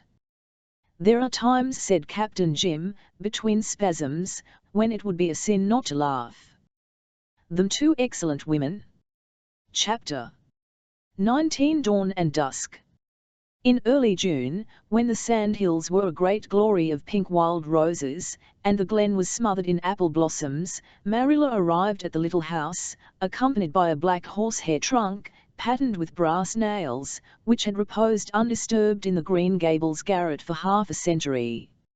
Susan Baker, who, during her few weeks' sojourn in the little house, had come to worship young Mrs. Doctor as she called Anne, with blind fervour, looked rather jealously askance at Marilla at first. But as Marilla did not try to interfere in kitchen matters, and showed no desire to interrupt Susan's ministrations to young Mrs. Doctor, the good handmaiden became reconciled to her presence, and told her cronies at the Glen that Miss Cuthbert was a fine old lady and knew her place. One evening, when the sky's limpid bowl was filled with a red glory, and the robins were thrilling the golden twilight with jubilant hymns to the stars of evening, there was a sudden commotion in the little house of dreams. Telephone messages were sent up to the Glen, Dr. Dave and a white-capped nurse came hastily down, Marilla paced the garden walks the quaog shells, murmuring prayers between her set lips, and Susan sat in the kitchen with cotton wool in her ears and her apron over her head. Leslie, looking out from the house up the brook, saw that Eve 1Y window off Little House was alight, and did not sleep that night. The June night was short, but it seemed an eternity to those who waited and watched. "Oh, will it never end?" said Marilla. Then she saw how grave the nurse and Dr. Dave looked, and she dared ask no more questions. Suppose Anne, but Marilla could not suppose it. "Do not tell me," said Susan fiercely, answering the anguish in Marilla's eyes, "that God could be so cruel as to take that darling lamb from us when we all love her so much." "He has taken others as well, beloved," said Marilla hoarsely. But at dawn, when the rising sun rent apart the mists hanging over the sandbar, and made rainbows of them, joy came to the little house. Anne was safe, and a wee, white lady, with her mother's big eyes, was lying beside her. Gilbert, his face grey and haggard from his night's agony, came down to tell Marilla and Susan. "Thank God," shuddered Marilla. Susan got up and took the cotton wool out of her ears. "Now for breakfast," she said briskly. "I am of the opinion that we will all be glad of a bite and sup. You tell young Mrs. Doctor not to warn about a single thing, Susan is at the helm. You tell her just to think of her baby." Gilbert smiled rather sadly as he went away. Anne, her pale face blanched with its baptism of pain, her eyes aglow with the holy passion of motherhood, did not need to be told to think of her baby. She thought of nothing else. For a few hours she tasted of happiness so rare and exquisite that she wondered if the angels in heaven did not envy her. "Little Joyce," she murmured, when Marilla came in to see the baby. "We planned to call her that if she were a girlie. There were so many we would have liked to name her for, we couldn't choose between them, so we decided on Joyce. We can call her Joy for suits so well." "Oh, Marilla, I thought I was happy before. Now I know that I just dreamed a pleasant dream of happiness. This is the reality." "You mustn't talk, Anne, wait till you're stronger," said Marilla waningly. "You know how hard it is for me not to talk," smiled Anne. At first she was too weak and too happy to notice that Gilbert and the nurse looked grave and Marilla sorrowful. Then, as subtly, and coldly, and remorselessly as a sea fog stealing landward, fear crept into her heart. Why was not Gilbert gladder? Why would he not talk about the baby? Why would they not let her have it with her after that first heavenly, happy hour? Was there anything wrong? Gilbert whispered and imploringly, "The baby is all right, isn't she? Tell me, tell me." Gilbert was a long while in turning round, then he bent over and looked in her eyes. Marilla, listening fearfully outside the door, heard a pitiful, heartbroken moan, and fled to the kitchen where Susan was weeping. "Oh, the poor lamb, the poor lamb! How can she bear it, Miss Cuthbert? I am afraid it will kill her. She has been that built up and happy, longing for that baby, and planning for it. Cannot anything be done now, Miss Cuthbert?" "I'm afraid not, Susan. Gilbert says there is no hope. He knew from the first the little thing couldn't live. And it is such a sweet baby," sobbed Susan. "I never saw one so white, they are mostly red or yellow. And it opened its big eyes as if it was months old. The little thing. Oh, the poor, young Mrs. Doctor." At sunset the little soul that had come with the dawning went away, leaving heartbreak behind it. Miss Camelia took the wee, white lady from the kindly but stranger hands of the nurse, and dressed the tiny waxen form in the beautiful dress Leslie had made for it. Leslie had asked her to do that. Then she took it back and laid it beside the poor, broken, tear-blinded little mother. "The Lord has given and the Lord has taken away, dearie," she said through her own tears. "Blessed be the name of the Lord." Then she went away, leaving Anne and Gilbert alone together with their dead. The next day, the small white joy was laid in a velvet casket which Leslie had lined with apple blossoms, and taken to the graveyard of the church across the harbour.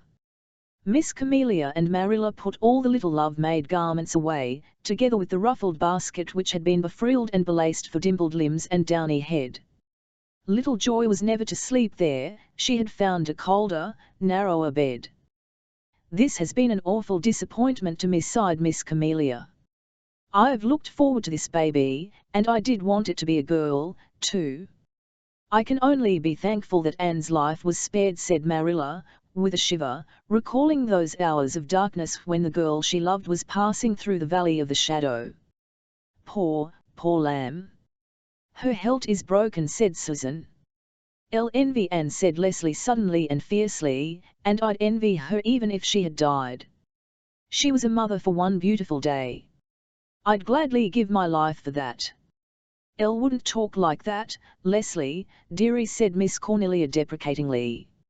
She was afraid that the dignified Miss Cuthbert would think Leslie quite terrible. Anne's convalescence was long, and made bitter for her by many things. The bloom and sunshine of the Four Winds world grated harshly on her, and yet, when the rain fell heavily, she pictured it beating so mercilessly down on that little grave across the harbour, and when the wind blew around the eaves she heard sad voices in it she had never heard before. Kindly callers howl her, too, with the well-meant platitudes with which they strove to cover the nakedness of bereavement. A letter from Phil Blake was an added sting. Phil had heard of the baby's birth, but not of its death, and she wrote Anne a congratulatory letter of sweet mirth which hurt her horribly. "I would have laughed over it so happily if I had my baby," she sobbed to Marilla. "But when I haven't it just seems like wanton cruelty, though I know Phil wouldn't hurt me for the world. Oh, Marilla, I don't see how I can ever be happy again, everything will hurt me all the rest of my life." "Time will help you," said Marilla, who was racked with sympathy but could never learn to express it in other than age-worn formulas. "It doesn't seem fair," said Anne rebelliously. "Babies are born and live where they are not wanted, where they will be neglected, where they will have no chance. I would have loved my baby so, and cared for it so tenderly, and tried to give her every chance for good. And yet I wasn't allowed to keep her. It was God's will," and said Marilla, helpless before the riddle of the universe, the why of undeserved pain. "And little Joy is better off." "I can't believe that," cried Anne bitterly. Then, seeing that Marilla looked shocked, she added passionately, "Why should she be born at all, why should anyone be born at all, if she is better off dead? I don't believe it is better for a child to die at birth than to live its life out, and love and be loved, and enjoy and suffer, and do its work, and develop a character that would give it a personality in eternity. And how do you know it was God's will? Perhaps it was just a thwarting of his purpose by the power of evil. We can't be expected to be resigned to that. Oh, Anne, don't talk so, said Marilla, genuinely alarmed lest Anne were drifting into deep and dangerous waters. We can't understand, but we must have faith, we must believe that all is for the best. I know you find it hard to think so, just now. But try to be brave, for Gilbeth's sake. He's so worried about you. You aren't getting strong as fast as you should. Oh, I know I've been very selfish, sighed Anne. I love Gilbert more than ever, and I want to live for his sake. But it seems as if part of me was buried over there in that little harbour graveyard, and it hurts so much that I'm afraid of life. It won't hurt so much always, Anne. The thought that it may stop hurting sometimes hurts me worse than all else, Marilla. Yes, I know, I've felt that too, about other things. But we all love you, Anne. Captain Jim has been up every day to ask for you, and Mrs. Moore haunts the place, and Miss Bryant spends most of her time, I think, cooking up nice things for you. Susan doesn't like it very well. She thinks she can cook as well as Miss Bryant. Dear Susan. Oh, everybody has been so dear and good and lovely to me, Marilla. I'm not ungrateful, and perhaps, when this horrible ache grows a little less, I'll find that I can go on living. Chapter 20. Lost Margaret. Anne found that she could go on living. The day came when she even smiled again over one of Miss Cornelia's speeches. But there was something in the smile that had never been in Anne's smile before and would never be absent from it again. On the first day she was able to go for a drive, Gilbert took her down to Four Winds Point, and left her there while he rowed over the channel to see a patient at the fishing village. A rollicking wind was scudding across the harbour and the dunes, whipping the water into white caps and washing the sand shore with long lines of silvery breakers. I'm real proud to see you here again, Mistress Blythe, said Captain Jim. Sit down, sit down. I'm afeard it's mighty dusty here today, but there's no need of looking at dust when you can look at such scenery, is there? I don't mind the dust, said Anne, but Gilbert says I must keep in the open air. I think I'll go and sit on the rocks down there. Would you like company or would you rather be alone? If by company you mean yours, I'd much rather have it than be alone, said Anne, smiling. Then she sighed. She had never before minded being alone. Now she dreaded it. When she was alone now she felt so dreadfully alone. Here's a nice little spot where the wind can't get at you, said Captain Jim, when they reached the rocks. I'll often sit here. It's a great place just to sit and dream. Oh, dreams, sighed Anne. I can't dream now, Captain Jim, I'm done with dreams. Oh, no, you're not, Mistress Blythe, oh, no, you're not, said Captain Jim meditatively. I know how you feel just now, but if you keep on living you'll get glad again, and the first thing you know you'll be dreaming again, thank the good Lord for it. If it wasn't for our dreams they might as well bury us. How'd we stand living if it wasn't for our dream of immortality? And that's a dream that's bound to come, TNLE, Mistress Blythe. You'll see your little Joyce again some day. But she won't be my baby, said Anne, with trembling lips. Oh, she may be, as Longfellow says, a fair maiden clothed with celestial grace, but she'll be a stranger to me. God will manage better in that, I believe, said Captain Jim. They were both silent for a little time. Then Captain Jim said very softly, Mistress Blythe, may I tell you about lost Margaret? Of course, said Anne gently. She did not know who lost Margaret was, but she felt that she was going to hear the romance of Captain Jim's life. I've often wanted to tell you about her, Captain Jim went on. Do you know why, Mistress Blythe? It's because I want somebody to remember and think of her sometime after I'm gone. I can't bear that her name should be forgotten by all living souls. And now nobody remembers lost Margaret but me. Then Captain Jim told the story, an old forgotten story, for it was over 50 years since Margaret had fallen asleep one day in her father's dory and drifted, or so it was supposed, for nothing was ever certainly known as to her fate, out of the channel, beyond the bar, to perish in the black thunder squall which had come up so suddenly that long ago summer afternoon. But to Captain Jim those 50 years were but as yesterday when it is past. Elle walked the shore for months after that, he said sadly, looking to find her dear, sweet little body, but the sea never give her back to me. But I'll find her sometime, Mistress Blythe, I'll find her sometime. She's waiting for me.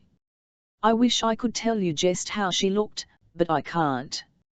I've seen a fine, silvery mist hanging over the bar at sunrise that seemed like her, and then again I've seen a white birch in the woods back yonder that made me think of her.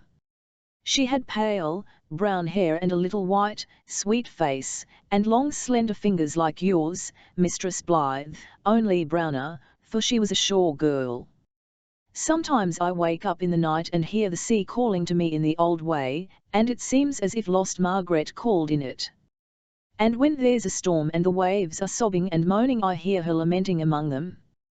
And when they laugh on a gay day, it's her laugh, lost Margaret's sweet, roguish, little laugh. The sea took her from me, but some day I'll find her. Mistress Blythe. It can't keep us apart forever. I'm glad you have told me about her, said Anne. I'll have often wondered why you had lived all your life alone. Elle couldn't ever care for anyone else. Lost Margaret took my heart with her, out there, said the old lover, who had been faithful for 50 years to his drowned sweetheart. You won't mind if I talk a good deal about her, will you, Mistress Blythe? It's a pleasure to me, for all the pain went out of her memory years ago and just left its blessing. I know you'll never forget her, Mistress Blythe. And if the years, as I hope, bring other little folks to your home, I want you to promise me that you'll tell them the story of lost Margaret, so that her name won't be forgotten among humankind.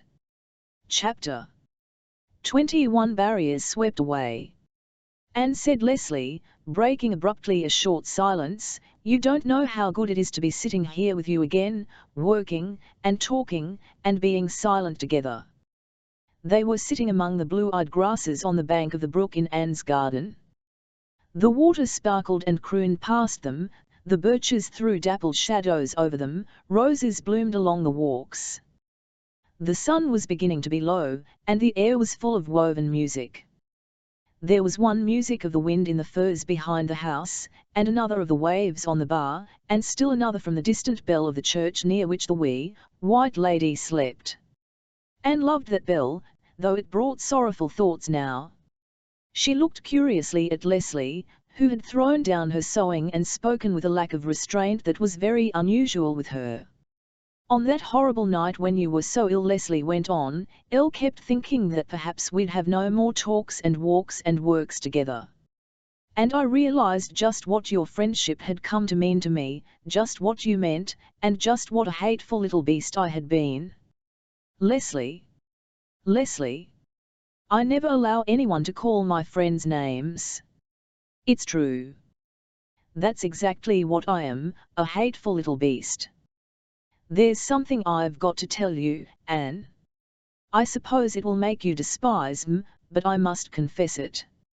Anne, there have been times this past winter and spring when I have hated you. I knew it, said Anne calmly. You knew it? Yes, I saw it in your eyes. And yet you went on liking me and being my friend. Well, it was only now and then you hated me, Leslie. Between times you loved me, I think. Elle certainly did. But that other horrid feeling was always there, spoiling it, back in my heart. I kept it down, sometimes I forgot it, but sometimes it would surge up and take possession of me. I hated you because I envied you, oh, I was sick with envy of you at times. You had a dear little home, and love, and happiness, and glad dreams, everything I wanted, and never had, and never could have. Oh, never could have. That was what stung.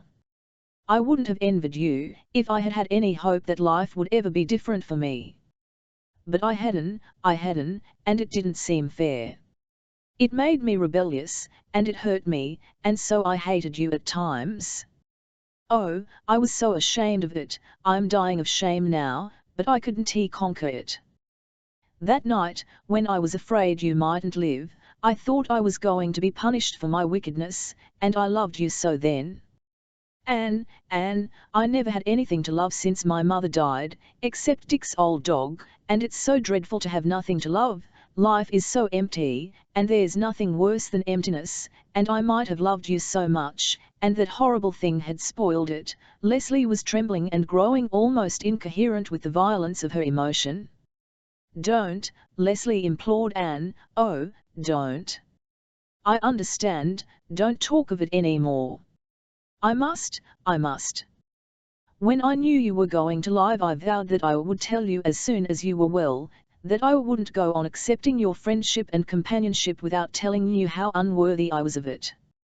And I've been so afraid it would turn you against me. You needn't fear that, Leslie. Oh, I'm so glad, Anne. Leslie clasped her brown, work-hardened hands tightly together to still their shaking. But I want to tell you everything, now I've begun. You don't remember the first time I saw you, I suppose. It wasn't that night on the shore, no, it was the night Gilbert and I came home. You were driving your geese down the hill. I should think I do remember it. I thought you were so beautiful, I longed for weeks after to find out who you were. Elle knew who you were, although I had never seen either of you before. I had heard of the new doctor and his bride who were coming to live in Miss Russell's little house. I hated you that very moment, Anne. Elle felt the resentment in your eyes. Then I doubted, I thought I must be mistaken, because why should it be? It was because you looked so happy. Oh, you'll agree with me now that I am a hateful beast, to hate another woman just because she was happy, and when her happiness didn't take anything from me. That was why I never went to see you. I knew quite well I ought to go, even our simple Four Winds customs demanded that. But I couldn't. I used to watch you from my window. I could see you and your husband strolling about your garden in the evening, or you down the poplar lane to meet him. And it hurt me. And yet in another way I wanted to go over. I felt that, if I were not so miserable, I could have liked you and found in you what I've never had in my life, an intimate, real friend of my own age. And then you remember that night at the shore? You were afraid I would think you crazy. You must have thought I was. No, but I couldn't understand you, Leslie.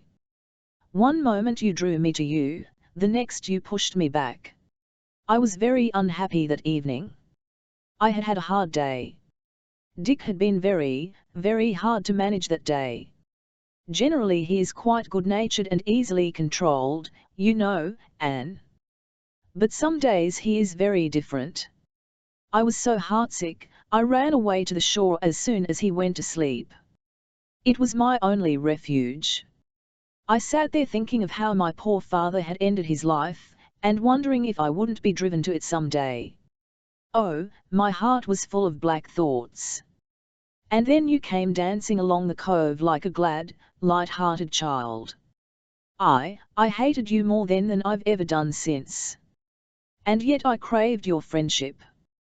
The one feeling swayed me one moment, the other feeling the next. When I got home that night I cried for shame of what you must think of me. But it's always been just the same when I came over here. Sometimes I'd be happy and enjoy my visit. And at other times that hideous feeling would mar it all. There were times when everything about you and your house hurt me. You had so many dear little things I couldn't have. Do you know, it's ridiculous, but I had an especial spite at those China dogs of yours. There were times when I wanted to catch up Gog and Magog and bang their pert black noses together. Oh, you smile, Anne, but it was never funny to me. I would come here and see you and Gilbert with your books and your flowers, and your household gods, and your little family jokes, and your love for each other showing in every look and word, even when you didn't know it, and I would go home to, you know what I went home to. Oh, Anne, I don't believe I'm jealous and envious by nature. When I was a girl I lacked many things my schoolmates had, but I never cared, I never disliked them for it. But I seem to have grown so hateful. Leslie, dearest, stop blaming yourself. You are not hateful or jealous or envious. The life you have to live has warped you a little, perhaps, but it would have ruined a nature less fine and noble than yours. I'm letting you tell me all this because I believe it's better for you to talk it out and rid your soul of it. But don't blame yourself anymore. Well, I won't. I just wanted you to know me as I am. That time you told me of your darling hope for the spring was the worst of all, Anne. I shall never forgive myself for the way I behaved then. I repented it with tears. And I did put many a tender and loving thought of you into the little dress I made. But I might have known that anything I made could only be a shroud in the end. Now, Leslie, that is bitter and morbid, put such thoughts away. Elle was so glad when you brought the little dress, and since I had to lose little Joyce I like to think that the dress she wore was the one you made for her when you let yourself love me. Anne, do you know, I believe I shall always love you after this. I don't think I'll ever feel that dreadful way about you again. Talking it all out seems to have done away with it, somehow. It's very strange, and I thought it so real and bitter. It's like opening the door of a dark room to show some hideous creature you've believed to be there, and when the light streams in your monster turns out to have been just a shadow, vanishing when the light comes. It will never come between us again. No, we are real friends now, Leslie, and I am very glad. I'll hope you won't misunderstand me if I say something else. Anne, I was grieved to the core of my heart when you lost your baby, and if I could have saved her for you by cutting off one of my hands I would have done it. But your sorrow has brought us closer together. Your perfect happiness isn't a barrier any longer. Oh, don't misunderstand, dearest, I'm not glad that your happiness isn't perfect any longer, I can say that sincerely, but since it isn't, there isn't such a gulf between us. I do understand that, too, Leslie. Now, we'll just shut up the past and forget what was unpleasant in it. It's all going to be different. We're both of the race of Joseph now. I think you've been wonderful, wonderful. And, Leslie, I can't help believing that life has something good and beautiful for you yet. Leslie shook her head. No, she said dully. There isn't any hope. Dick will never be better, and even if his memory were to come back, oh, Anne, it would be worse, even worse, than it is now. This is something you can't understand, you happy bride. Anne, did Miss Cornelia ever tell you how I came to marry Dick? Yes. I'm glad, I wanted you to know, but I couldn't bring myself to talk of it if you hadn't known. Anne, it seems to me that ever since I was 12 years old life has been bitter. Before that I had a happy childhood. We were very poor, but we didn't mind. Father was so splendid, so clever and loving and sympathetic. We were chums as far back as I can remember. And Mother was so sweet. She was very, very beautiful. I look like her, but I am not so beautiful as she was. Miss Cornelia says you are far more beautiful. She is mistaken, or prejudiced. I think my figure is better. Mother was slight and bent by hard work, but she had the face of an angel. I used just to look up at her in worship. We all worshipped, and Kenneth and I. Anne remembered that Miss Cornelia had given her a very different impression of Leslie's mother. But had not love the truer vision? Still, it was selfish of Rose West to make her daughter marry Dick Moore. Kenneth was my brother, went on Leslie. Oh, I can't tell you how I loved him. And he was cruelly killed. Do you know how? Yes. Anne, I saw his little face as the wheel went over him. He fell on his back. Anne, I can see it now. I shall always see it. Anne, all I ask of heaven is that that recollection shall be blotted out of my memory. Oh my Leslie, don't speak of it. I know the story, don't go into details that only harrow your soul up unavailingly. It will be blotted out. After a moment's stnlggle, Leslie regained a measure of self-control. Then father's health got worse and he grew despondent, his mind became unbalanced. You've heard all that, too. Yes. After that I had just mother to live for. But I was very ambitious. I meant to teach and earn my way through college. I meant to climb to the very top. Oh, I won't talk of that either. It's no use. You know what happened? I couldn't see my dear little heartbroken mother, who had been such a slave all her life, turned out of her home. Of course, I could have earned enough for us to live on. But mother couldn't leave her home. She had come there as a bride, and she had loved father so, and all her memories were there. Even yet, Anne, when I think that I made her last year happy, I'm not sorry for what I did. As for Dick, I didn't hate him when I married him, I just felt for him the indifferent, friendly feeling I had for most of my schoolmates. I knew he drank some, but I had never heard the story of the girl down at the fishing cove. If I had, I couldn't have married him, even for mother's sake. Afterwards, I did hate him, but mother never knew. She died, and then I was alone. I was only 17 and I was alone. Dick had gone off in the Four Sisters. I hoped he wouldn't be home very much more. The sea had always been in his blood. I had no other hope. Well, Captain Jim brought him home, as you know, and that's all there is to say. You know me now, Anne, the worst of me, the barriers are all down. And you still want to be my friend? Anne looked up through the birches, at the white paper lantern of a half-moon drifting downwards to the gulf of sunset. Her face was very sweet. I'm your friend and you are mine, for always, she said. Such a friend as I never had before. I have had many dear and beloved friends, but there is a something in you, Leslie, that I never found in anyone else. You have more to offer me in that rich nature of yours, and I have more to give you than I had in my careless girlhood. We are both women, and friends forever. They clasped hands and smiled at each other through the tears that filled the grey eyes and the blue dot. Chapter 22 Miss Cornelia arranges matters. Gilbert insisted that Susan should be kept on at the little house for the summer. Anne protested at first. Life here with just the two of us is so sweet, Gilbert. It spoils it a little to have anyone else. Susan is a dear soul, but she is an outsider. It won't hurt me to do the work here. You must take your doctor's advice, said Gilbert. There's an old proverb to the effect that shoemakers' wives go barefoot and doctors' wives die young. I don't mean that it shall be TNLE in my household.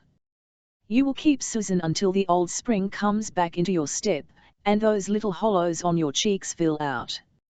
You just take it easy, Mrs. Doctor, dear, said Susan, coming abruptly in. Have a good time and do not worry about the pantry. Susan is at the helm. There is no use in keeping a dog and doing your own barking. I am going to take your breakfast up to you every morning. Indeed you are not, laughed Anne. I'll agree with Miss Cornelia that it's a scandal for a woman who isn't sick to eat her breakfast in bed, and almost justifies the men in any enormities. Oh, Camelia, said Susan, with ineffable contempt. I think you have better sense, Mrs. Doctor, dear, than to heed what Camelia Bryant says. I cannot see why she must be always running down the men, even if she is an old maid. I am an old maid, but you never hear me abusing the men. I like 'em. I would have married one if I could. Is it not funny nobody ever asked me to marry him, Mrs. Doctor, dear? I am no beauty, but I am as good looking as most of the married women you see. But I never had a beau. What do you suppose is the reason? It may be predestination, suggested Anne, with unearthly solemnity. Susan nodded. That is what I have often thought, Mrs. Doctor, dear, and a great comfort it is. I do not mind nobody wanting me if the Almighty decreed it so for his own wise purposes. But sometimes doubt creeps in, Mrs. Doctor, dear, and I wonder if maybe the old scratch has not more to do with it than anyone else. I cannot feel resigned then. But maybe, added Susan, brightening up, Elle will have a chance to get married yet. I often and often think of the old verse my aunt used to repeat, there never was a goose so grey but sometime soon or late some honest gander came her way and took her for his mate. A woman cannot ever be sure of not being married till she is buried, Mrs. Doctor, dear, and meanwhile I will make a batch of cherry pies. I notice the doctor favours em, and I do like cooking for a man who appreciates his victuals. Miss Camelia dropped in that afternoon, puffing a little. Elle don't mind the world or the devil much, but the flesh does rather bother me, she admitted. You always look as cool as a cucumber, Anne, dearie. Do I smell cherry pie? If I do, ask me to stay to tea. Haven't tasted a cherry pie this summer. My cherries have all been stolen by those scamps of Gilman boys from the Glen. Now, Cornelia, remonstrated Captain Jim, who had been reading a sea novel in a corner of the living room, you shouldn't say that about those two poor, motherless Gilman boys, unless you've got certain proof. Just because their father ain't none too honest isn't any reason for calling them thieves. It's more likely it's been the robins took your cherries. They're terrible thick this year. Robins, said Miss Cornelia disdainfully. Humph. Two-legged robins, believe me. Well, most of the Four Winds robins are constructed on that principle, said Captain Jim gravely. Miss Cornelia stared at him for a moment. Then she leaned back in her rocker and laughed long and unjingly. Well, you have got one on me at last, Jim Boyd, I'll admit. Just look how pleased he is, Anne, dearie, grinning like a Chessy cat. As for the robin's legs, if robins have great, big, bare, sunburned legs, with ragged trousers hanging on em, such as I saw up in my cherry tree one morning at sunrise last week, I'll beg the Gilman boys' pardon. By the time I got down they were gone. I couldn't understand how they had disappeared so quick, but Captain Jim has enlightened me. They flew away, of course. Captain Jim laughed and went away, regretfully declining an invitation to stay to supper and partake of cherry pie. I'm on my way to see Leslie and ask her if she'll take a boarder, Miss Cornelia resumed. I'd a letter yesterday from a Mrs. Daly in Toronto, who boarded a spell with me 2 years ago. She wanted me to take a friend of hers for the summer. His name is Owen Ford, and he's a newspaper man, and it seems he's a grandson of the schoolmaster who built this house. John Selwyn's oldest daughter married an Ontario man named Ford, and this is her son. He wants to see the old place his grandparents lived in. He had a bad spell of typhoid in the spring and hasn't got rightly over it, so his doctor has ordered him to the sea. He doesn't want to go to the hotel, he just wants a quiet home place. I can't take him, for I have to be away in August.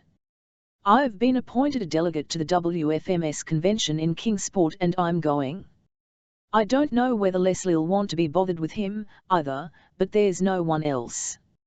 If she can't take him he'll have to go over the harbour. When you've seen her, come back and help us eat our cherry pies, said Anne. Bring Leslie and Dick, too, if they can come. And so you're going to Kingsport? What a nice time you will have. I must give you a letter to a friend of mine there, Mrs. Jonas Blake. I've prevailed on Mrs. Thomas Hull to go with me, said Miss Cornelia complacently. It's time she had a little holiday, believe me. She has just about worked herself to death. Tom Holt can crochet beautifully, but he can't make a living for his family. He never seems to be able to get up early enough to do any work, but I notice he can always get up early to go fishing. Isn't that like a man?" Anne smiled. She had learned to discount largely Miss Cornelia's opinions of the Four Winds men. Otherwise she must have believed them the most hopeless assortment of reprobates and ne'er-do-wells in the world, with veritable slaves and martyrs for wives. This particular Tom Holt, for example, she knew to be a kind husband, a much-loved father, and an excellent neighbour. If he were rather inclined to be lazy, liking better the fishing he had been born for than the farming he had not, and if he had a harmless eccentricity for doing fancy work, nobody save Miss Cornelia seemed to hold it against him. His wife was a hustler who gloried in hustling, his family got a comfortable living off the farm, and his strapping sons and daughters, inheriting their mother's energy, were all in a fair way to do well in the world. There was not a happier household in Glen St. Mary than the Holts. Miss Cornelia returned satisfied from the house up the brook. "Leslie's going to take him," she announced. She jumped at the chance. She wants to make a little money to shingle the roof of her house this fall, and she didn't know how she was going to manage it. "I expect Captain Jim will be more than interested when he hears that a grandson of the Selwyns is coming here. Leslie said to tell you she hankered after cherry pie, but she couldn't come to tea because she has to go and hunt up her turkeys. They've strayed away. But she said, if there was a piece left, for you to put it in the pantry and she'd NM over in the cat's light, when prowling's in order, to get it. You don't know, Anne, dearie, what good it did my heart to hear Leslie send you a message like that, laughing like she used to long ago. There's a great change come over her lately. She laughs and jokes like a girl, and from her talk I gather she's here real often." "Every day, or else I'm over there," said Anne. "Elle don't know what I'd do without Leslie, especially just now when Gilbert is so busy. He's hardly ever home except for a few hours in the wee summers. He's really working himself to death. So many off over harbour people send for him now." "They might better be content with their own doctors," said Miss Cornelia. "Though to be sure I can't blame them, for he's a Methodist. Ever since Dr. Blythe brought Mrs. Allenby round folks think he can raise the dead.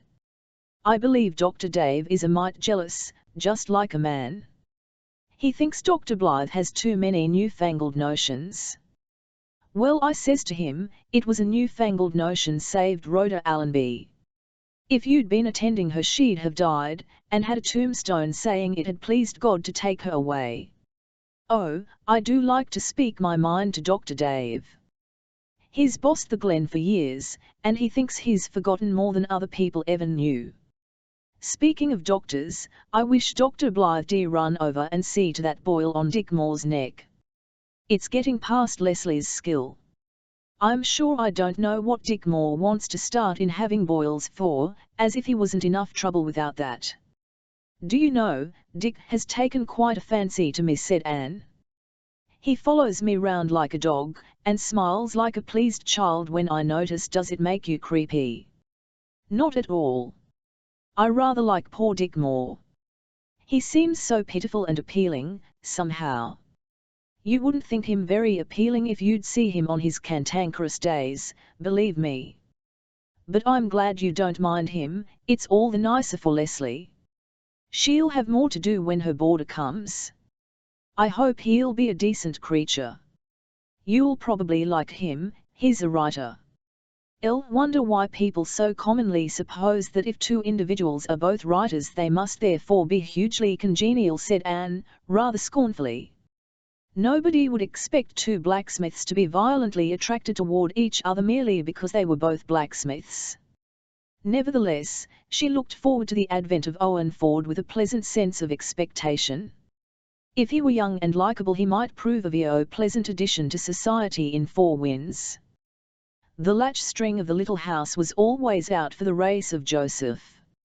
Chapter 23 Owen Ford comes. One evening Miss Camelia telephoned down to Anne. "The writer man has just arrived here. I'm going to drive him down to your place, and you can show him the way over to Leslie's. It's shorter than driving round by the other road, and I'm in a mortal hurry." The Reese baby has gone and fallen into a pail of hot water at the Glen, and got nearly scalded to death, and they want me right off, to put a new skin on the child, I presume. Mrs. Reese is always so careless, and then expects other people to mend her mistakes. You won't mind, will you, dearie? His trunk can go down tomorrow. Very well, said Anne. What is he like, Miss Cornelia? You'll see what he's like outside when I take him down. As for what he's like inside, only the Lord who made him knows that. I'm not going to say another word, for every receiver in the Glen is down. Miss Cornelia evidently can't find much fault with Mr. Ford's looks, or she would find it in spite of the receivers, said Anne. I conclude therefore, Susan, that Mr. Ford is rather handsome than otherwise. Well, Mrs. Lister, dear, I do enjoy seeing a well-looking man, said Susan candidly. Had I not better get up a snack for him? There is a strawberry pie that would melt in your mouth. No, Leslie is expecting him and has his supper ready. Besides, I want that strawberry pie for my own poor man. He won't be home till late, so leave the pie and a glass of milk out for him, Susan. That I will, Mrs. Doctor, dear. Susan is at the helm. After all, it is better to give pie to your own men than to strangers, who may be only seeking to devour, and the doctor himself is as well-looking a man as you often come across. When Owen Ford came and secretly admitted, as Miss Cornelia towed him in, that he was very well-looking indeed. He was tall and broad-shouldered, with thick, brown hair, finely cut nose and chin, large and brilliant dark grey eyes. And did you notice his ears and his teeth, Mrs. Doctor, dear? Queried Susan later on. He has got the nicest shaped ears I ever saw on a man's head. I am choice about ears. When I was young I was scared that I might have too many a man with ears like flaps. But I need not have worried, for never a chance did I have with any kind of ears. Anne had not noticed Owen Ford's ears, but she did see his teeth, as his lips parted over them in a frank and friendly smile. Unsmiling, his face was rather sad and absent in expression, not unlike the melancholy, inscrutable hero of Anne's own early dreams, but mirth and humour and charm lighted it up when he smiled. Certainly, on the outside, as Miss Cornelia said, Owen Ford was a very presentable fellow. You cannot realize how delighted I am to be here, Mrs. Blythe, he said, looking around him with eager, interested eyes. I have an odd feeling of coming home. My mother was born and spent her childhood here, you know. She used to talk a great deal to me of her old home. I know the geography of it as well as of the one I lived in, and, of course, she told me the story of the building of the house, and of my grandfather's agonized watch for the Royal William. I had thought that so old a house must have vanished years ago, or I should have come to see it before this. Old houses don't vanish easily on this enchanted coast, smiled Anne. This is a land where all things always seem the same, nearly always, at least. John Selwyn's house hasn't even been much changed, and outside the rose bushes your grandfather planted for his bride are blooming this very minute. How the thought links me with them! With your leave I must explore the whole place soon. Our latch string will always be out for you, promised Anne. And do you know that the old sea captain who keeps the Four Winds Light knew John Selwyn and his bride well in his boyhood? He told me their story the night I came here, the third bride of the old house. Can it be possible?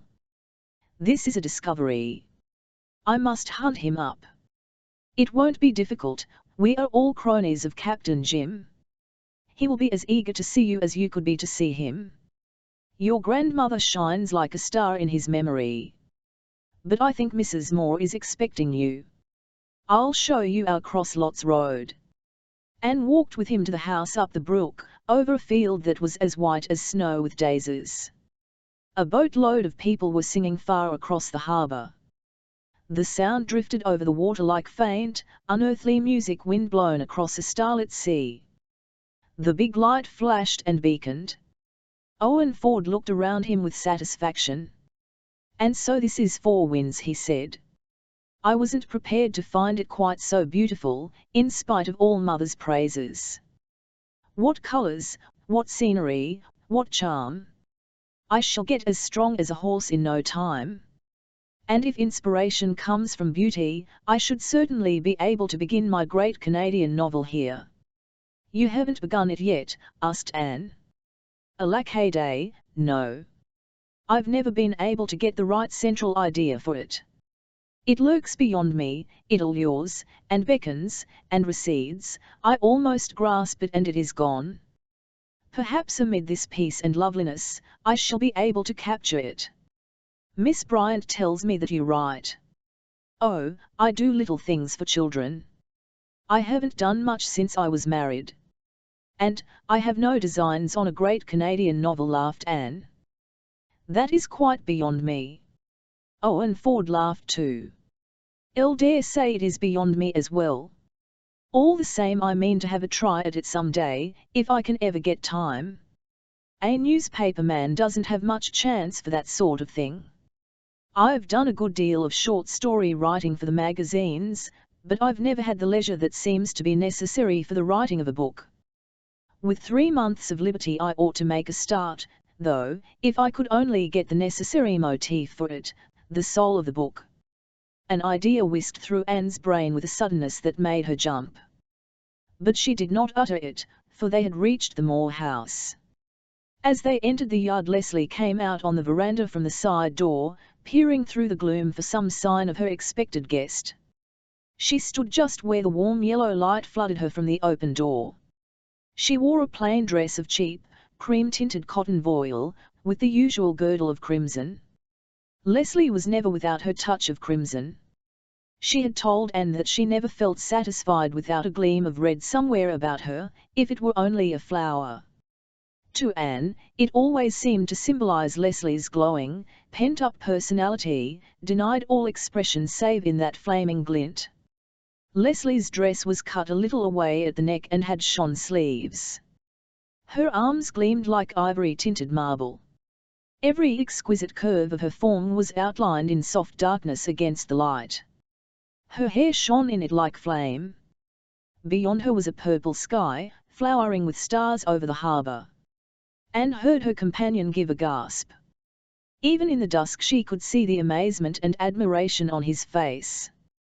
"Who is that beautiful creature?" he asked. "That is Mrs. Moore," said Anne. "She is very lovely, isn't she?" I never saw anything like her," he answered, rather dazedly. "Elle wasn't prepared, I didn't expect, good heavens, one doesn't expect a goddess for a landlady. Why, if she were clothed in a gown of sea purple, with a rope of amethysts in her hair, she would be a veritable sea queen. And she takes in boarders." "Even goddesses must live," said Anne. "And Leslie isn't a goddess. She's just a very beautiful woman, as human as the rest of us." "Did Miss Bryant tell you about Mr. Moore, mentally deficient, or something of the sort, isn't he?" "But she said nothing about Mrs. Moore, and I supposed she'd be the usual hustling country housewife who takes in boarders to earn an honest penny." "Well, that's just what Leslie is doing," said Anne crisply. "And it isn't altogether pleasant for her, either. I hope you won't mind, Dick. If you do, please don't let Leslie see it. It would hurt her horribly. He's just a big baby, and sometimes a rather annoying one." "Oh, I won't mind him. I don't suppose I'll be much in the house anyhow, except for meals. But what a shame it all is. Her life must be a hard one." "It is. But she doesn't like to be pitied." Leslie had gone back into the house and now met them at the front door. She greeted Owen Ford with cold civility, and told him in a business-like tone that his room and his supper were ready for him.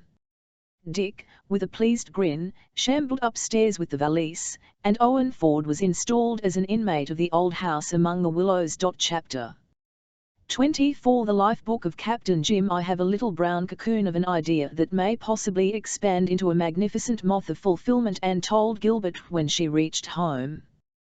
He had returned earlier than she had expected, and was enjoying Susan's cherry pie. Susan herself hovered in the background, like a rather grim but beneficent guardian spirit, and found as much pleasure in watching Gilbert eat pie as he did in eating it. "What is your idea?" he asked. "I shan't tell you just yet, not till I see if I can bring the thing about." "What sort of a chap is Ford?" "Oh, very nice, and quite good-looking." "Such beautiful ears, Doctor, dear," interjected Susan with a relish. "He is about 30 or 35, I think, and he meditates writing a novel. His voice is pleasant and his smile delightful, and he knows how to dress. He looks as if life hadn't been altogether easy for him, somehow." Owen Ford came over the next evening with a note to Anne from Leslie. They spent the sunset time in the garden and then went for a moonlit sail on the harbour, in the little boat Gilbert had set up for summer outings. They liked Owen immensely and had that feeling of having known him for many years which distinguishes the Freemasonry of the House of Joseph. "He's as nice as his ears, Mrs. Doctor, dear," said Susan, when he had gone. He had told Susan that he had never tasted anything like her strawberry shortcake, and Susan's susceptible heart was his forever. "He has got away with him," she reflected, as she cleared up the relics of the supper. "It is real queer he is not married, for a man like that could have anybody for the asking. Well, maybe he is like me, and has not met the right one yet." Susan really grew quite romantic in her musings as she washed the supper dishes. 2 nights later Anne took Owen Ford down to Four Winds Point to introduce him to Captain Jim. The clover fields along the harbour shore were whitening in the western wind, and Captain Jim had one of his finest sunsets on exhibition. He himself had just returned from a trip over the harbour. "I had to go over and tell Henry Pollock he was dying. Everybody else was afraid to tell him. They expected he'd take on terrible, for he's been dreadful determined to live, and been making no end of plans for the fall. His wife thought he ought to be told, and that I'd be the best one to break it to him that he couldn't get better.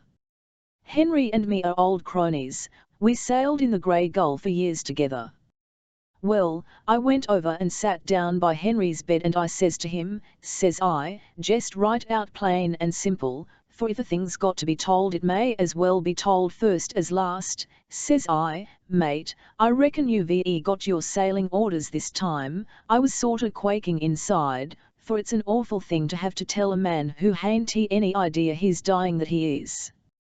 But then and behold, Mistress Blythe, Henry looks up at me, with those bright old black eyes of his in his wizened face, and says he, tell me something I don't know, Jim Boyd, if you want to give me information.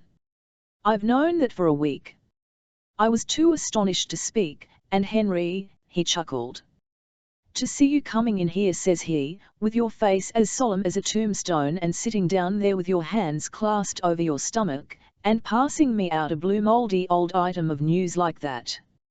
It'd make a cat laugh, Jim Boyd, says he. Who told you, says I, stupid like. Nobody, says he. A week ago Tuesday night I was lying here awake, and I just knew. I'd suspicioned it before, but then I nev. I've been keeping up for the wife's sake. And I'd like to have got that barn built, for Eben'll never get it right. But anyhow, now that you've eased your mind, Jim, put on a smile and tell me something interesting. Well, there it was. They'd been so scared to tell him, and he knew it all the time. Strange how nature looks out for us, ain't it, and lets us know what we should know when the time comes. Did I never tell you the yarn about Henry getting the fish hook in his nose, Mistress Blythe? No. /Vel, him and me had a laugh over it today. It happened nigh unto 30 years ago. Him and me and several more was out mackerel fishing one day.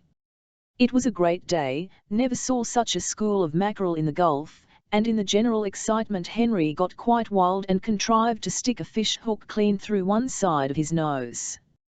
Well, there he was, there was barb on one end and a big piece of lead on the other, so it couldn't be pulled out. We wanted to take him ashore at once, but Henry was game. He said he'd be jiggered if he'd leave a school like that for anything short of lockjaw. Then he kept fishing away, hauling in hand over fist and groaning between times. Finally the school passed and we come in with a load. I got a file and begun to try to file through that hook. I tried to be as easy as I could, but you should have heard Henry. No, you shouldn't either. It was well no ladies were around. Henry wasn't a swearing man, but he'd heard some few matters of that sort alongshore in his time, and he fished 'em all out of his recollection and hurled 'em at me. Finally he declared he couldn't stand it and I had no bowels of compassion. So we hitched up and I drove him to a doctor in Charlottetown, 35 miles, there weren't none nearer in them days, with that blessed hook still hanging from his nose. When we got there old Dr. Crab jest took a file and filed that hook jest the same as I'd tried to do, only he weren't a mite particular about doing it easy. Captain Jim's visit to his old friend had revived many recollections and he was now in the full tide of reminiscences. Henry was asking me today if I remembered the time old Father Chiniquy blessed Alexander McAllister's boat. Another odd yarn, and TNTE as gospel. I was in the boat myself. We went out, him and me, in Alexander McAllister's boat one morning at sunrise. Besides, there was a French boy in the boat, Catholic of course. You know old Father Chiniquy had turned Protestant, so the Catholics hadn't much use for him. Well, we sat out in the Gulf in the broiling sun till noon, and not a bite did we get. When we went ashore old Father Chiniquy had to go, so he said in that polite way of his, "I'm ven sorry I cannot go out with you dis afternoon, Mr. McAllister, but I leave you my blessing. You will catch a 1,000 dis afternoon." Well, we did not catch 1,000, but we caught exactly 999, the biggest catch for a small boat on the whole North Shore that summer. Curious, wasn't it? Alexander McAllister, he says to Andrew Peters, "Well, and what do you think of Father Chiniquy now?" "Vell," growled Andrew, "I think der old devil has got a blessing left yet." Laws, how Henry did laugh over that today. "Do you know who Mr. Ford is, Captain Jim?" asked Anne, seeing that Captain Jim's fountain of reminiscence had run out for the present. "I want you to guess." Captain Jim shook his head. "Never was any hand at guessing, Mistress Blythe, and yet somehow when I come in I thought, where have I seen them eyes before? For I have seen 'em. Think of a September morning many years ago," said Anne, softly. "Think of a ship sailing up the harbour, a ship long waited for and despaired of. Think of the day the Royal William came in and the first look you had at the schoolmaster's bride." Captain Jim sprang up. "They are Persis Selwyn's eyes," he almost shouted. "You can't be her son, you must be her grandson. Yes, I am Alice Selwyn's son." Captain Jim swooped down on Owen Ford and shook his hand over Gam. "Alice Selwyn's son? Lord, but you're welcome. Many's the time I've wondered where the descendants of the schoolmaster were living. I knew there was none on the island. Alice, the first baby ever born in that little house. No baby ever brought more joy. I've dandled her 100 times. It was from my knee she took her first steps alone. Can't I see her mother's face watching her, and it was near 60 years ago. Is she living yet?" "No, she died when I was only a boy." "Oh, it doesn't seem right that I should be living to hear that," sighed Captain Jim. "But I'm heart glad to see you. It's brought back my youth for a little while. You don't know yet what a boon that is. Mistress Blythe here has the trick, she does it quite often for me." Captain Jim was still more excited when he discovered that Owen Ford was what he called a real writing man. He gazed at him as at a superior being. Captain Jim knew that Anne wrote, but he had never taken that fact very seriously. Captain Jim thought women were delightful creatures, who ought to have the vote, and everything else they wanted, bless their hearts, but he did not believe they could write. "Just look at a mad love," he would protest. A woman wrote that, and just look at it, 103 chapters when it could all have been told in 10. A writing woman never knows when to stop, that's the trouble. The point of good writing is to know when to stop. Mr. Ford wants to hear some of your stories, Captain Jim, said Anne. Tell him the one about the captain who went crazy and imagined he was the Flying Dutchman. This was Captain Jim's best story. It was a compound of horror and humour, and though Anne had heard it several times, she laughed as heartily and shivered as fearsomely over it as Mr. Ford did. Other tales followed, for Captain Jim had an audience after his own heart. He told how his vessel had been run down by a steamer, how he had been boarded by Malay pirates, how his ship had caught fire, how he helped a political prisoner escape from a South African republic, how he had been wrecked one fall on the Magdalens and stranded there for the winter, how a tiger had broken loose on board ship, how his crew had mutinied and marooned him on a barren island. These and many other tales, tragic or humorous or grotesque, did Captain Jim relate. The mystery of the sea, the fascination of far lands, the lure of adventure, the laughter of the world, his hearers felt and realized them all. Owen Ford listened, with his head on his hand, and the first mate purring on his knee, his brilliant eyes fastened on Captain Jim's rugged, eloquent face. "Won't you let Mr. Ford see your life book, Captain Jim?" asked Anne, when Captain Jim finally declared that yarn spinning must end for the time. "Oh, he don't want to be bothered with that," protested Captain Jim, who was secretly dying to show it. "El should like nothing better than to see it, Captain Boyd," said Owen. "If it is half as wonderful as your tales, it will be worth seeing." With pretended reluctance, Captain Jim dug his life book out of his old chest and handed it to Owen. "El reckon you won't care to wrestle along with my old hand zero, right?" "I never had much schooling," he observed carelessly. "Just wrote that there to amuse my nephew Joe. He's always wanting stories. Comes here yesterday and says to me, reproachful like, as I was lifting a 20-pound codfish out of my boat, 'Uncle Jim, ain't a codfish a dumb animal?' I'd been telling him, you see, that he must be real kind to dumb animals, and never hurt 'em in any way. I got out of the scrape by saying a codfish was dumb enough but it wasn't an animal, but Joe didn't look satisfied, and I wasn't satisfied myself. You've got to be mighty careful what you tell them little critters. They can see through you." While talking, Captain Jim watched Owen Ford from the corner of his eye as the latter examined the lifebook, and presently observing that his guest was lost in its pages, he turned smilingly to his cupboard and proceeded to make a pot of tea. Owen Ford separated himself from the lifebook, with as much reluctance as a miser wrenches himself from his gold, long enough to drink his tea, and then returned to it hungrily. "Oh, you can take that thing home with you if you want to," said Captain Jim, as if the thing were not his most treasured possession. "El must go down and pull my boat up a bit on the skids. There's a wind coming. Did you notice the sky tonight? Mackerel skies and mare's tails make tall ships caney short sails." Owen Ford accepted the offer of the lifebook gladly. On their way home, Anne told him the story of lost Margaret. "That old captain is a wonderful old fellow," he said. "What a life he has led! Why, the man had more adventures in 1 week of his life than most of us have in a lifetime. Do you really think his tales are all true?" "El certainly do. I am sure Captain Jim could not tell a lie, and besides, all the people about here say that everything happened as he relates it. There used to be plenty of his old shipmates alive to corroborate him. He's one of the last of the old type of P.E. Island sea captains. They are almost extinct now." Chapter 25. The writing of the book. Owen Ford came over to the little house the next morning in a state of great excitement. "Mrs. Blythe, this is a wonderful book, absolutely wonderful.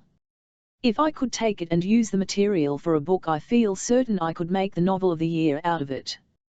Do you suppose Captain Jim would let me do it?" "Let you? I'm sure he would be delighted," cried Anne. "I admit that it was what was in my head when I took you down last night. Captain Jim has always been wishing he could get somebody to write his life book properly for him. Will you go down to the Point with me this evening, Mrs. Blythe?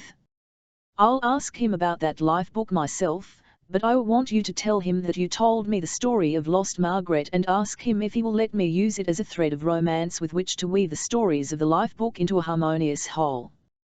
Captain Jim was more excited than ever when Owen Ford told him of his plan. At last his cherished dream was to be realized and his life book given to the world. He was also pleased that the story of Lost Margaret should be woven into it. It will keep her name from being forgotten, he said wistfully. That's why I want it put in. We'll collaborate, cried Owen delightedly. You will give the soul and I the body. Oh, we'll write a famous book between us, Captain Jim. And we'll get right to work. And to think my book is to be writ by the schoolmaster's grandson, exclaimed Captain Jim. Lad, your grandfather was my dearest friend. I thought there was nobody like him. I see now why I had to wait so long. It couldn't be writ till the right man come. You belong here, you've got the soul of this old North Shore in you, you're the only one who could write it. It was arranged that the tiny room off the living room at the lighthouse should be given over to Owen for a workshop. It was necessary that Captain Jim should be near him as he for consultation upon many matters of seafaring and Gulf law of which Owen was quite ignorant. He began work on the book the very next morning, and flung himself into it heart and soul. As for Captain Jim, he was a happy man that summer. He looked upon the little room where Owen worked as a sacred shrine. Owen talked everything over with Captain Jim, but he would not let him see the manuscript. You must wait until it is published, he said. Then you'll get it all at once in its best shape. He delved into the treasures of the life book and used them freely. He dreamed and brooded over Lost Margaret until she became a vivid reality to him and lived in his pages. As the book progressed, it took possession of him and he worked at it with feverish eagerness. He let Anne and Leslie read the manuscript and criticize it, and the concluding chapter of the book, which the critics, later on, were pleased to call idyllic, was modelled upon a suggestion of Leslie's. Anne fairly hugged herself with delight over the success of her idea. I knew when I looked at Owen Ford that he was the very man for it, she told Gilbert. Both humour and passion were in his face, and that, together with the inn of expression, was just what was necessary for the writing of such a book. As Mrs. Rachel would say, he was predestined for the part. Owen Ford wrote in the mornings. The afternoons were generally spent in some merry outing with the Blythes. Leslie often went, too, for Captain Jim took charge of Dick frequently, in order to set her free. They went boating on the harbour and up the 3 pretty rivers that flowed into it. They had clam bakes on the bar and mussel bakes on the rocks. They picked strawberries on the sand dunes. They went out cod fishing with Captain Jim. They shot plover in the shore fields and wild ducks in the cove, at least, the men did. In the evenings they rambled in the low-lying, daisied, shore fields under a golden moon, or they sat in the living room at the little house where often the coolness of the sea breeze justified a driftwood fire, and talked of the 1,001 things which happy, eager, clever young people can find to talk about. Ever since the day on which she had made her confession to Anne, Leslie had been a changed creature. There was no trace of her old coldness and reserve, no shadow of her old bitterness. The girlhood of which she had been cheated seemed to come back to her with the ripeness of womanhood. She expanded like a flower of flame and perfume. No laugh was readier than hers, no wit quicker. In the twilight circles of that enchanted summer, she could not be with them all, felt that some exquisite savour was lacking in their intercourse. Her beauty was illumined by the awakened soul within, as some rosy lamp might shine through a flawless vase of alabaster. There were hours when Anne's eyes seemed to ache with the splendour of her. As for Owen Ford, the Margaret of his book, although she had the soft brown hair and elfin face of the real girl who had vanished so long ago, pillowed where lost Atlantis sleeps, had the personality of Leslie Moore, as it was revealed to him in those halcyon days at Four Winds Harbour. All in all, it was a never-to-be-forgotten summer, one of those summers which come seldom into any life, but leave a rich heritage of beautiful memories in their going, one of those summers which, in a fortunate combination of delightful weather, delightful friends and delightful doings, come as near to perfection as anything can come in this world. Too good to last, Anne told herself with a little sigh, on the September day when a certain nip in the wind and a snine shade of intense blue on the Gulf water said that autumn was hard by. That evening Owen Ford told them that he had finished his book and that his vacation must come to an end. "I'll have a good deal to do to it yet, revising and pruning and so forth," he said, "but in the main it's done. I wrote the last sentence this morning. If I can find a publisher for it, it will probably be out next summer or fall." Owen had not much doubt that he would find a publisher. He knew that he had written a great book, a book that would score a wonderful success, a book that would live. He knew that it would bring him both fame and fortune, but when he had written the last line of it he had bowed his head on the manuscript and so sat for a long time. And his thoughts were not of the good work he had done. Chapter 26. Owen Ford's confession. "I'm so sorry Gilbert is away," said Anne. "He had to go. Alan Lyons at the Glen has met with a serious accident. He will not likely be home till very late. But he told me to tell you he'd be up and over early enough in the morning to see you before you left. It's too provoking. Susan and I had planned such a nice little jamboree for your last night here." She was sitting beside the garden brook on the little rustic seat Gilbert had built. Owen Ford stood before her, leaning against the bronze column of a yellow birch. He was very pale and his face bore the marks of the preceding sleepless night.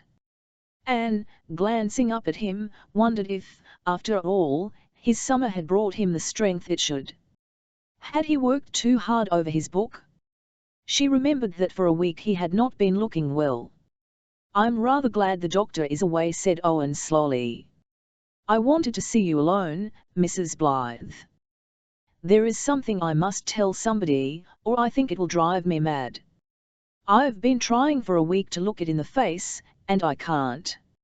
I know I can TMST you, and, besides, you will understand.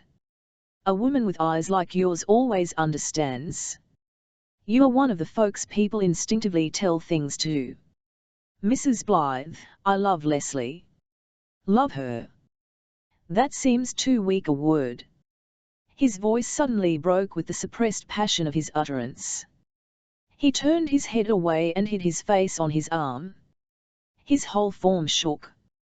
Anne sat looking at him, pale and aghast. She had never thought of this. And yet, how was it she had never thought of it? It now seemed a natural and inevitable thing. She wondered at her own blindness. But, things like this did not happen in Four Winds. Elsewhere in the world human passions might set at defiance human conventions and laws, but not here, surely. Leslie had kept summer boarders off and on for 10 years, and nothing like this had happened. But perhaps they had not been like Owen Ford, and the vivid, living Leslie of this summer was not the cold, sullen girl of other years. Oh, somebody should have thought of this. Why hadn't Miss Cornelia thought of it? Miss Cornelia was always ready enough to sound the alarm where men were concerned. Anne felt an unreasonable resentment against Miss Cornelia. Then she gave a little inward groan. No matter who was to blame, the mischief was done. And Leslie, what of Leslie? It was for Leslie Anne felt most concerned. "Does Leslie know this, Mr. Ford?" she asked quietly.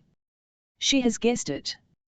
"You surely don't think I'd be cad and scoundrel enough to tell her, Mrs. Blythe? I couldn't help loving her, that's all, and my misery is greater than I can bear." "Does she care?" asked Anne. The moment the question crossed her lips she felt that she should not have asked it. Owen Ford answered it with over-eager protest. No, of course not. But I could make her care if she were free, I know I could." "She does care, and he knows it," thought Anne.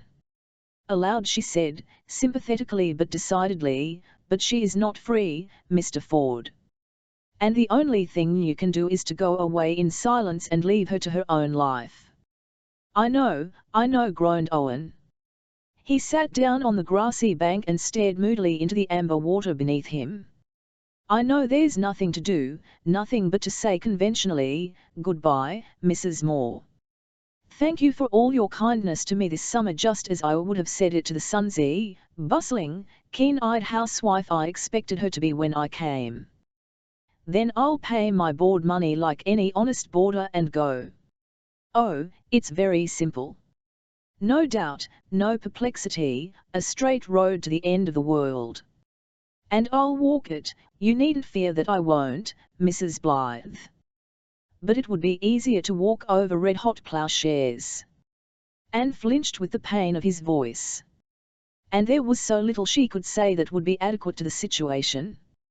Blame was out of the question, advice was not needed, sympathy was mocked by the man's stark agony. She could only feel with him in a maze of compassion and regret. Her heart ached for Leslie. Had not that poor girl suffered enough without this?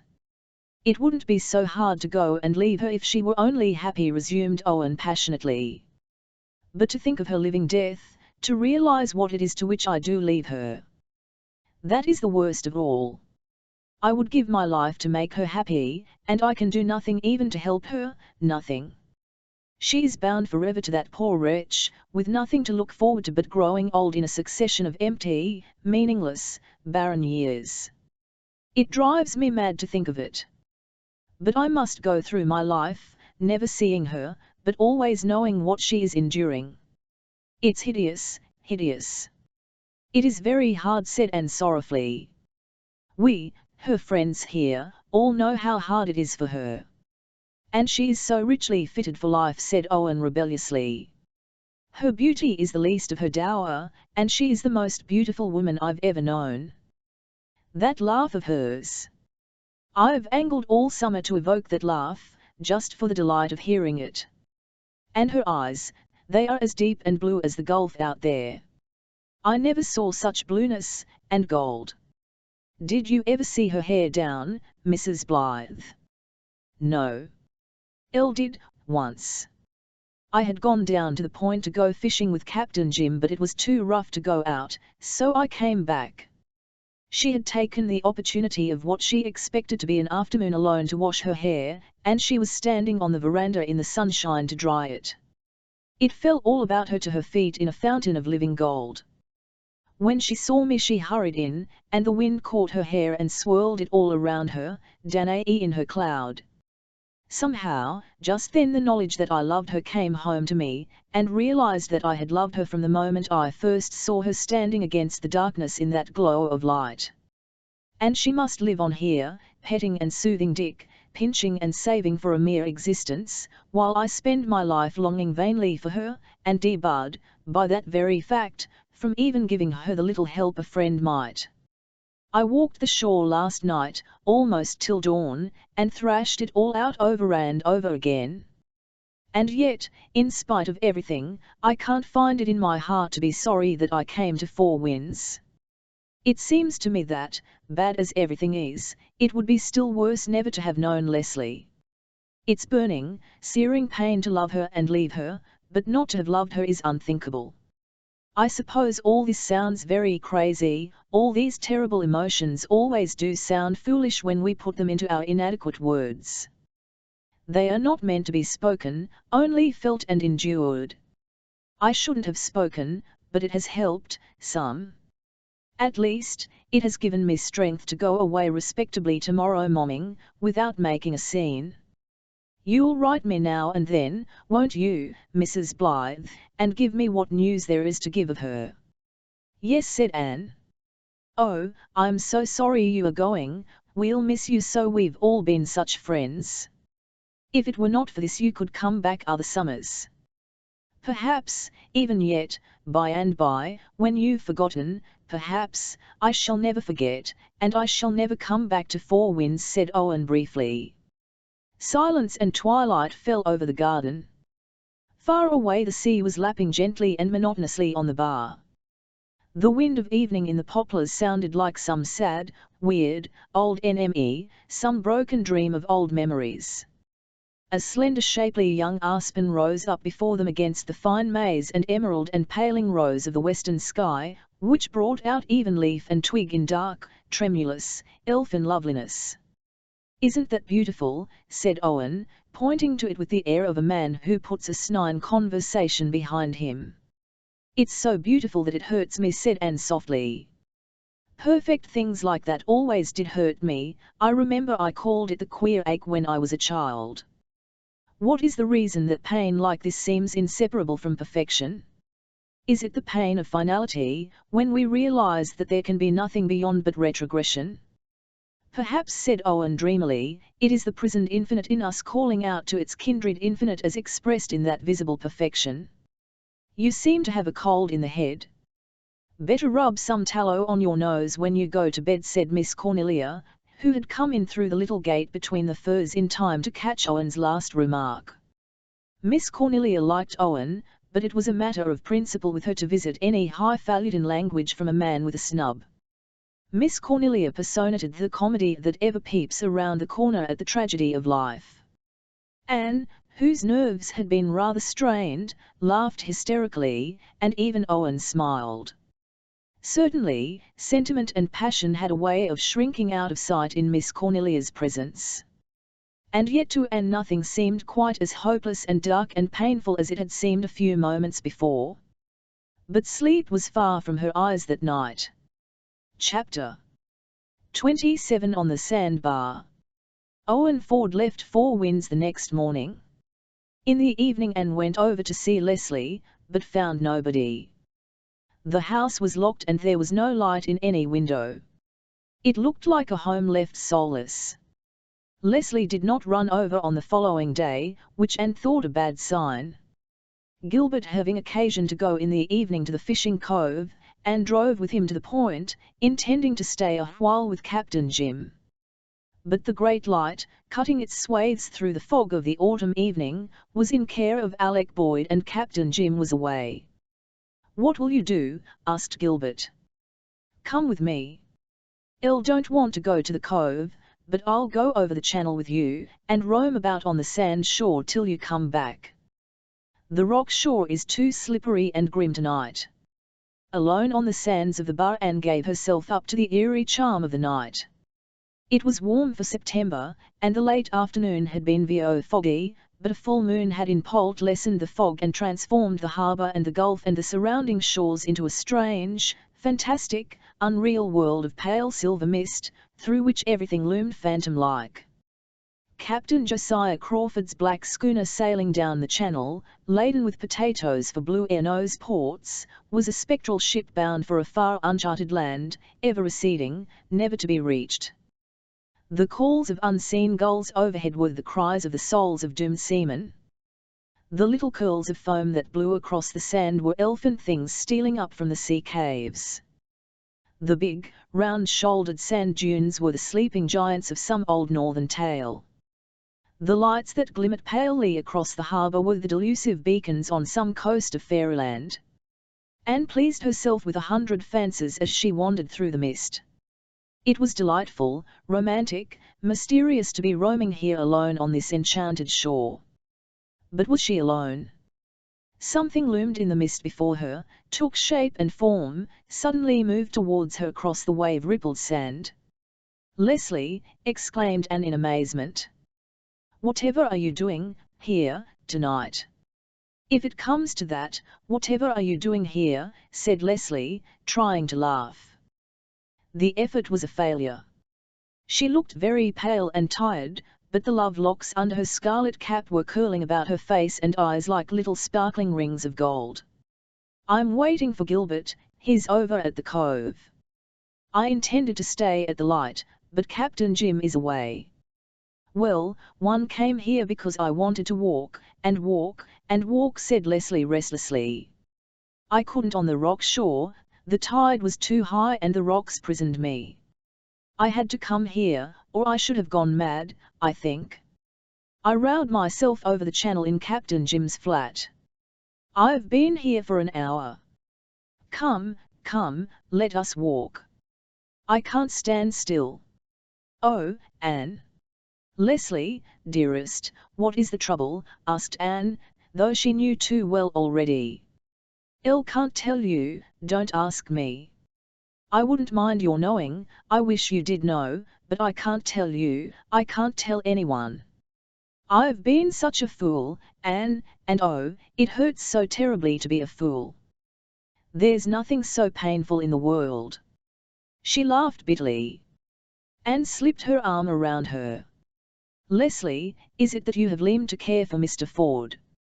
Leslie turned herself about passionately. How did you know? She cried. Anne, how did you know?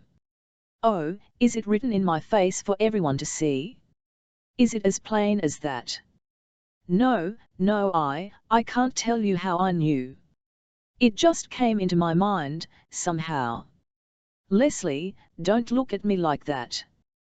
Do you despise me? Demanded Leslie in a fierce, low tone. Do you think I'm wicked, unwomanly? Or do you think I'm just plain fool? Elle don't think you any of those things.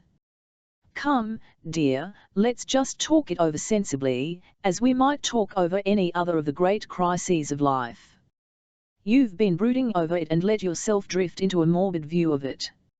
You know you have a little tendency to do that about everything that goes wrong, and you promised me that you would fight against it. But, oh, it's so shameful, murmured Leslie. To love him, unsut, and when I'm not free to love anybody. There's nothing shameful about it. But I'm very sorry that you have learned to care for Owen, because, as things are, it will only make you more unhappy. Elle didn't learn to care, said Leslie, walking on and speaking passionately. If it had been like that I could have prevented it. I never dreamed of such a thing until that day, a week ago, when he told me he had finished his book and must soon go away. Then I knew. I felt as if someone had struck me a terrible blow. I didn't say anything, I couldn't speak, but I don't know what I looked like.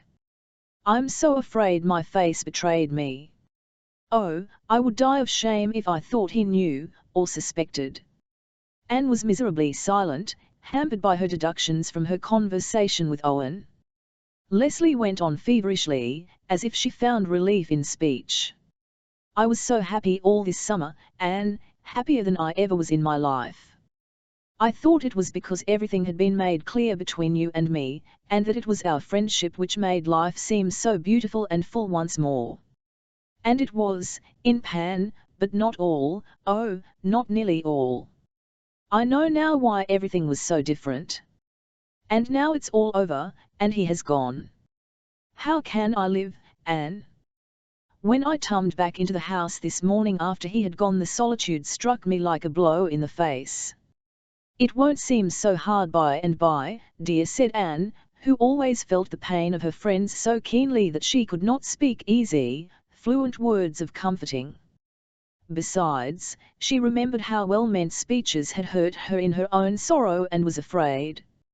Oh, it seems to me it will grow harder all the time, said Leslie miserably. I've nothing to look forward to. Morning will come after morning, and he will not come back, he will never come back. Oh, when I think that I will never see him again, I feel as if a great little hand had twisted itself among my heartstrings, and was wrenching them. Once, long ago, I dreamed of love, and I thought it must be beautiful, and now, it's like this. When he went away yesterday morning he was so cold and indifferent. He said goodbye, Mrs. Moore, in the coldest tone in the world, as if we had not even been friends, as if I meant absolutely nothing to him.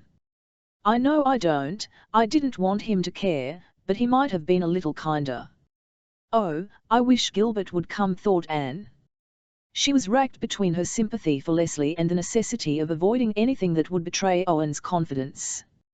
She knew why his goodbye had been so cold, why it could not have the cordiality that their good comradeship demanded, but she could not tell Leslie. I couldn't help it, Anne, I couldn't help it, said poor Leslie. I know that. Do you blame me so very much? Elle don't blame you at all. And you won't tell Gilbert. Leslie. Do you think I would do such a thing? Oh, I don't know, you and Gilbert are such chums. I don't see how you could help telling him everything. Everything about my own concerns, yes. But not my friend's secrets. I couldn't have him know. But I'm glad you know. I would feel guilty if there were anything I was ashamed to tell you. I hope Miss Cornelia won't find out. Sometimes I feel as if those terrible, kind brown eyes of hers read my very soul. Oh, I wish this mist would never lift, I wish I could just stay in it forever, hidden away from every living being. I don't see how I can go on with life. This summer has been so full. I never was lonely for a moment. Before Owen came there used to be horrible moments, when I had been with you and Gilbert, and then had to leave you. You two would walk away together and I would walk away alone. After Owen came he was always there to walk home with me, we would laugh and talk as you and Gilbert were doing, there were no more lonely, envious moments for me. And now? Oh, yes, I've been a fool. Let's have done talking about my folly. I'll never bore you with it again. Here is Gilbert, and you are coming back with us, said Anne, who had no intention of leaving Leslie to wander alone on the sandbar on such a night and in such a mood. There's plenty of room in our boat for three, and we'll tie the flat on behind. Oh, I suppose I must reconcile myself to being the odd one again, said poor Leslie with another bitter laugh. Forgive me, Anne, that was hateful. I ought to be thankful, and I am, that I have two good friends who are glad to count me in as a third. Don't mind my hateful speeches. I just seem to be one great pain all over and everything hurts me. Leslie seemed very quiet tonight, didn't she, said Gilbert, when he and Anne reached home. What in the world was she doing over there on the bar alone? Oh, she was tired, and you know she likes to go to the shore after one of Dick's bad days. What a pity she hadn't met and married a fellow like Ford long ago, ruminated Gilbert. They'd have made an ideal couple, wouldn't they? For pity's sake, Gilbert, don't develop into a matchmaker. It's an abominable profession for a man, cried Anne rather sharply, afraid that Gilbert might blunder on the TNLTH if he kept on in this strain. Bless us, Anne girl, I'm not matchmaking, protested Gilbert, rather surprised at her tone. I was only thinking of one of the Mitterbins. Well, don't. It's a waste of time, said Anne. Then she added suddenly, oh, Gilbert, I wish everybody could be as happy as we are. Chapter 28 Odds and Ends. I've been reading obituary notices, said Miss Camelia, laying down the daily entimaries and taking up her sewing. The harbour was lying black and sullen under a dour November sky, the wet, dead leaves clung drenched and sodden to the window sills, but the little house was gay with firelight and spring-like with Anne's FEMS and geraniums.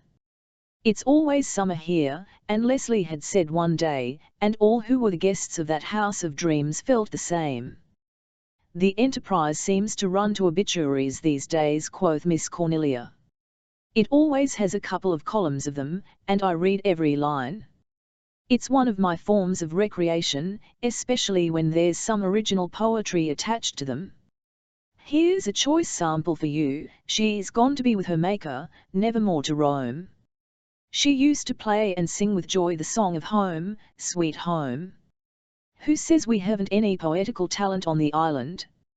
Have you ever noticed what heaps of good people die, Anne, dearie? It's kind of pitiful. Here's 10 obituaries, and every one of them saints and models, even the men. Here's old Peter Stimson, who has left a large circle of friends to mourn his untimely loss. Lord, Anne, dearie, that man was 80, and everybody who knew him had been wishing him dead these 30 years. Read obituaries when you're blue, Anne, dearie, especially the ones of folks you know. If you've any sense of humour at all, they'll cheer you up, believe me. I just wish I had the writing of the obituaries of some people. Isn't obituary an awful ugly word? This very Peter I've been speaking of had a face exactly like one. I never saw it, but I thought of the word obituary then and there. There's only one uglier word that I know of, and that's relict. Lord, Anne, dearie, I may be an old maid, but there's this comfort in it, I'll never be any man's relict. It is an ugly word, said Anne, laughing. Avonlea graveyard was full of old tombstones sacred to the memory of so-and-so, relict of the late so-and-so. It always made me think of something worn out and moth-eaten. Why is it that so many of the words connected with death are so disagreeable? I do wish that the custom of calling a dead body the remains could be abolished. I positively shiver when I hear the undertaker say at a funeral, all who wish to see the remains please step this way. It always gives me the horrible impression that I am about to view the scene of a cannibal feast. Well, all I hope, said Miss Cornelia calmly, is that when I'm dead nobody will call me our Depaine sister. I took a scunner at this sister and brothering business 5 years ago when there was a travelling evangelist holding meetings at the Glen. I hadn't any use for him from the start. I felt in my bones that there was something wrong with him. And there was. Mind you, he was pretending to be a Presbyterian, he called it, and all the time he was a Methodist. He brothered and sistered everybody. He had a large circle of relations, that man had. He clutched my hand fervently one night, and said imploringly, my dear Sister Bryant, are you a Christian? I just looked him over a bit, and then I said calmly, the only brother I ever had, Mr. Fisk, was buried 15 years ago, and I haven't adopted any since. As for being a Christian, I was that, I hope and believe, when you were crawling about the floor in petticoats. That squelched him, believe me. Mind you, and dearie, I'm not down on all evangelists. We've had some real fine, earnest men, who did a lot of good and made the old sinners squirm. But this Fisk man wasn't one of them. I had a good laugh all to myself one evening. Fisk had asked all who were Christians to stand up. I didn't, believe me. I never had any use for that sort of thing. But most of them did, and then he asked all who wanted to be Christians to stand up. Nobody stirred for a spell, so Fisk started up a hymn at the top of his voice. Just in front of me poor little Ikey Baker was sitting in the Millicent pew. He was a home boy, 10 years old, and Millicent just about worked him to death. The poor little creature was always so tired he fell asleep right off whenever he went to church or anywhere he could sit still for a few minutes. He'd been sleeping all through the meeting, and I was thankful to see the poor child getting a rest, believe me. Well, when Fisk's voice went soaring skyward and the rest joined in, poor Ikey wakened with a start. He thought it was just an ordinary singing and that everybody ought to stand up, so he scrambled to his feet mighty quick, knowing he'd get a combing down from Maria Millicent for sleeping in meeting. Fisk saw him, stopped and shouted, another soul saved.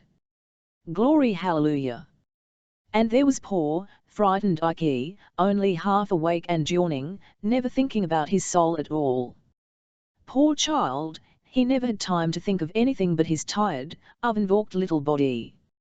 Leslie went one night and the Fisk man got right after her. Oh, he was especially anxious about the souls of the nice-looking girls, believe me, and he hurt her feelings so she never went again. And then he prayed every night after that, right in public, that the Lord would soften her hard heart. Finally I went to Mr. Levitt, our minister then, and told him if he didn't make Fisk stop that I'd just rise up the next night and throw my hymn book at him when he mentioned that beautiful but unrepentant young woman. I'd have done it too, believe me. Mr. Levitt did put a stop to it, but Fisk kept on with his meetings until Charlie Douglas put an end to his career in the Glen. Mrs. Charlie had been out in California all winter. She'd been real melancholy in the fall, religious melancholy, it ran in her family. Her father worried so much over believing that he had committed the unpardonable sin that he died in the asylum. So when Rose Douglas got that way, Charlie packed her off to visit her sister in Los Angeles. She got perfectly well and came home just when the Fisk revival was in full swing. She stepped off the train at the Glen, real smiling and chipper, and the first thing she saw staring her in the face on the black, gable end of the freight shed, was the question, in big white letters, 2 feet high, whither goest thou, to heaven or hell? That had been one of Fisk's ideas, and he had got Henry Hammond to paint it. Rose just gave a shriek and fainted, and when they got her home she was worse than ever. Charlie Douglas went to Mr. Levitt and told him that every Douglas would leave the church if Fisk was kept there any longer. Mr. Levitt had to give in, for the Douglases paid half his salary, so Fisk departed, and we had to depend on our Bibles once more for instructions on how to get to heaven. After he was gone Mr. Levitt found out he was just a masquerading Methodist, and he felt pretty sick, believe me. Mr. Levitt fell short in some ways, but he was a good, sound Presbyterian. By the way, I had a letter from Mr. Ford yesterday, said Anne. He asked me to remember him kindly to you. I don't want his remembrances, said Miss Cornelia, curtly. Why, said Anne, in astonishment. Elle thought you liked him. Well, so I did, in a kind of way. But I'll never forgive him for what he done to Leslie. There's that poor child eating her heart out about him, as if she hadn't had trouble enough, and him ranting round Toronto, I've no doubt, enjoying himself same as ever. Just like a man. Oh, Miss Cornelia, how did you find out? Lord, Anne, dearie, I've got eyes, haven't Elle? And I've known Leslie since she was a baby. There's been a new kind of heartbreak in her eyes all the fall, and I know that right a man was behind it somehow. I'll never forgive myself for being the means of bringing him here. But I never expected he'd be like he was. I thought he'd just be like the other men Leslie had boarded, conceited young asses, every one of them, that she never had any use for. One of them did try to flirt with her once and she froze him out, so bad, I feel sure he's never got himself thawed since. So I never thought of any danger. Don't let Leslie suspect you know her secret, said Anne hurriedly. Elle think it would hurt her. Trust me, Anne, dearie. I wasn't born yesterday. Oh, a plague on all the men. One of them lined Leslie's life to begin with, and now another of the tribe comes and makes her still more wretched. Anne, this world is an awful place, believe me. There's something in the world amiss will be unriddled by and by, quoted Anne dreamily. If it is, it'll be in a world where there aren't any men, said Miss Cornelia gloomily. What have the men been doing now? Asked Gilbert, entering. Mischief, mischief. What else did they ever do? It was Eve ate the apple, Miss Camelia. 'Twas a he creature tempted her, retorted Miss Cornelia triumphantly. Leslie, after her first anguish was over, found it possible to go on with life after all, as most of us do, no matter what our particular form of torment has been. It is even possible that she enjoyed moments of it, when she was one of the gay circle in the little house of dreams. But if Anne ever hoped that she was forgetting Owen Ford, she would have been undeceived by the furtive hunger in Leslie's eyes whenever his name was mentioned. Pitiful to that hunger, Anne always contrived to tell Captain Jim or Gilbert bits of news from Owen's letters when Leslie was with them. The girl's flush and pallor at such moments spoke all too eloquently of the emotion that filled her being. But she never spoke of him to Anne, or mentioned that night on the sandbar. One day her old dog died and she grieved bitterly over him.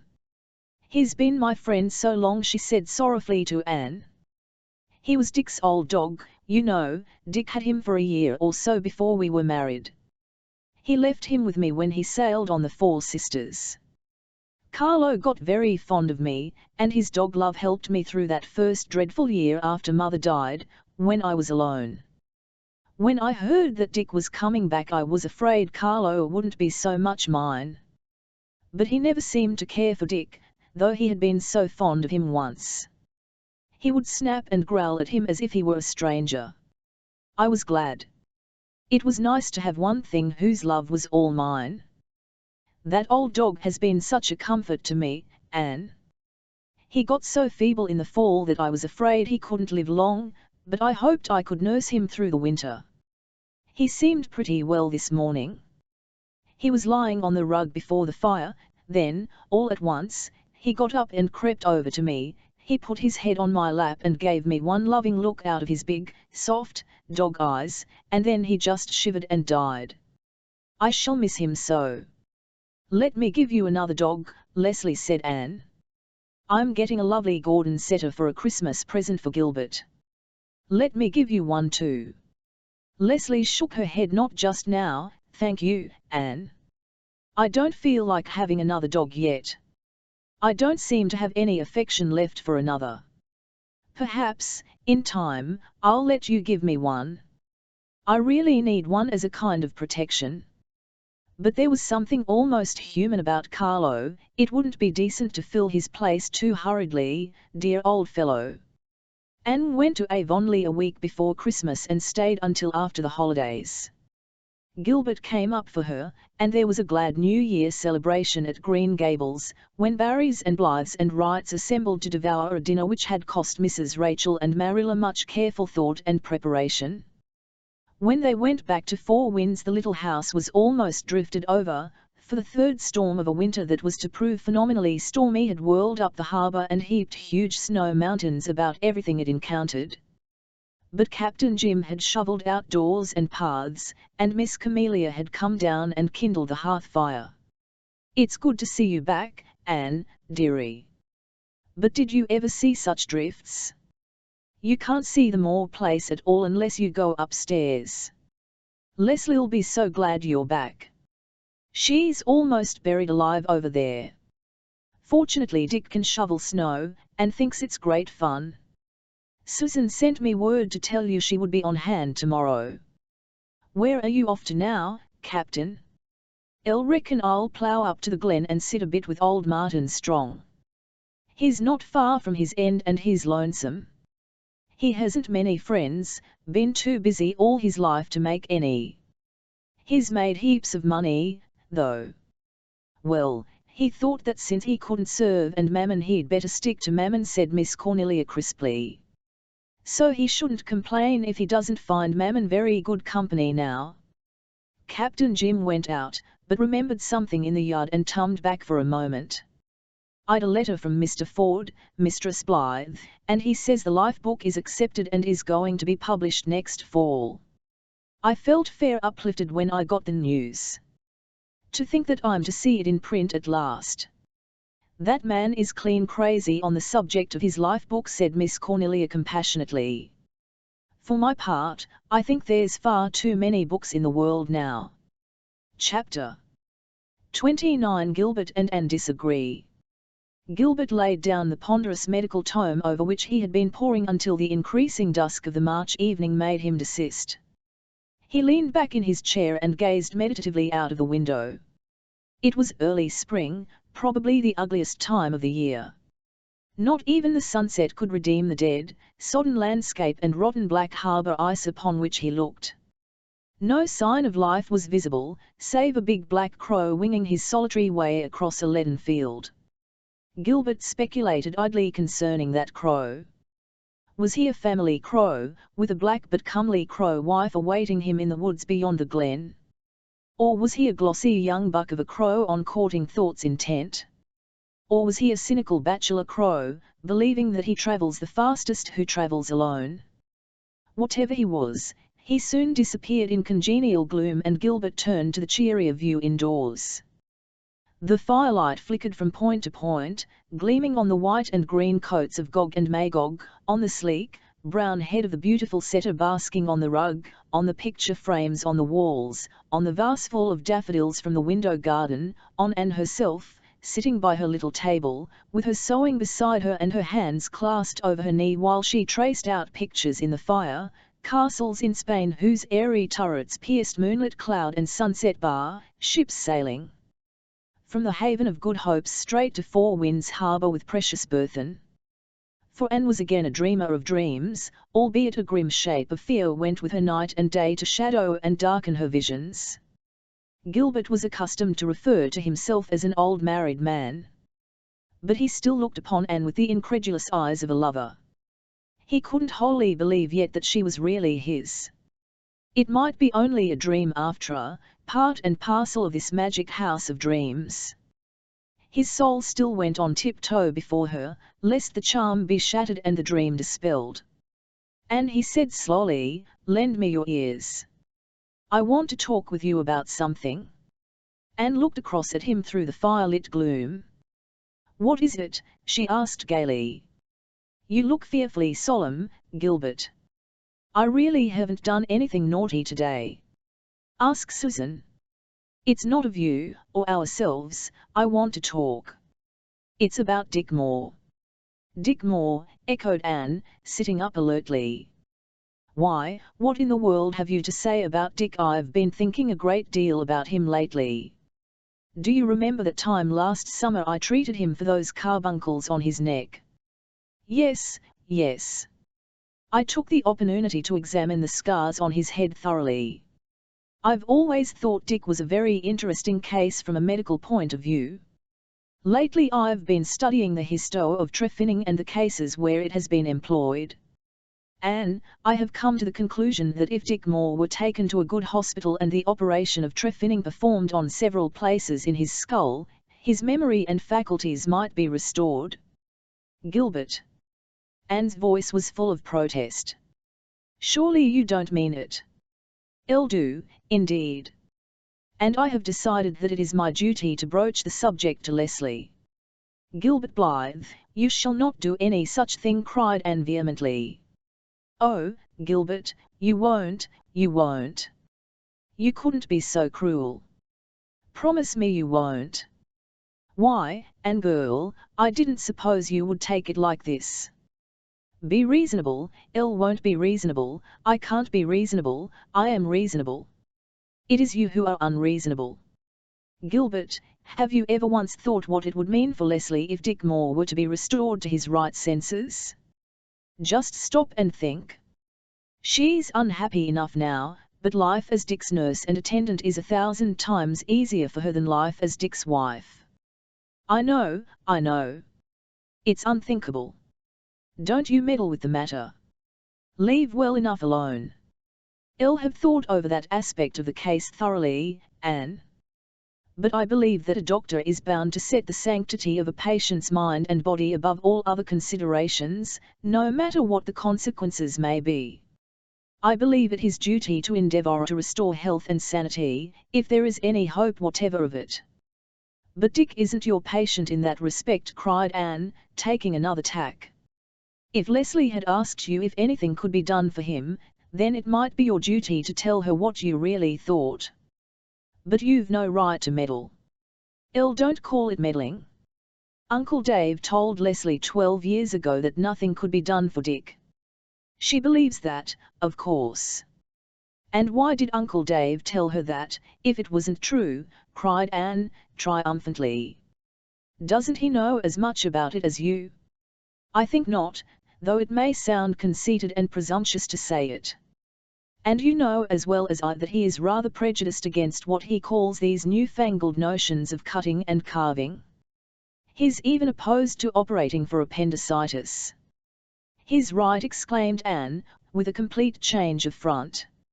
"I believe myself that you modern doctors are entirely too fond of making experiments with human flesh and blood. Rhoda Allenby would not be a living woman today if I had been afraid of making a certain experiment," argued Gilbert. "I took the risk, and saved her life." "I'm sick and tired of hearing about Rhoda Allenby," cried Anne, most unjustly, for Gilben had never mentioned Mrs. Allenby's name since the day he had told Anne of his success in regard to her. And he could not be blamed for other people's discussion of it. Gilbert felt rather hurt. "Elle had not expected you to look at the matter as you do," and he said a little stiffly, getting up and moving towards the office door. It was their first approach to a quarrel. But Anne flew after him and dragged him back. "Now, Gilbert, you are not going off mad. Sit down here and I'll apologize beautifully. I shouldn't have said that. But, oh, if you..." Anne checked herself just in time. She had been on the very verge of betraying Leslie's secret. "Knew what a woman feels about it," she concluded lamely. I'll think I do know. I've looked at the matter from every point of view, and I've been driven to the conclusion that it is my duty to tell Leslie that I believe it is possible that Dick can be restored to himself. There my responsibility ends. It will be for her to decide what she will do. Elle, don't think you've any right to put such a responsibility on her. She has enough to bear. She is poor, how could she afford such an operation? That is for her to decide, persisted Gilbert stubbornly. You say you think that Dick can be cured. But are you sure of it? Certainly not. Nobody could be sure of such a thing. There may have been lesions of the brain itself, the effect of which can never be removed. But if, as I believe, his loss of memory and other faculties is due merely to the pressure on the brain centers of certain depressed areas of bone, then he can be cured. But it's only a possibility, insisted Anne. Now, suppose you tell Leslie and she decides to have the operation? It will cost a great deal. She will have to borrow the money, or sell her little property. And suppose the operation is a failure and Dick remains the same?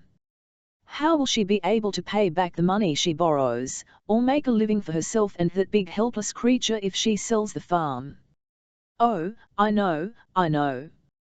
But it is my duty to tell her. I can't get away from that conviction. Oh, I know, the blithe stubbornness, groaned Anne. But don't do this solely on your own responsibility. Consult Dr. Dave. I have done so, said Gilbert reluctantly. And what did he say? In brief, as you say, leave well enough alone.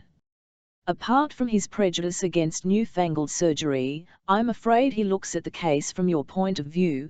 Don't do it, for Leslie's sake. There now, cried Anne triumphantly. I do think, Gilbert, that you ought to abide by the judgment of a man nearly 80, who has seen a great deal and saved scores of lives himself. Surely his opinion ought to weigh more than a mere boy's. Thank you. Don't laugh. It's too serious. That's just my point. It is serious. Here is a man who is a helpless burden. He may be restored to reason and usefulness. He was so very useful before, interjected Anne witheringly. He may be given a chance to make good and redeem the past. His wife doesn't know this. I do. It is therefore my duty to tell her that there is such a possibility. That, boiled down, is my decision. Don't say decision yet, Gilbert. Consult somebody else. Ask Captain Jim what he thinks about it. Very well. But I'll not promise to abide by his opinion, Anne. This is something a man must decide for himself. My conscience would never be easy if I kept silent on the subject. Oh, your conscience, moaned Anne. I'll suppose that Uncle Dave has a conscience too, hasn't he? Yes. But I am not the keeper of his conscience. Come, Anne, if this affair did not concern Leslie, if it were a purely abstract case, you would agree with me, you know you would. Elle wouldn't, vowed Anne, trying to believe it herself. Oh, you can argue all night, Gilbert, but you won't convince me. Just you ask Miss Cornelia what she thinks of it. You're driven to the last ditch, Anne, when you bring up Miss Cornelia as a reinforcement. She will say, just like a man, and rage furiously. No matter. This is no affair for Miss Cornelia to settle. Leslie alone must decide it. You know very well how she will decide it, said Anne, almost in tears. She has ideals of duty, too. I don't see how you can take such a responsibility on your shoulders. I couldn't. Because right is right, to follow right were wisdom in the scorn of consequence, quoted Gilbert. Oh, you think a couplet of poetry a convincing argument, scoffed Anne. That is so like a man. And then she laughed in spite of herself. It sounded so like an echo of Miss Cornelia. Well, if you won't accept Tennyson as an authority, perhaps you will believe the words of a greater than he, said Gilbert seriously. Ye shall know the truth, and the truth shall make you free. I believe that, Anne, with all my heart. It's the greatest and grandest verse in the Bible, or in any literature, and the truest, if there are comparative degrees of trueness. And it's the first duty of a man to tell the TNRTH, as he sees it and believes it. In this case the TNLTH won't make poor Leslie free, sighed Anne. It will probably end in still more bitter bondage for her. Oh, Gilbert, I can't think you are right. Chapter 30. Leslie decides. A sudden outbreak of a virulent type of influenza at the Glen and down at the fishing village kept Gilbert so busy for the next fortnight that he had no time to pay the promised visit to Captain Jim. Anne hoped against hope that he had abandoned the idea about Dick Moore, and, resolving to let sleeping dogs lie, she said no more about the subject. But she thought of it incessantly. "I'll wonder if it would be right for me to tell him that Leslie cares for Owen," she thought. He would never let her suspect that he knew, so her pride would not suffer, and it might convince him that he should let Dick Moore alone. Shall I? No, after all, I cannot. A promise is sacred, and I've no right to betray Leslie's secret. But oh, I never felt so worried over anything in my life as I do over this. It's spoiling the spring, it's spoiling everything. One evening Gilbert abruptly proposed that they go down and see Captain Jim.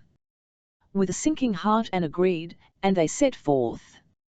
2 weeks of kind sunshine had wrought a miracle in the bleak landscape over which Gilben's crow had flown. The hills and fields were dry and brown and warm, ready to break into bud and blossom. The harbour was laughter shaken again. The long harbour road was like a gleaming red ribbon. Down on the dunes a crowd of boys, who were out smelt fishing, were burning the thick, dry sandhill grass of the preceding summer. The flames swept over the dunes rosily, flinging their cardinal banners against the dark gulf beyond, and illuminating the channel and the fishing village. It was a picturesque scene which would at other times have delighted Anne's eyes, but she was not enjoying this walk. Neither was Gilben. Their usual good comradeship and Josephian community of taste and viewpoint were sadly lacking.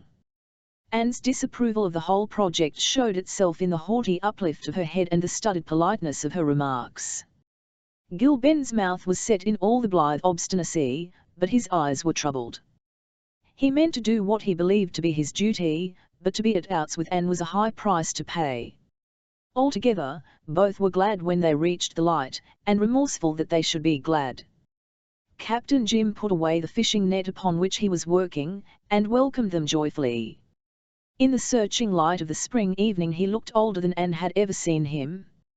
His hair had grown much greyer, and the strong old hand shook a little. But his blue eyes were clear and steady, and the staunch soul looked out through them gallant and unafraid. Captain Jim listened in amazed silence while Gilbert said what he had come to say. Anne, who knew how the old man worshipped Leslie, felt quite sure that he would side with her, although she had not much hope that this would influence Gilbert. She was therefore surprised beyond measure when Captain Jim, slowly and sorrowfully, but unhesitatingly, gave it as his opinion that Leslie should be told. "Oh, Captain Jim, I didn't think you'd say that," she exclaimed reproachfully. "I thought you wouldn't want to make more trouble for her." Captain Jim shook his head. "I don't want to. I know how you feel about it, Mistress Blythe, just as I feel myself. But it ain't our feelings we have to steer by through life. No, we'd make shipwreck mighty often if we did that. There's only the one safe compass and we've got to set our course by that, what it's right to do. I agree with the doctor. If there's a chance for Dick, Leslie should be told of it. There's no two sides to that, in my opinion." "Well," said Anne, giving up in despair, "wait until Miss Camelia gets after you two men." "Cornelia 11 rake us fore and aft," no doubt assented Captain Jim. "You women are lovely critters, Mistress Blythe, but you're just a mite illogical. You're a highly educated lady and Cornelia isn't, but you're like as two peas when it comes to that. I dunno's you're any the worse for it. Logic is a sort of hard, merciless thing, I reckon." Now, I'll brew a cup of tea and we'll drink it and talk of pleasant things, just to calm our minds a bit. At least, Captain Jim's tea and conversation calmed Anne's mind to such an extent that she did not make Gilben suffer so acutely on the way home as she had deliberately intended to do. She did not refer to the bumming question at all, but she chatted amiably of other matters, and Gilbert understood that he was forgiven under protest. Captain Jim seems very frail and bent this spring. The winter has aged him, said Anne sadly. I am afraid that he will soon be going to seek lost Margaret. I can't bear to think of it. Four Winds won't be the same place when Captain Jim sets out to sea, agreed Gilbert. The following evening he went to the house up the brook. Anne wandered dismally around until his return. Well, what did Leslie say? She demanded when he came in. Very little. I think she felt rather dazed. And is she going to have the operation? She is going to think it over and decide very soon. Gilbert flung himself wearily into the easy chair before the fire. He looked tired. It had not been an easy thing for him to tell Leslie. And the terror that had sprung into her eyes when the meaning of what he told her came home to her was not a pleasant thing to remember. Now, when the die was cast, he was beset with doubts of his own wisdom. Anne looked at him remorsefully, then she slipped down on the rug beside him and laid her glossy red head on his arm. Gilbert, I've been rather hateful over this. I won't be any more. Please just call me red-headed and forgive me. By which Gilbert understood that, no matter what came of it, there would be no I told you so's. But he was not wholly confounded. Duty in the abstract is one thing, duty in the concrete is quite another, especially when the doer is confronted by a woman's stricken eyes. Some instinct made Anne keep away from Leslie for the next 3 days. On the third evening Leslie came down to the little house and told Gilbert that she had made up her mind, she would take Dick to Montreal and have the operation. She was very pale and seemed to have wrapped herself in her old mantle of aloofness. But her eyes had lost the look which had haunted Gilbert, they were cold and bright, and she proceeded to discuss details with him in a crisp, business-like way. There were plans to be made and many things to be thought over.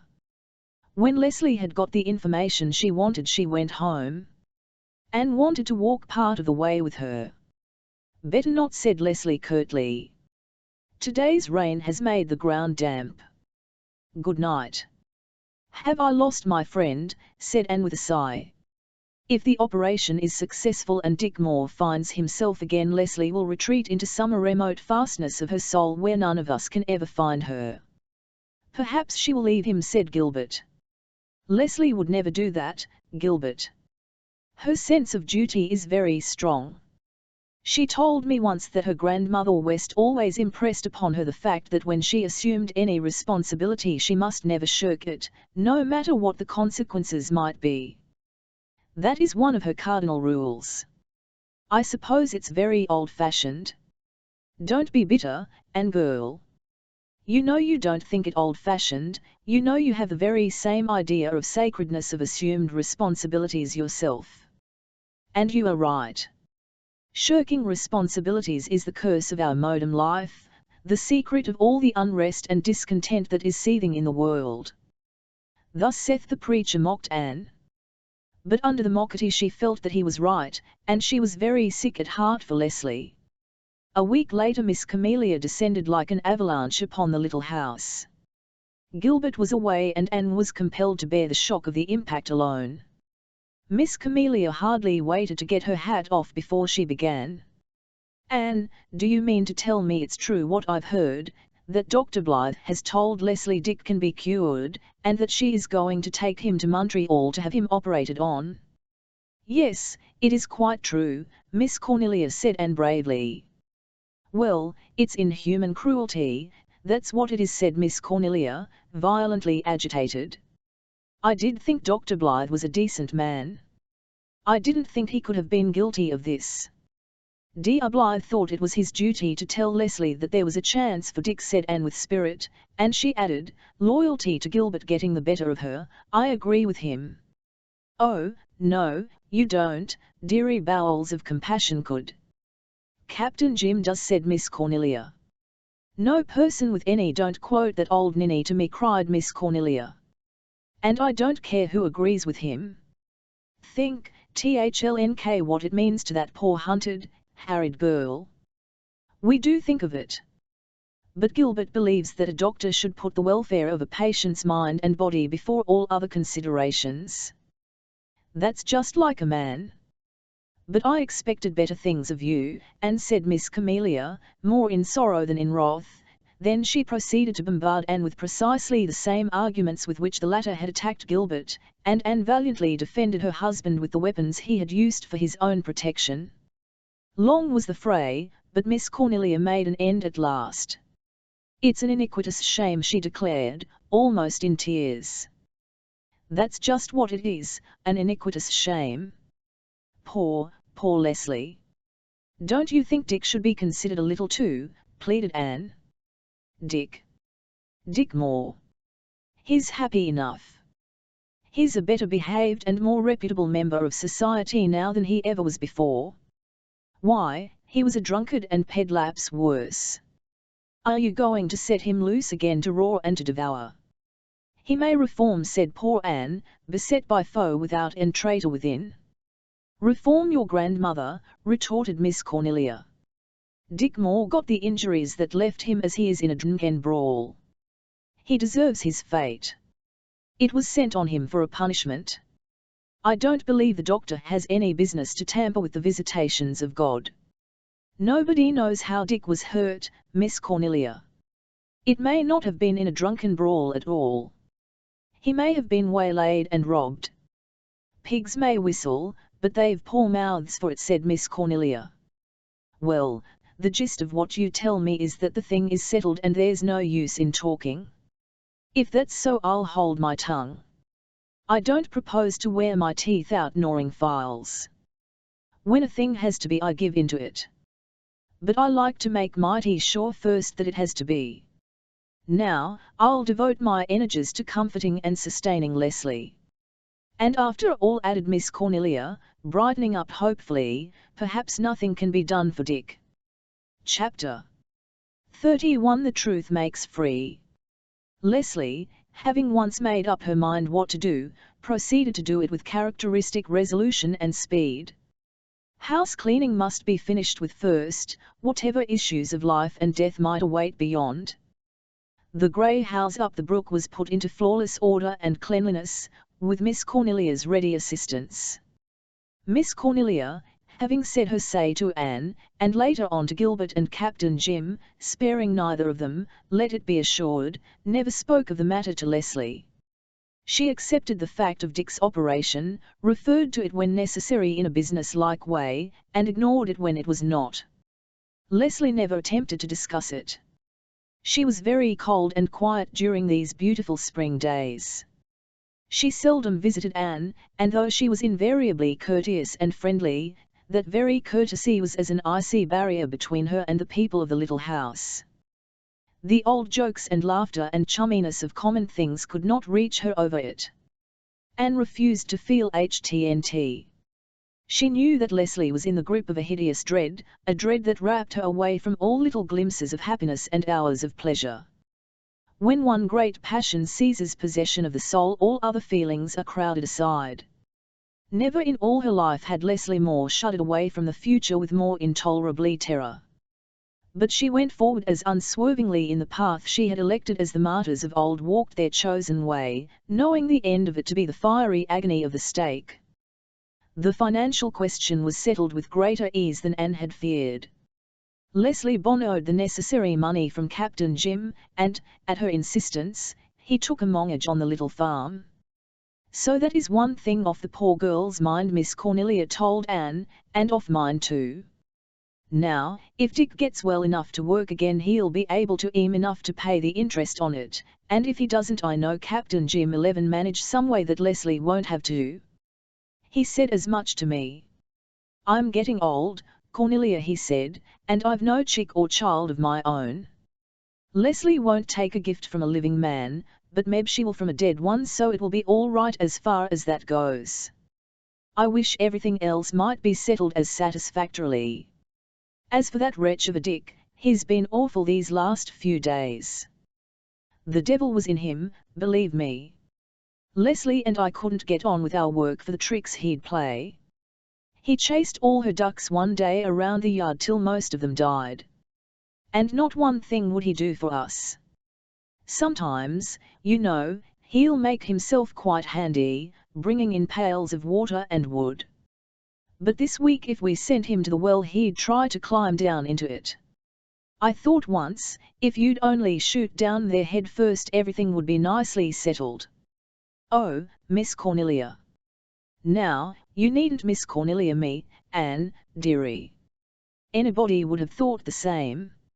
If the Montreal doctors can make a rational creature out of Dick Moore they are wonders. Leslie took Dick to Montreal early in May. Gilbert went with her, to help her, and make the necessary arrangements for her. He came home with the report that the Montreal surgeon whom they had consulted agreed with him that there was a good chance of Dick's restoration. Very comforting was Miss Cornelia's sarcastic comment. Anne only sighed. Leslie had been very distant at their parting. But she had promised to write. 10 days after Gilbert's written the letter came. Leslie wrote that the operation had been successfully performed and that Dick was making a good recovery. What does she mean by successfully? Asked Anne. Does she mean that Dick's memory is really restored? Not likely, since she says nothing of it, said Gilbert. She uses the word successfully from the surgeon's point of view. The operation has been performed and followed by normal results. But it is too soon to know whether Dick's faculties will be eventually restored, wholly or in part. His memory would not be likely to return to him all at once. The process will be gradual, if it occurs at all. Is that all she says? Yes, there's her letter. It's very short. Poor girl, she must be under a terrible strain. Gilbert Blythe, there are heaps of things I long to say to you, only it would be mean. Miss Cornelia says them for you, said Gilbert with an awful smile. She combs me down every time I encounter her. She makes it plain to me that she regards me as little better than a murderer, and that she thinks it a great pity that Dr. Dave ever let me step into his chaise. She even told me that the Methodist doctor over the harbour was to be preferred before me. With Miss Cornelia the force of condemnation can no further go. If Cornelia Bryant was sick, it would not be Dr. Dave or the Methodist doctor she would send for, sniffed Susan. She would have you out of your hard-earned bed in the middle of the night, doctor, dear, if she took a spell of misery, that she would. And then she would likely say your bill was past all reason. But do not mind her, doctor, dear. It takes all kinds of people to make a world. No further word came from Leslie for some time. The May days crept away in a sweet succession and the shores of Four Winds Harbour greened and bloomed and purpled. One day in late May Gilbert came home to be met by Susan in the stable yard. I am afraid something has upset Mrs. Doctor, dear, she said mysteriously. She got a letter this afternoon and since then she has just been walking round the garden and talking to herself. You know it is not good for her to be on her feet so much, doctor, dear. She did not see fit to tell me what her news was, and I am no pry, doctor, dear, and never was, but it is plain something has upset her. And it is not good for her to be upset. Gilbert hurried rather anxiously to the garden. Had anything happened at Green Gables? But Anne, sitting on the rustic seat by the brook, did not look troubled, though she was certainly much excited. Her eyes were their greyest, and scarlet spots burned on her cheeks. What has happened, Anne? Anne gave a queer little laugh. I'll think you'll hardly believe it when I tell you, Gilbert. One can't believe it yet. As Susan said the other day, I feel like a fly coming to live in the sun, dazed like. It's all so incredible. I've read the letter a score of times and every time it's just the same, I can't believe my own eyes. Oh, Gilbert, you were right, so right. I can see that clearly enough now, and I'm so ashamed of myself, and will you ever really forgive me? Anne, I'll shake you if you don't grow coherent. Redmond would be ashamed of you. What has happened? You won't believe it, you won't believe it, I'm going to phone for Uncle Dave, said Gilbert, pretending to start for the house. Sit down, Gilbert. I'll try to tell you. I've had a letter, and oh, Gilbert, it's all so amazing, so incredibly amazing, we never thought, not one of us ever dreamed, suppose, said Gilbert, sitting down with a resigned air. The only thing to do in a case of this kind is to have patience and go at the matter categorically. Whom is your letter from? Leslie, and, oh, Gilbert, Leslie. Phew. What has she to say? What's the news about Dick? Anne lifted the letter and held it out, calmly dramatic in a moment. There is no Dick. The man we have thought Dick Moore, whom everybody in Four Winds has believed for 12 years to be Dick Moore, is his cousin, George Moore, of Nova Scotia, who, it seems, always resembled him very strikingly. Dick Moore died of yellow fever 13 years ago in Cuba. Chapter 32 Miss Cornelia discusses the affair. And do you mean to tell me, Anne, dearie, that Dick Moore has turned out not to be Dick Moore at all but somebody else? Is that what you phoned up to me today? Yes, Miss Cornelia. It is very amazing, isn't it? It's just like a man, said Miss Cornelia helplessly. She took off her hat with trembling fingers. For once in her life Miss Cornelia was undeniably staggered. I can't seem to sense it, and she said. I've heard you say it, and I believe you, but I can't take it in. Dick Moore is dead, has been dead all these years, and Leslie is free. Yes. The Nuth has made her free. Gilbert was right when he said that verse was the grandest in the Bible. Tell me everything, Anne, dearie. Since I got your phone I've been in a regular muddle, believe me. Camelia Bryant was never so kerflummoxed before. There isn't a very great deal to tell. Leslie's letter was short. She didn't go into particulars. This man, George Moore, has recovered his memory and knows who he is. He says Dick took yellow fever in Cuba, and the Four Sisters had to sail without him. George stayed behind to nurse him. But he died very shortly afterwards. George did not write Leslie because he intended to come right home and tell her himself. And why didn't he? Suppose his accident must have intervened. Gilbert says it is quite likely that George Moore remembers nothing of his accident, or what led to it, and may never remember it. It probably happened very soon after Dick's death. We may find out more particulars when Leslie writes again. Does she say what she is going to do? When is she coming home? She says she will stay with George Moore until he can leave the hospital. She has written to his people in Nova Scotia. It seems that George's only near relative is a married sister much older than himself. She was living when George sailed on the Four Sisters, but of course we do not know what may have happened since. Did you ever see George Moore, Miss Cornelia? Did. It is all coming back to me. He was here visiting his uncle Abner years ago, when he and Dick would be about 17. They were double cousins, you see. Their fathers were brothers and their mothers were twin sisters, and they did look a terrible lot alike. Of course, added Miss Cornelia scornfully, it wasn't one of those freak resemblances you read of in novels where two people are so much alike that they can fill each other's places and their nearest and dearest can't tell between them. In those days you could tell easy enough which was George and which was Dick, if you saw them together and near at hand. Apart, or some distance away, it wasn't so easy. They played lots of tricks on people and thought it great fun, the two scamps. George Moore was a little taller and a good deal fatter than Dick, though neither of them was what you would call fat, they were both of the lean kind. Dick had higher colour than George, and his hair was a shade lighter. But their features were just alike, and they both had that queer freak of eyes, one blue and one hazel. They weren't much alike in any other way, though.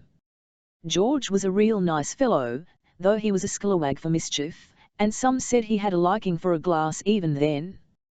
But everybody liked him better than Dick. He spent about a month here.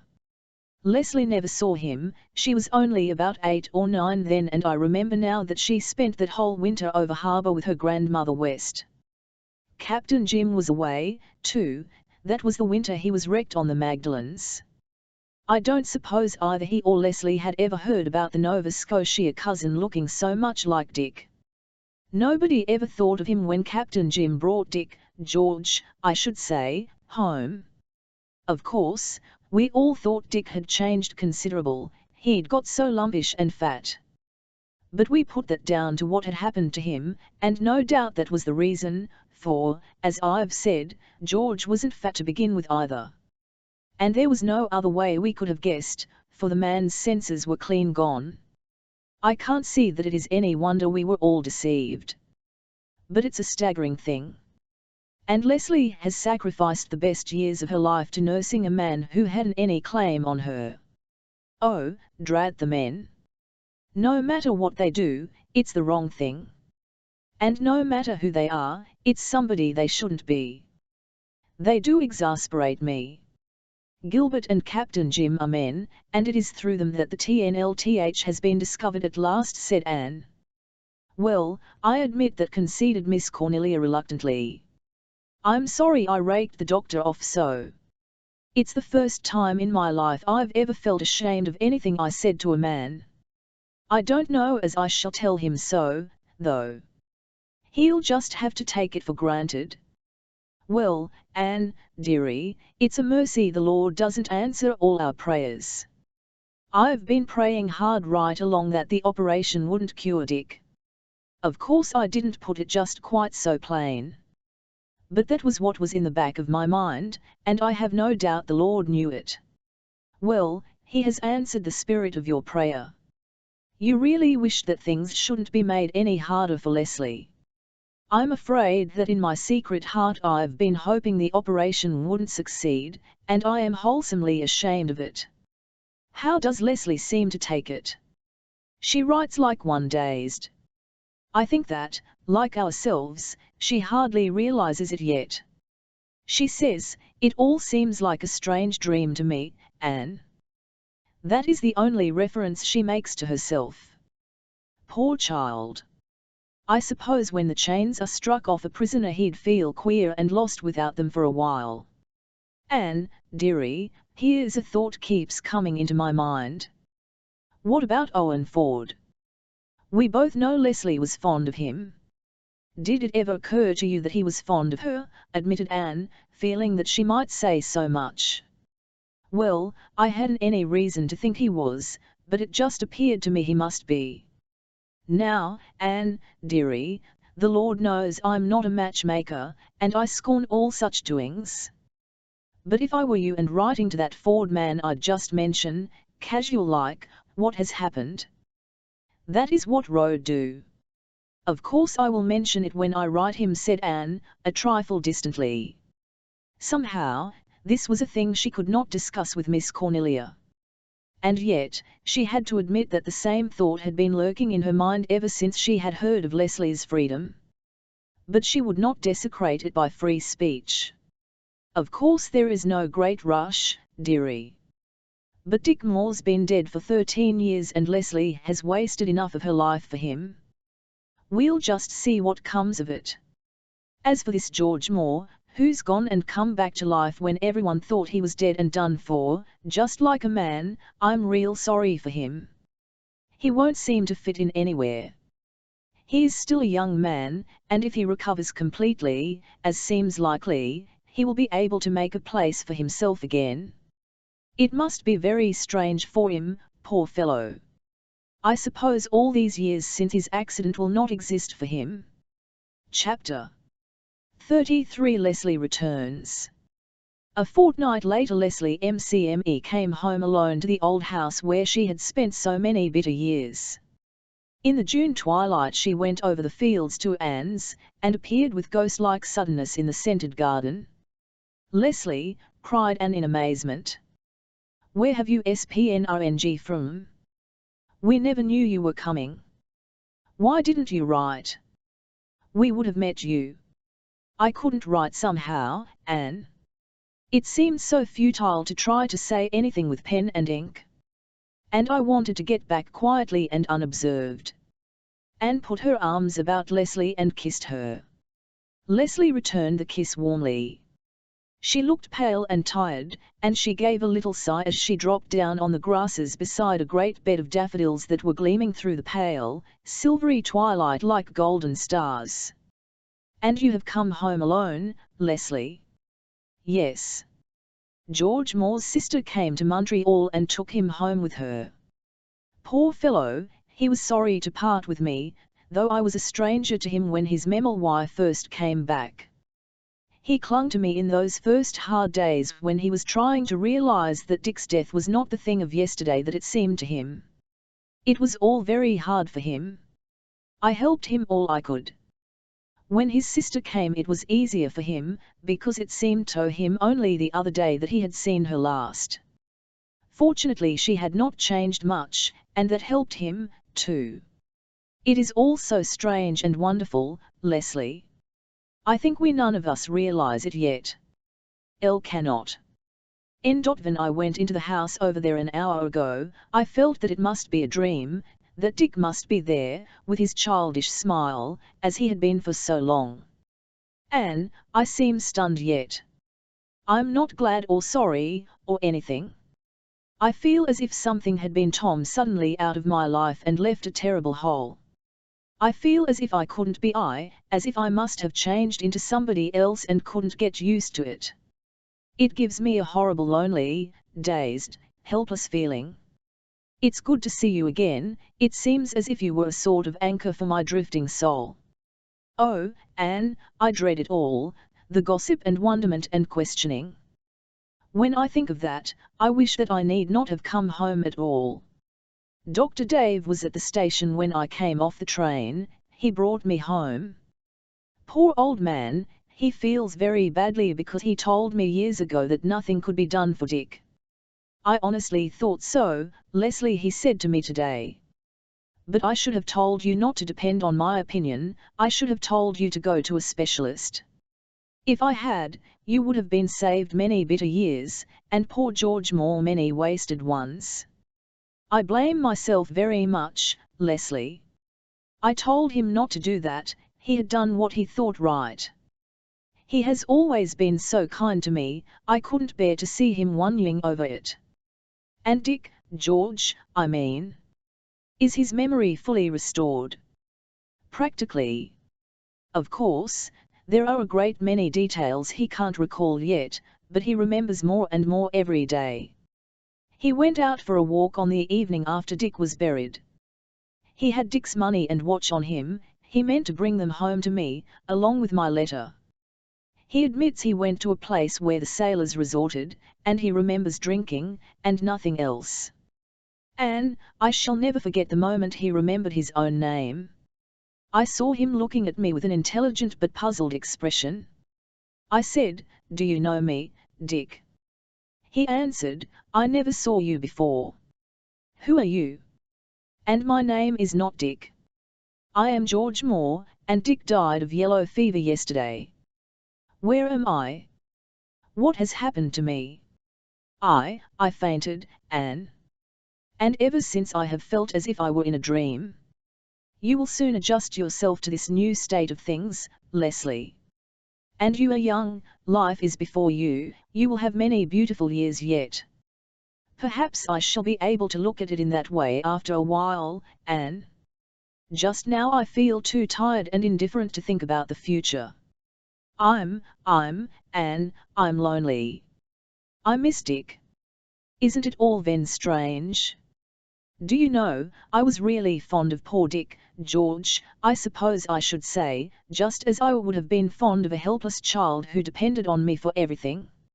I would never have admitted it, I was really ashamed of it, because, you see, I had hated and despised Dick so much before he went away.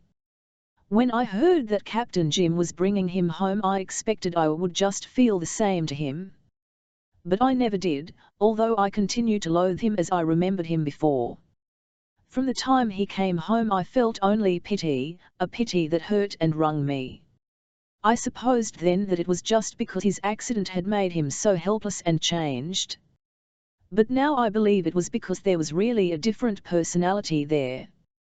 Carlo knew it, Anne, I know now that Carlo knew it. I always thought it strange that Carlo shouldn't have known Dick. Dogs are usually so faithful. But he knew it was not his master who had come back, although none of the rest of us did. I had never seen George Moore, you know.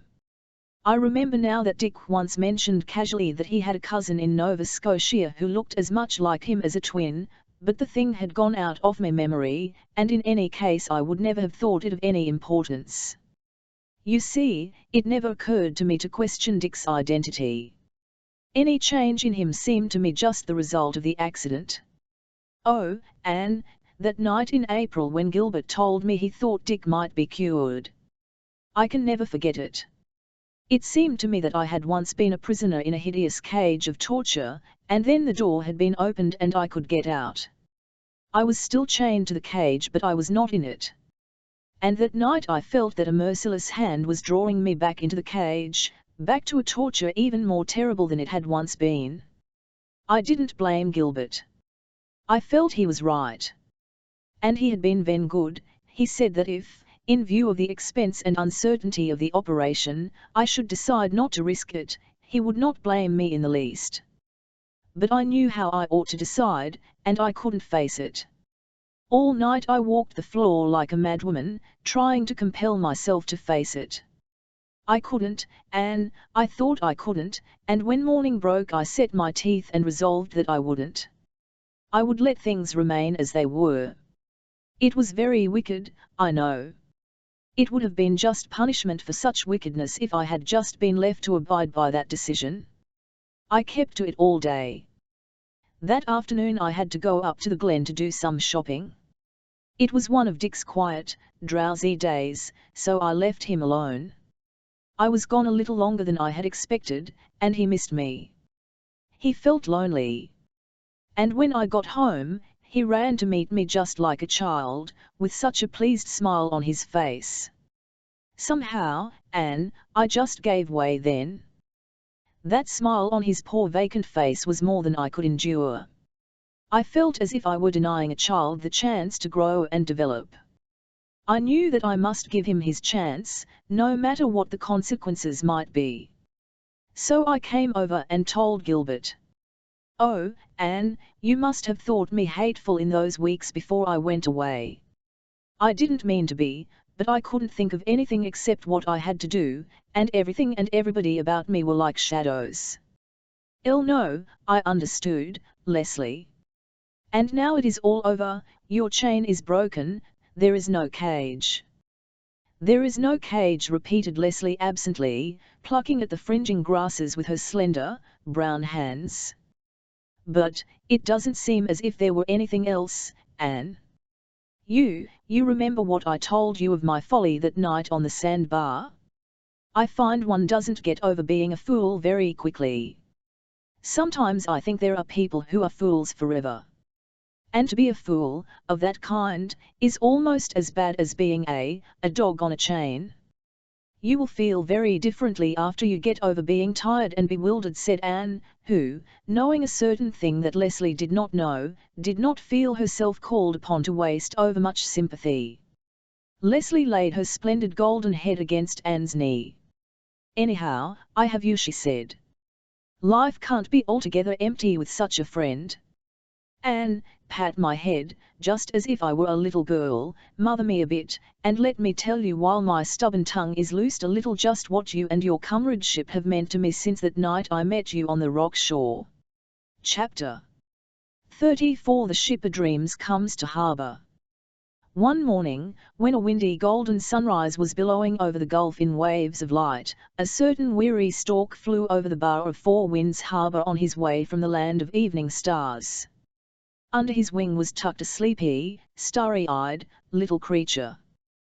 The stork was tired, and he looked wistfully about him. He knew he was somewhere near his destination, but he could not yet see it.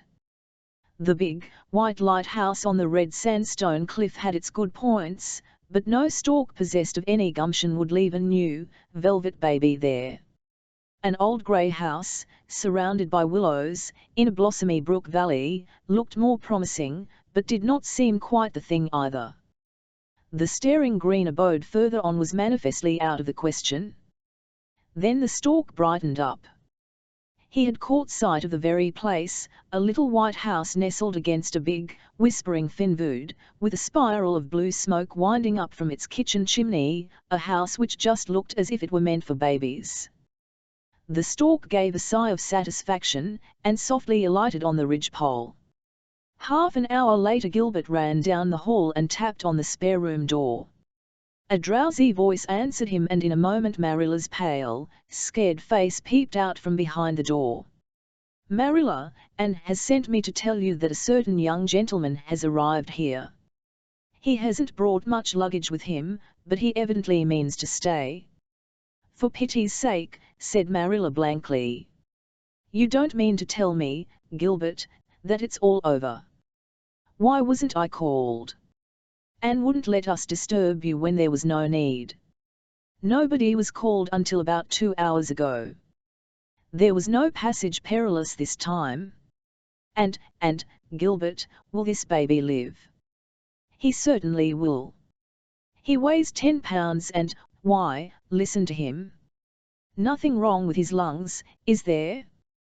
The nurse says his hair will be red. Anne is furious with her, and I'm tickled to death." That was a wonderful day in the little house of dreams. "The best dream of all has come true," said Anne, pale and rapturous. "Oh, Marilla, I hardly dare believe it, after that horrible day last summer. I have had a heartache ever since then, but it is gone now." "This baby will take Joy's place," said Marilla. "Oh, no, no, no, Marilla. He can't, nothing can ever do that. He has his own place, my dear, wee man-child. But little Joy has hers, and always will have it. If she had lived she would have been over a year old. She would have been toddling around on her tiny feet and lisping a few words. I can see her so plainly, Marilla. Oh, I know now that Captain Jim was right when he said God would manage better than that. My baby would seem a stranger to me when I found her beyond. I've learned that this past year. I've followed her development day by day and week by week. I always shall. I shall know just how she grows from year to year, and when I meet her again I'll know her. She won't be a stranger. Oh, Marilla, look at his dear, darling toes. Isn't it strange they should be so perfect?" "It would be stranger if they weren't," said Marilla crisply. Now that all was safely over, Marilla was herself again. "Oh, I know, but it seems as if they couldn't be quite finished, you know, and they are, even to the tiny nails.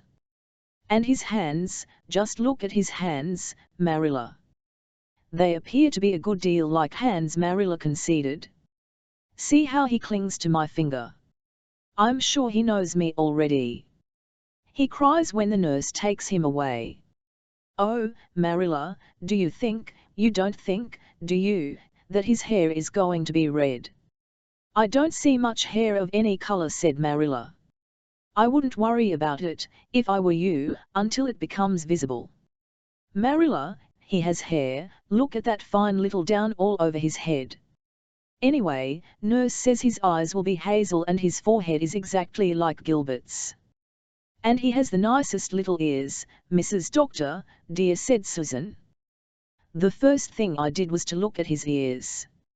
Hair is deceitful and noses and eyes change, and you cannot tell what is going to come of them, but ears is ears from start to finish, and you always know where you are with them. Just look at their shape, and they are set right back against his precious head. You will never need to be ashamed of his ears, Mrs. Doctor, dear. Anne's convalescence was rapid and happy. Folks came and worshipped the baby, as people have bowed before the kingship of the newborn since long before the wise men of the East knelt in homage to the royal babe of the Bethlehem manger. Leslie, slowly finding herself amid the new conditions of her life, hovered over it, like a beautiful, golden-crowned Madonna. Miss Cornelia nursed it as knackily as could any mother in Israel. Captain Jim held the small creature in his big brown hands and gazed tenderly at it, with eyes that saw the children who had never been bombed. "What are you going to call him?" asked Miss Camelia. "Anne has settled his name," answered Gilbert. "James Matthew, after the two finest gentlemen I've ever known, not even saving your presence," said Anne with a saucy glance at Gilbert. Gilbert smiled. "Elle never knew Matthew very well, he was so shy we boys couldn't get acquainted with him, but I quite agree with you that Captain Jim is one of the rarest and finest souls God ever clothed in clay. He is so delighted over the fact that we have given his name to our small lad. It seems he has no other namesake." "Well, James Matthew is a name that will wear well and not fade in the washing," said Miss Cornelia. "I'm glad you didn't load him down with some highfalutin, romantic name that he'd be ashamed of when he gets to be a grandfather. Mrs. William Drew at the Glen has called her baby Bertie Shakespeare. Quite a combination, isn't it? And I'm glad you haven't had much trouble picking on a name. Some folks have an awful time. When the Stanley Flagg's first boy was born, there was so much rivalry as to who the child should be named for that the poor little soul had to go for 2 years without a name. Then a brother came along and there it was, Big Baby and Little Baby. Finally they called Big Baby Peter and Little Baby Isaac, after the two grandfathers, and had them both christened together. And each tried to see if it couldn't howl the other down. You know that Highland Scotch family of McNabs back of the Glen? They've got 12 boys and the oldest and the youngest are both called Neil, Big Neil and Little Neil in the same family. Well, I suppose they ran out of names. I'll have read somewhere," laughed Anne, "that the first child is a poem but the 10th is very prosy prose. Perhaps Mrs. McNab thought that the 12th was merely an old tale retold." "Well, there's something to be said for large families," said Miss Cornelia, with a sigh. "I was an only child for 8 years and I did long for a brother and sister. Mother told me to pray for one, and pray I did, believe me. Well, one day Aunt Nellie came to me and said, 'Cornelia, there is a little brother for you upstairs in your ma's room. You can go up and see him.' I was so excited and delighted I just flew upstairs. And old Mrs. Flagg lifted up the baby for me to see. Lord, Anne, dearie, I never was so disappointed in my life. You see, I'd been praying for a brother 2 years older than myself." "How long did it take you to get over your disappointment?" asked Anne, amid her laughter. "Well, I had a spite at Providence for a good spell, and for weeks I wouldn't even look at the baby. Nobody knew why, for I never told. Then he began to get real cute, and held out his wee hands to me and I began to get fond of him. But I didn't get really reconciled to him until one day a school chum came to see him and said she thought he was awful small for his age. I just got boiling mad, and I sailed right into her, and told her she didn't know a nice baby when she saw one, and ours was the nicest baby in the world. And after that I just worshipped him. Mother died before he was 3 years old and I was sister and mother to him both. Poor little lad, he was never strong, and he died when he wasn't much over 20. Seems to me I'd have given anything on earth, Anne, dearie, if he'd only lived." Miss Cornelia sighed. Gilbert had gone down and Leslie, who had been crooning over the small James Matthew in the dormer window, laid him asleep in his basket and went her way. As soon as she was safely out of earshot, Miss Cornelia bent forward and said in a conspirator's whisper, "Anne, dearie, I'd a letter from Owen Ford yesterday. He's in Vancouver just now, but he wants to know if I can board him for a month later on." You know what that means. Well, I hope we're doing right. We've nothing to do with it, we couldn't prevent him from coming to Four Winds if he wanted to, said Anne quickly. She did not like the feeling of matchmaking Miss Cornelia's whispers gave her, and then she weakly succumbed herself. Don't let Leslie know he is coming until he is here, she said. If she found out, I feel sure she would go away at once.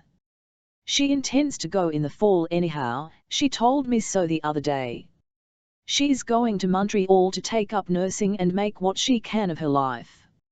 Oh, well, Anne, dearie, said Miss Cornelia, nodding sagely, that is all as it may be. You and I have done our part and we must leave the rest to higher hands. Chapter 35 Politics at Four Winds. When Anne came downstairs again, the island, as well as all Canada, was in the throes of a campaign preceding a general election. Gilbert, who was an ardent Conservative, found himself caught in the vortex, being much in demand for speech-making at the various county rallies. Miss Cornelia did not approve of his mixing up in politics and told Anne so. Dear Dave never did it. Dr. Blythe will find he is making a mistake, believe me. Politics is something no decent man should meddle with. Is the government of the country to be left solely to the rogues then? Asked Anne. Yes, so long as it's Conservative rogues, said Miss Cornelia, marching off with the honours of war. Men and politicians are all tarred with the same BNLSH. The Grits have it laid on thicker than the Conservatives, that's all, considerably thicker. But Grit or Tory, my advice to Dr. Blythe is to steer clear of politics. First thing you know, he'll be running an election himself, and going off to Ottawa for half the year and leaving his practice to go to the dogs. Well, let's not borrow trouble, said Anne. The rate of interest is too high. Instead, let's look at little Jem. It should be spelled with a G, isn't he perfectly beautiful? Just see the dimples in his elbows. We'll bring him up to be a good Conservative, you and Miss Cornelia. Bring him up to be a good man, said Miss Camelia. They are scarce and valuable, though, mind you, I wouldn't like to see him a Grit. As for the election, you and I may be thankful we don't live over harbour. The air there is blue these days.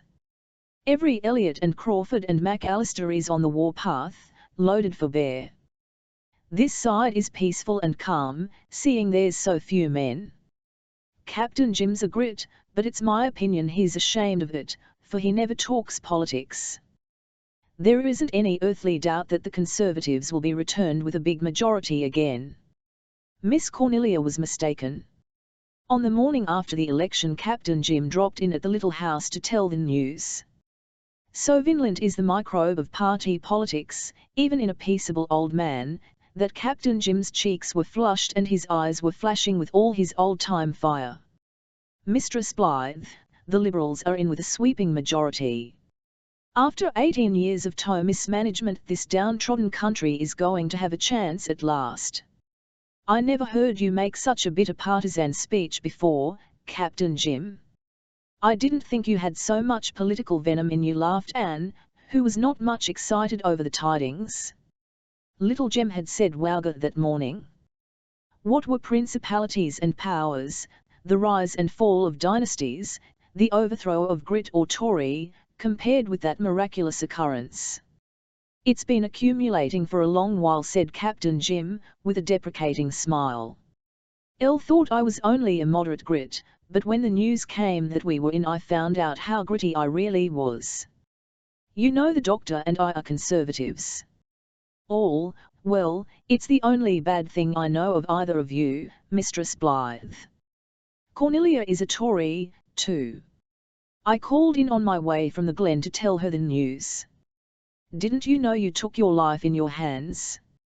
Yes, but I couldn't resist the temptation. How did she take it? Comparatively calm, Mistress Blythe, comparatively calm. She says she, well, Providence sends seasons of humiliation to a country, same as to individuals. You Grits have been cold and hungry for many a year. Make haste to get warmed and fed, for you won't be in long.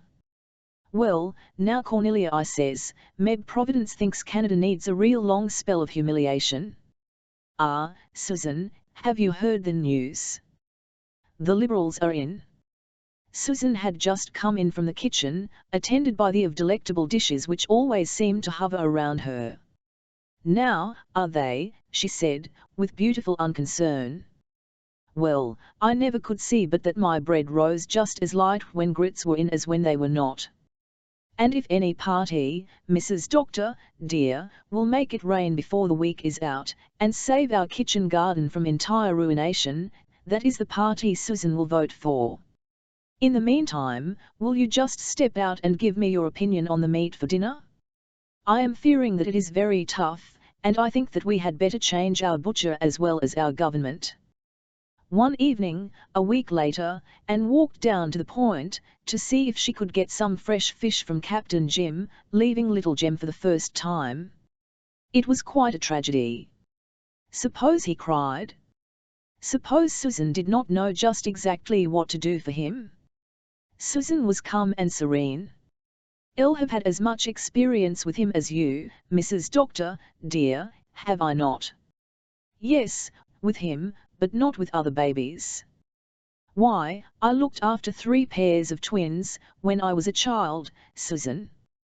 When they cried, I gave them peppermint or castor oil quite coolly. It's quite curious now to recall how lightly I took all those babies and their woes. Oh, well, if Little Jem cries, I will just clap a hot water bag on his little stomach, said Susan. Not too hot, you know, said Anne anxiously.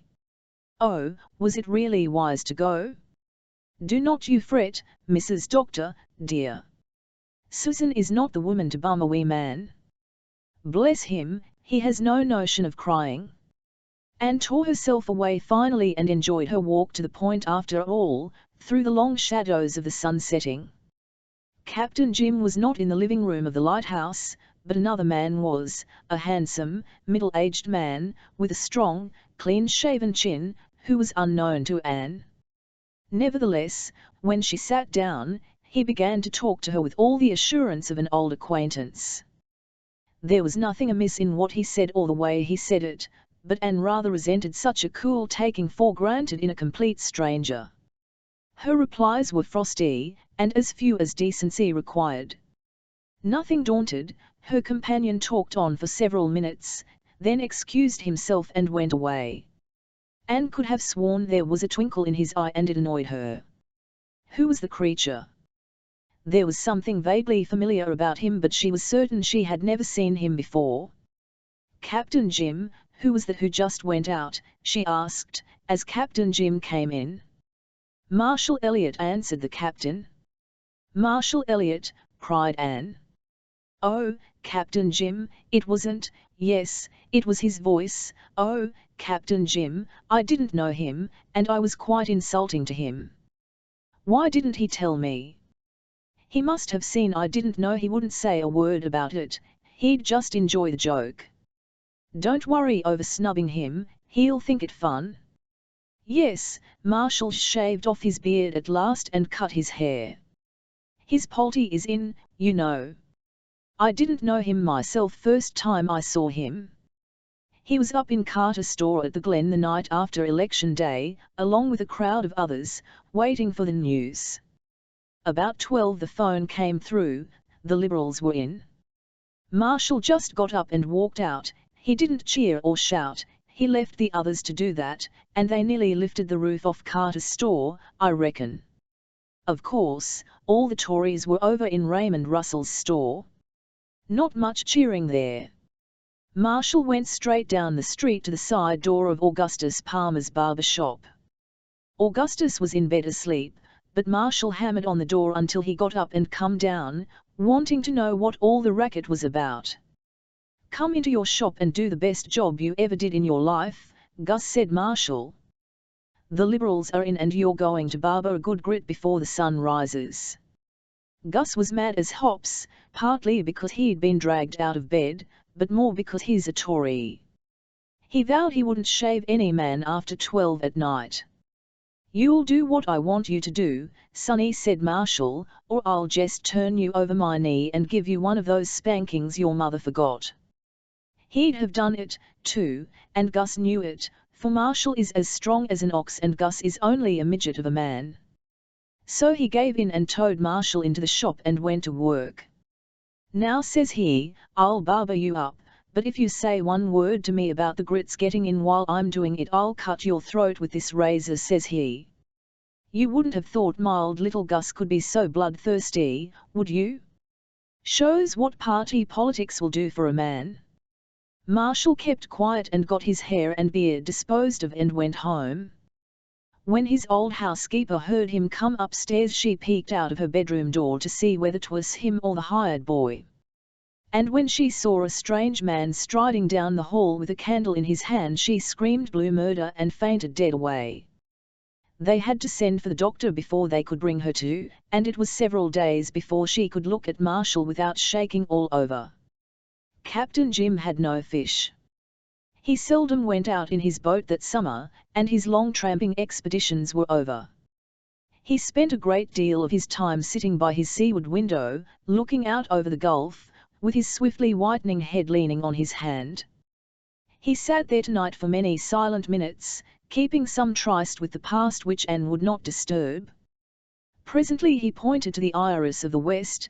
That's beautiful, isn't it, Mistress Blythe? But I wish you could have seen the sunrise this morning. It was a wonderful thing, wonderful. I've seen all kinds of sunrises come over that gulf. I've been all over the world, Mistress Blythe, and take it all in all, I've never seen a finer sight than a summer sunrise over the Gulf. A man can't pick his time for dying, Mistress Blythe, just got to go when the great captain gives his sailing orders. But if I could, I'd go out when the morning comes across that water.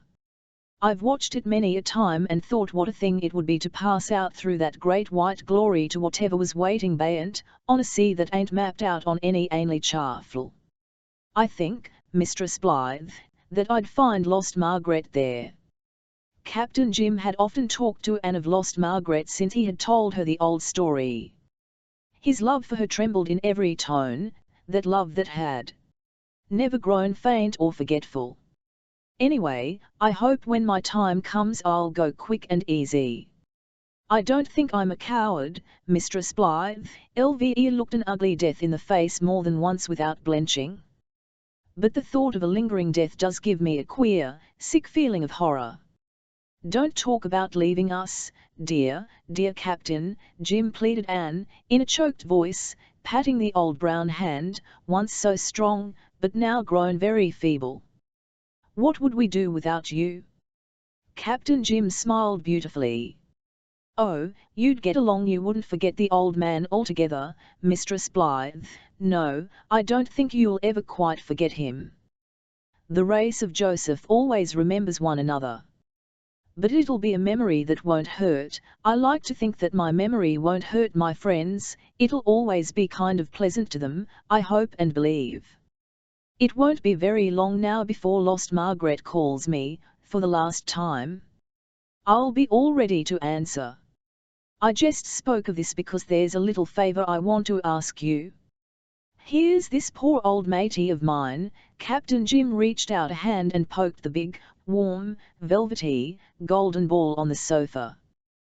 The first mate uncoiled himself like a spring with a nice, throaty, comfortable sound, half purr, half meow, stretched his paws in air, turned over and coiled himself up again. He too miss me when I start on the voyage. I can't bear to think of leaving the poor critter to starve, like he was left before.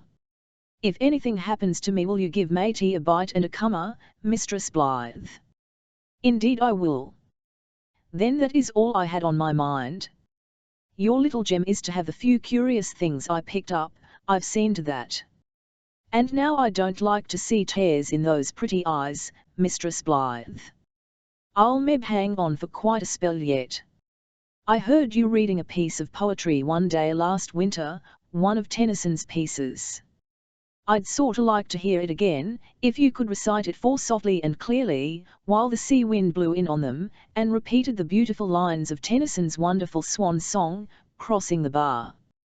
The old captain kept time gently with his sinewy hand. Yes, yes, Mistress Blythe, he said, when she had finished, that's it, that's it. He wasn't a sailor, you tell me. I dunno how he could have put an old sailor's feelings into words like that, if he wasn't one. He didn't want any sadness, zero farewells, and neither do ill, Mistress Blythe, for all will be well with me and mine bay and the bar. Chapter 36 Beauty for Ashes. Any news from Green Gables, Anne? Nothing very especial, replied Anne, folding up Marilla's letter. Jake Donnell has been there shingling the roof. He is a full-fledged carpenter now, so it seems he has had his own way in regard to the choice of a life work. You remember his mother wanted him to be a college professor. I shall never forget the day she came to the school and rated me for failing to call him St. Clair. Does anyone ever call him that now? Evidently not. It seems that he has completely lived it down. Even his mother has succumbed. I always thought that a boy with Jake's chin and mouth would get his own way in the end. Diana writes me that Dora has a beau. Just think of it, that child. Dora is 17, said Gilbert. Charlie Sloane and I were both mad about you when you were 17, Anne. Really, Gilbert, we must be getting on in years, said Anne, with a half-rueful smile, when children who were 6 when we thought ourselves grown up are old enough now to have beaux. Dora's is Ralph Andrews, Jane's brother. I remember him as a little, round, fat, white-headed fellow who was always at the foot of his class.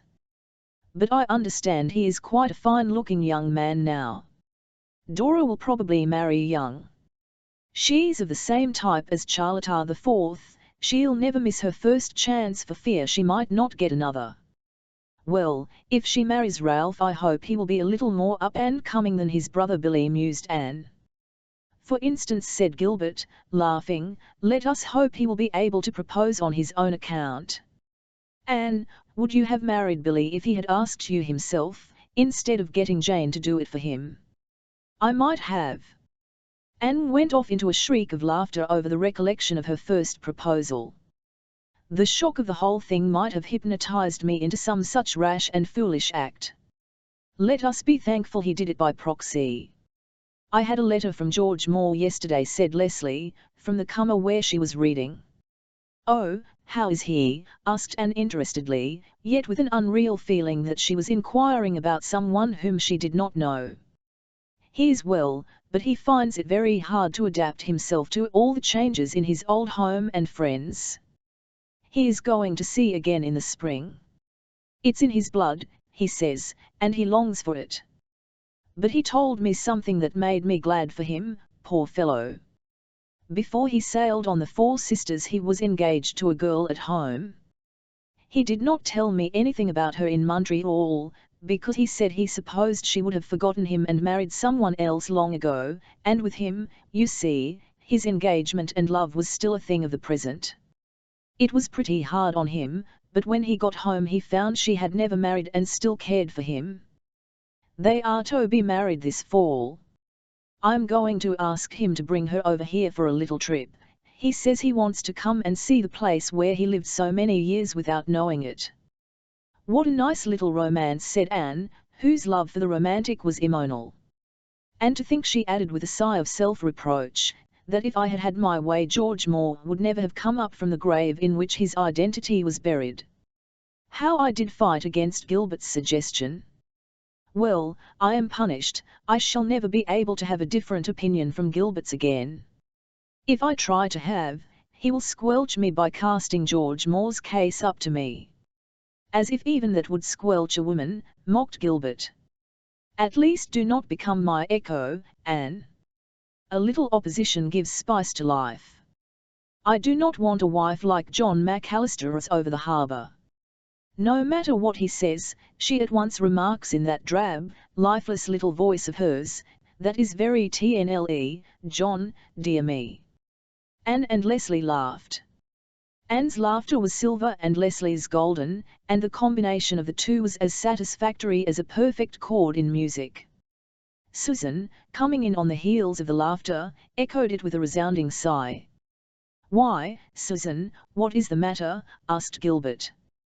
"There's nothing wrong with little Jem, is there, Susan?" cried Anne, starting up in alarm. "No, no, calm yourself, Mrs. Doctor, dear. Something has happened, though. Dear me, everything has gone catawampus with me this week. I spoiled the bread, as you know too well, and I scorched the doctor's best shilt bosom, and I broke your big platter. And now, on the top of all this, comes word that my sister Matilda has broken her leg and wants me to go and stay with her for a spell. Oh, I'm very sorry, sorry that your sister has met with such an accident, I mean," exclaimed Anne. "All, well, man was made to ma'am, Mrs. Doctor, dear.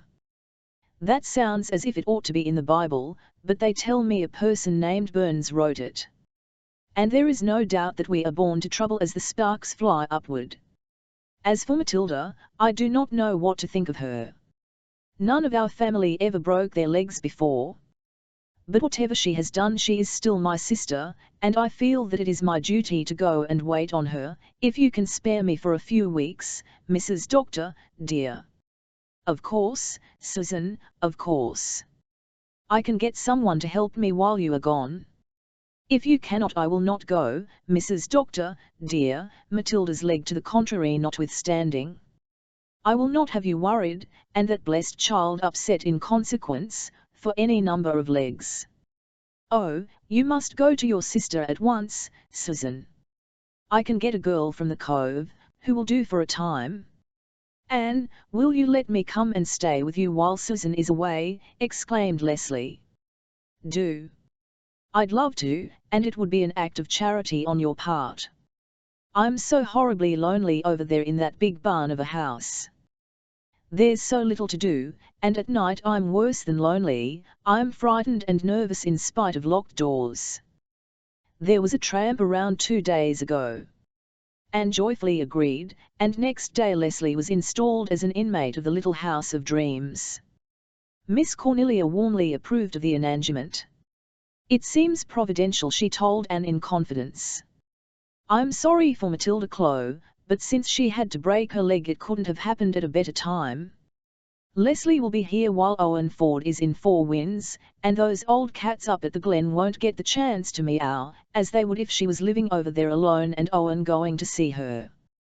They are doing enough of it as it is, because she doesn't put on mourning. I said to one of them, if you mean she should put on mourning for George Moore, it seems to me more like his resurrection than his funeral, and if it's Dick you mean, I confess I can't see the propriety of going into weeds for a man who died 13 years ago, and good riddance then." And when old Louisa Baldwin remarked to me that she thought it very strange that Leslie should never have suspected it wasn't her own husband, one said, "You never suspected it wasn't Dick Moore, and you were next door neighbour to him all his life, and by nature you're 10 times as suspicious as Leslie. But you can't stop some people's tongues, Anne, dearie, and I'm real thankful Leslie will be under your roof while Owen is courting her."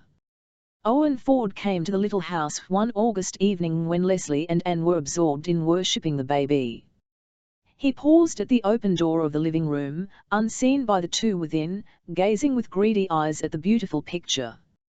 Leslie sat on the floor with the baby in her lap, making ecstatic dabs at his fat little hands as he fluttered them in the air. "Oh, you dear, beautiful, beloved baby," she mumbled, catching one wee hand and covering it with kisses. "Isn't him Ze darling?" a steady sing crooned Anne, hanging over the arm of her chair adoringly. "Dem itty wee pads are Zevo tweetest handies in Ze whole big world, isn't dey, you darling itty man?"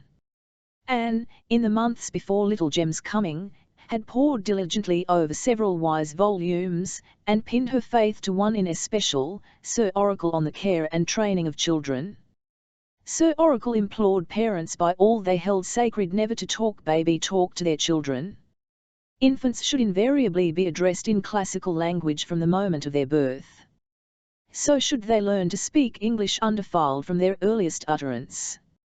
How, demanded Sir Oracle, can a mother reasonably expect her child to learn correct speech, when she continually accustoms its impressionable grey matter to such absurd expressions and distortions of our noble tongue as thoughtless mothers inflict every day on the helpless creatures committed to their care?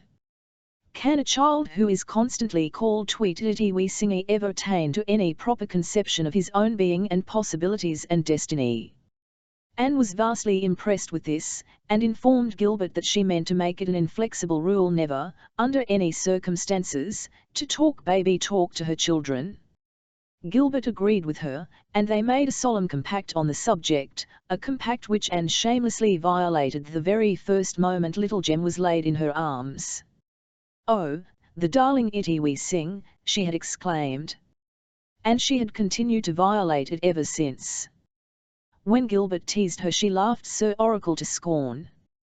"He never had any children of his own, Gilbert, I am positive he hadn't, or he would never have written such rubbish. You just can't help talking baby talk to a baby. It comes natural, and it's right.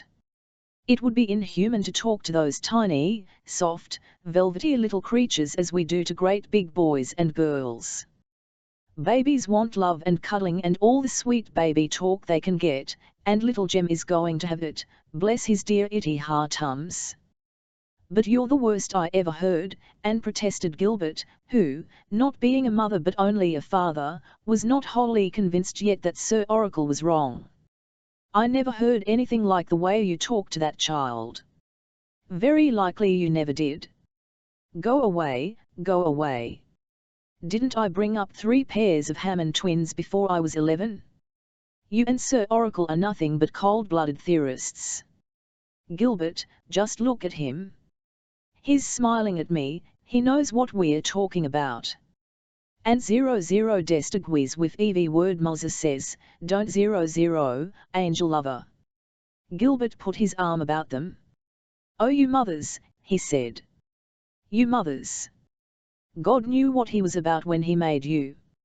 So little Jem was talked to and loved and cuddled, and he throve as became a child of the House of Dreams. Leslie was quite as foolish over him as Anne was.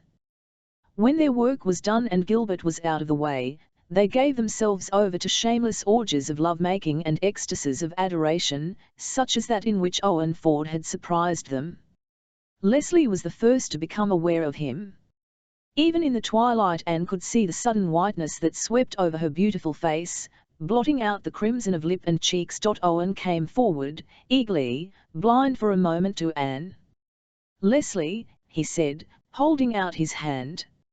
It was the first time he had ever called her by her name, but the hand Leslie gave him was cold, and she was very quiet all the evening, while Anne and Gilben and Owen laughed and talked together. Before his call ended she excused herself and went upstairs. Owen's gay spirits flagged and he went away soon after with a downcast Gilbert looked at Anne. "Anne, what are you up to? There's something going on that I don't understand. The whole air here tonight has been charged with electricity. Leslie sits like the muse of tragedy, Owen Ford jokes and laughs on the surface, and watches Leslie with the eyes of his soul. You seem all the time to be bursting with some suppressed excitement. Own up. What secret have you been keeping from your deceived husband?" "Don't be a goose," Gilbert was Anne's conjugal reply. "As for Leslie, she's absurd and I'm going up to tell her so." Anne found Leslie at the dormer window of her room. The little place was filled with the rhythmic thunder of the sea. Leslie sat with locked hands in the misty moonshine, a beautiful, accusing presence. "And," she said in a low, reproachful voice, "did you know Owen Ford was coming to Four Winds?" "Elle did," said Anne brazenly. "Oh, you should have told me," and Leslie cried passionately. "If I had known I would have gone away, I wouldn't have stayed here to meet him. You should have told me. It wasn't fair, oh Fiao, Anne, oh, it wasn't fair." Leslie's lips were trembling and her whole form was tense with emotion. But Anne laughed heartlessly. She bent over and kissed Leslie's upturned reproachful face. Leslie, you are an adorable goose. Owen Ford didn't rush from the Pacific to the Atlantic from a burning desire to see me. Neither do I believe that he was inspired by any wild and frenzied passion for Miss Cornelia. Take off your tragic airs, my dear friend, and fold them up and put them away in lavender. You'll never need them again. There are some people who can see through a grindstone when there is a hole in it, even if you cannot. I am not a prophetess, but I shall venture on a prediction. The bitter mess of life is over for you. After this you are going to have the joys and hopes, and I dare say the sorrows, too, of a happy woman. The omen of the shadow of Venus did come TNLE for you, Leslie. The year in which you saw it brought your life's best gift for you, your love for Owen Ford. Now, go right to bed and have a good sleep.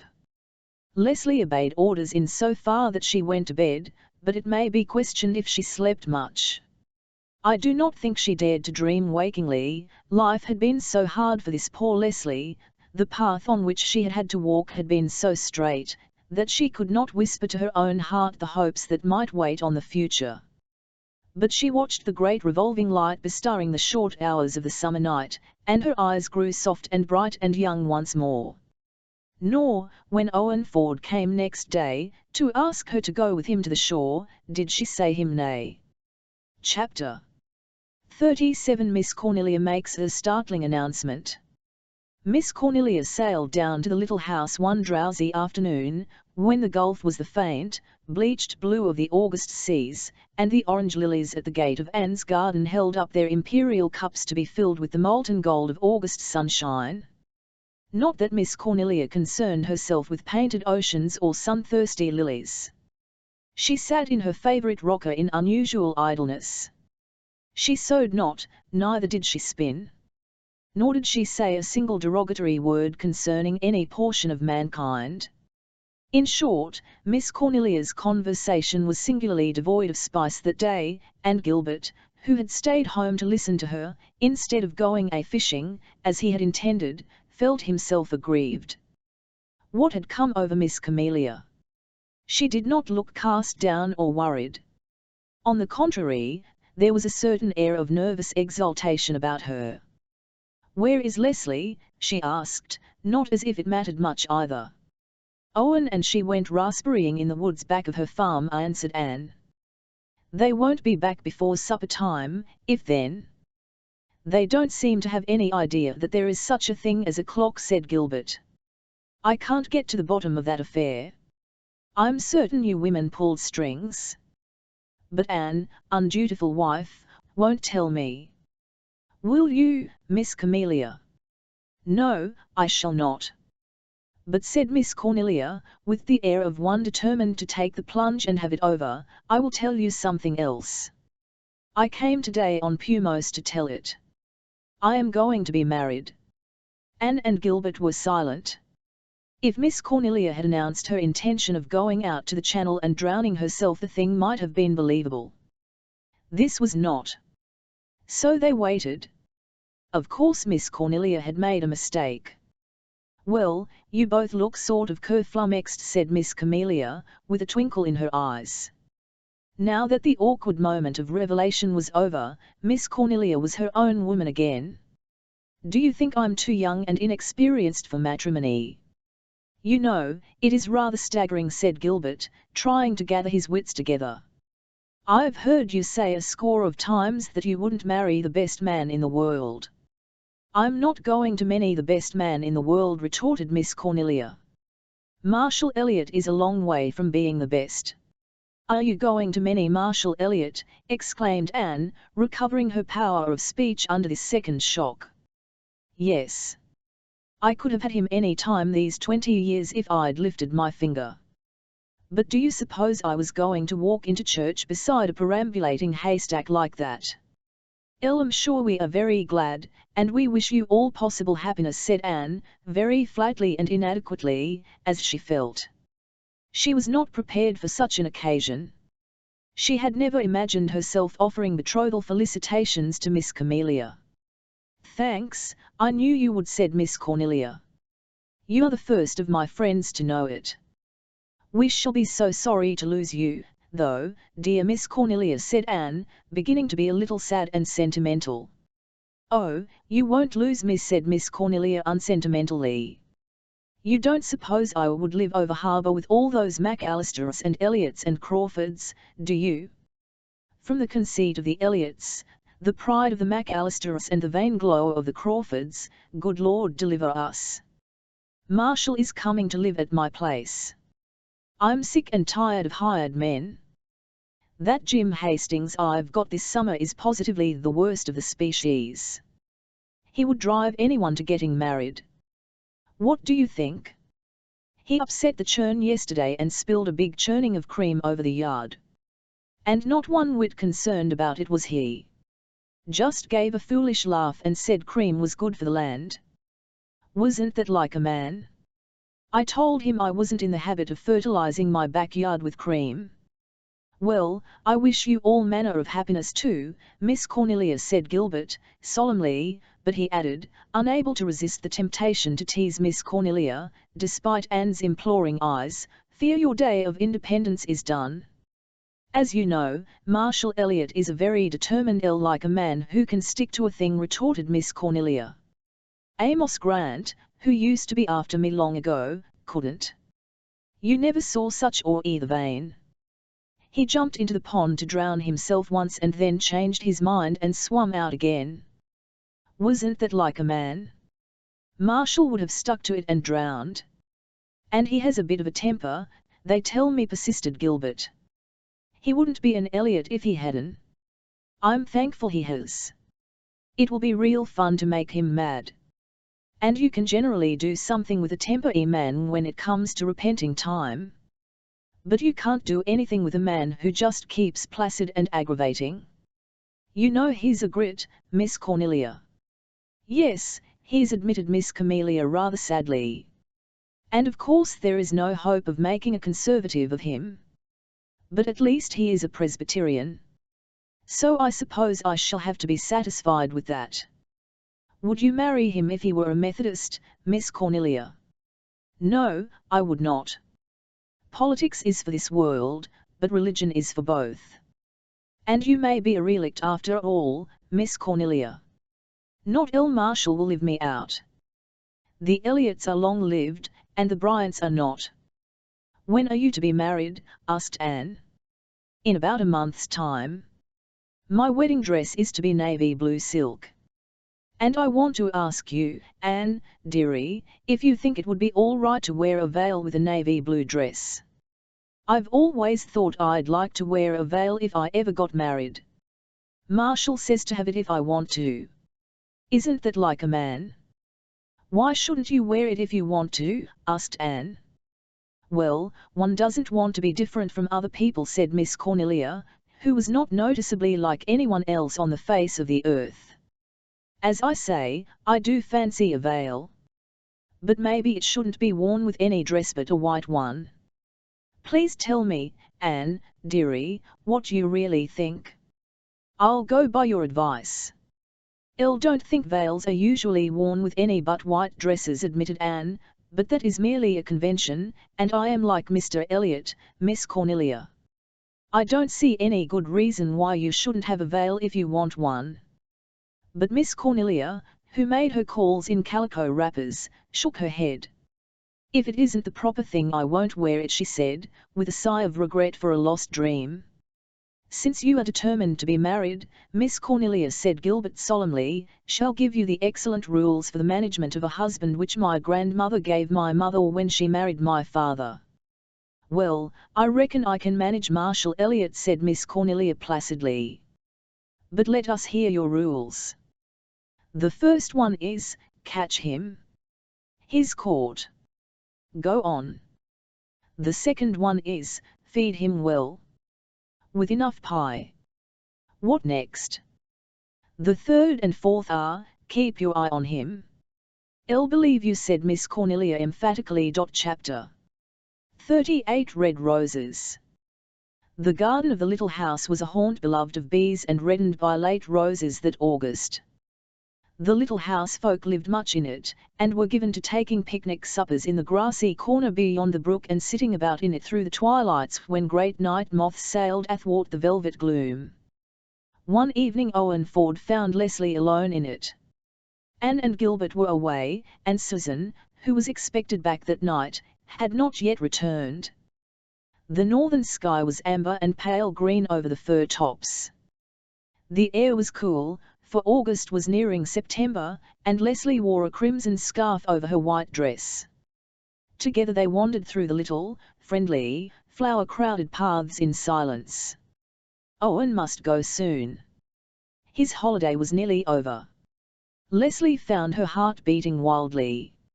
She knew that this beloved garden was to be the scene of the binding words that must seal their as yet unworded understanding.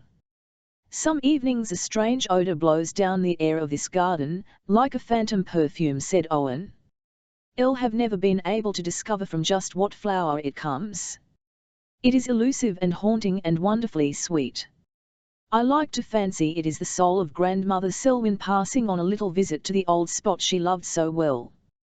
There should be a lot of friendly ghosts about this little old house. I'll have lived under its roof only a month, said Leslie, but I love it as I never loved the house over there where I have lived all my life. This house was builded and consecrated by love, said Owen.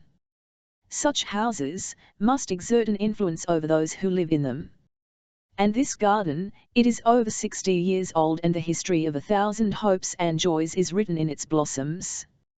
Some of those flowers were actually set out by the schoolmaster's bride, and she has been dead for 30 years. Yet they bloom on even summer. Look at those red roses, Leslie, how they queen it over everything else.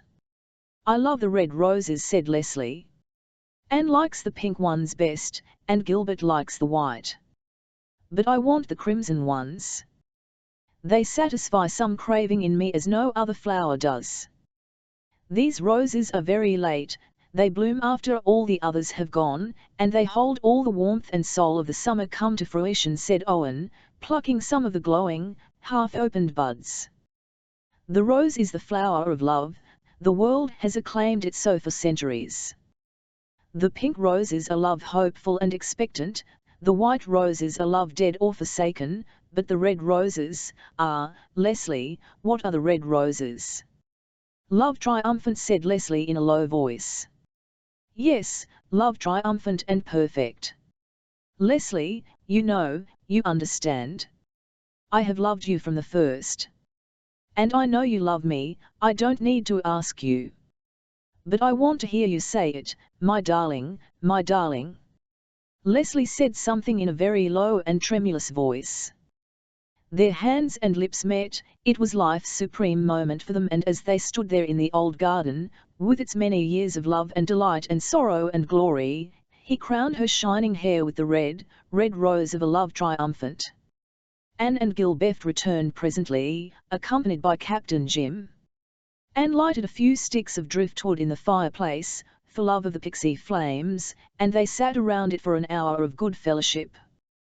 When I sit looking at a driftwood fire it's easy to believe I'm young again, said Captain Jim. Can you read futures in the fire, Captain Jim? Asked Owen. Captain Jim looked at them all affectionately and then back again at Leslie's vivid face and glowing eyes. "I don't need the fire to read your futures," he said. "I see happiness for all of you, for Leslie and Mr. Ford, and the doctor here and Mistress Blythe, and little Jem, and children that ain't born yet but will be.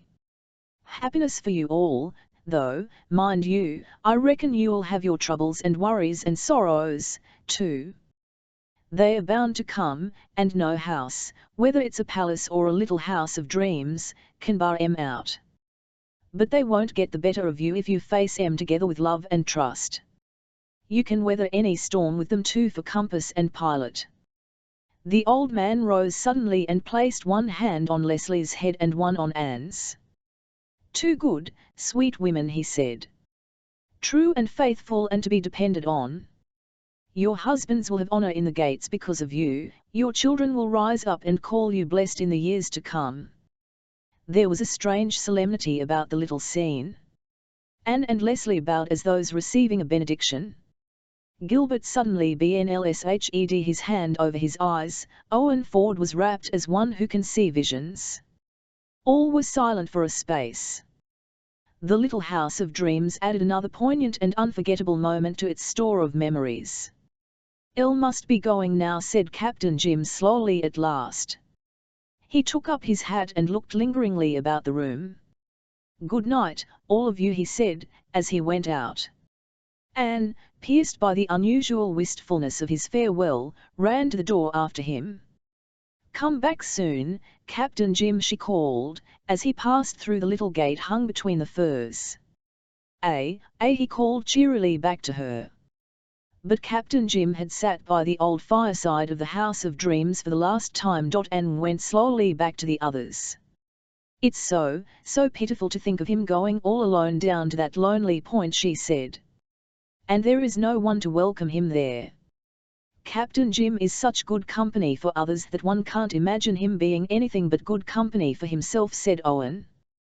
"But he must often be lonely. There was a touch of the seer about him tonight." He spoke as one to whom it had been given to speak. "Well, I must be going, too." Anne and Gilbert discreetly melted away, but when Owen had gone Anne returned, to find Leslie standing by the hearth. "Oh, Leslie, I know, and I'm so glad, dear," she said, putting her arms about her. "Anne, my happiness frightens me," whispered Leslie. "It seems too great to be real. I'm afraid to speak of it, to think of it.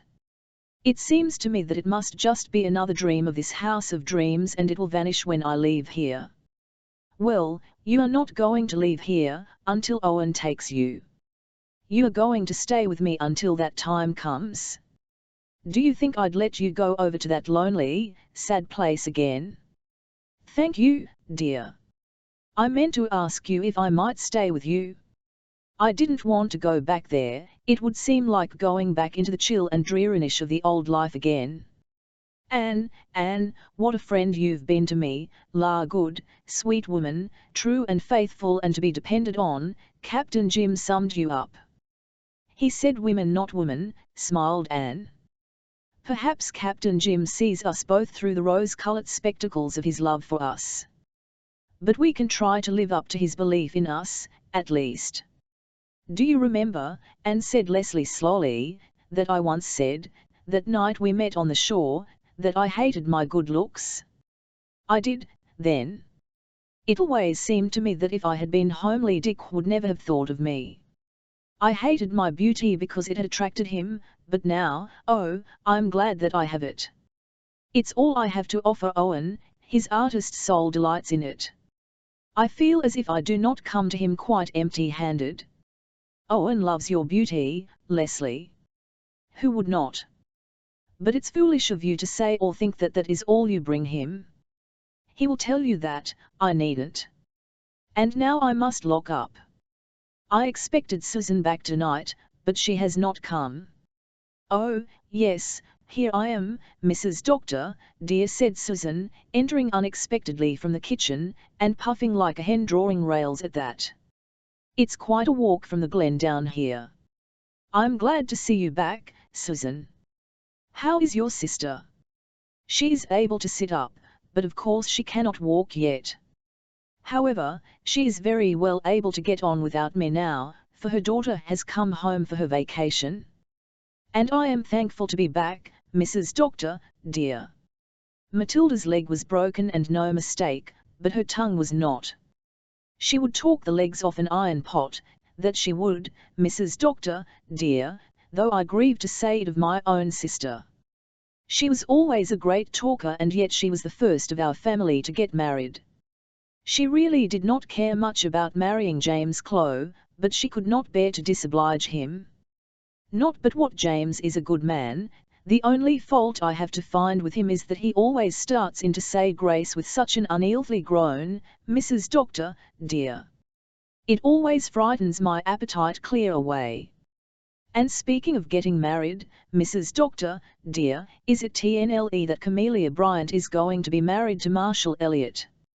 "Yes, quite TNLE, Susan." "Well, Mrs. Doctor, dear, it does not seem to me fair. Here is me, who never said a word against the men, and I cannot get married now. And there is Cornelia Bryant, who is never done abusing them, and all she has to do is to reach out her hand and pick one up, as it were. It is a very strange world, Mrs. Doctor, dear. There's another world, you know, Susan. Yes, said Susan with a heavy sigh, but, Mrs. Doctor, dear, there is neither multying nor giving in marriage there. Chapter 39 Captain Jim crosses the bar. One day in late September Owen Ford's book came at last. Captain Jim had gone faithfully to the Glen post office every day for a month, expecting it. This day he had not gone, and Leslie brought his copy home with hers and Anne's. "We'll take it down to him this evening," said Anne, excited as a schoolgirl. The long walk to the Point on that clear, beguiling evening along the Red Harbour Road was very pleasant. Then the sun dropped down behind the western hills into some valley that must have been full of lost sunsets, and at the same instant the big light flashed out on the white tower of the Point. "Captain Jim is never late by the fraction of a second," said Leslie. Neither Anne nor Leslie ever forgot Captain Jim's face when they gave him the book, his book, transfigured and glorified. The cheeks that had been blanched of late suddenly flamed with the colour of boyhood, his eyes glowed with all the fire of youth, but his hands trembled as he opened it.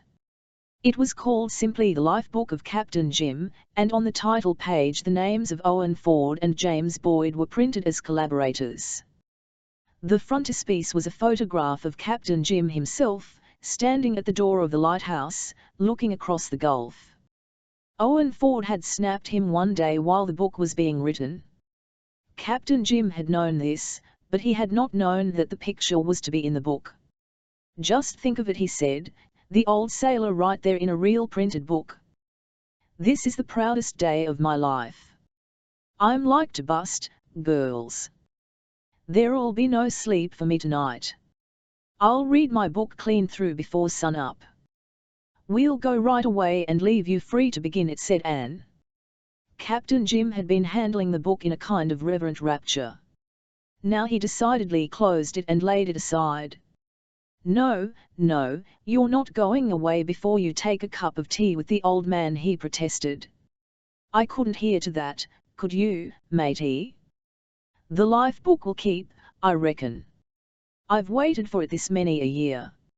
I can wait a little longer while I'm enjoying my friends." Captain Jim moved about getting his kettle on to boil, and setting out his bread and butter. Despite his excitement he did not move with his old briskness.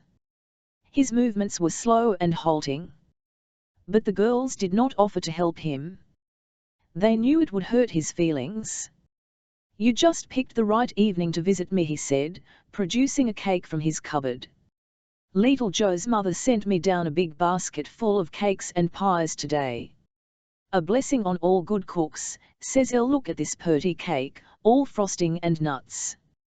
Tinety often I can entertain in such style. Set in, girls, set in. We'll take a cup o' kindness yet for Auld Lang Syne." The girls set in right merrily. The tea was up to Captain Jim's best brewing. Little Joe's mother's cake was the last word in cakes. Captain Jim was the prince of gracious hosts, never even permitting his eyes to wander to the cummer where the life book lay, in all its bravery of green and gold. But when his door finally closed behind Anne and Leslie they knew that he went straight to it, and as they walked home they pictured the delight of the old man poring over the printed pages wherein his own life was portrayed with all the charm and colour of reality itself.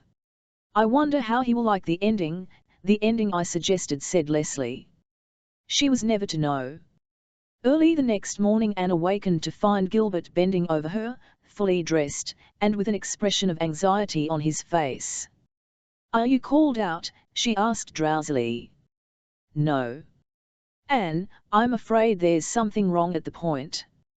It's an hour after sunrise now, and the light is still burning. You know it has always been a matter of pride with Captain Jim to start the light the moment the sun sets, and put it out the moment it rises." Anne sat up in dismay. Through her window she saw the light blinking palely against the blue skies of dawn. Perhaps he has fallen asleep over his life book, she said anxiously, or become so absorbed in it that he has forgotten the light. Gilbert shook his head. That wouldn't be like Captain Jim. Anyway, I'm going down to see. Wait a minute and I'll go with you, exclaimed Anne. Oh, yes, I must. Little Jem will sleep for an hour yet, and I'll call Susan. You may need a woman's help if Captain Jim is ill. It was an exquisite morning, full of tints and sounds at once ripe and delicate. The harbour was sparkling and dimpling like a girl, white gulls were soaring over the dunes, beyond the bar was a shining, wonderful sea. The long fields by the shore were dewy and fresh in that first fine, purely tinted light. The wind came dancing and whistling up the channel to replace the beautiful silence with a music more beautiful still. Had it not been for the baleful star on the white tower, that early walk would have been a delight to Anne and Gilbert. But they went softly with fear. Their knock was not responded to. Gilbert opened the door and they went in. The old room was very quiet. On the table were the remnants of the little evening feast. The lamp still burned on the corner stand. The first mate was asleep in a square of sunshine by the sofa. Captain Jim lay on the sofa, with his hands clasped over the lifebook, open at the last page, lying on his breast. His eyes were closed and on his face was a look of the most perfect peace and happiness, the look of one who has long sought and found at last. "He is asleep," whispered Anne tremulously. Gilbert went to the sofa and bent over him for a few moments.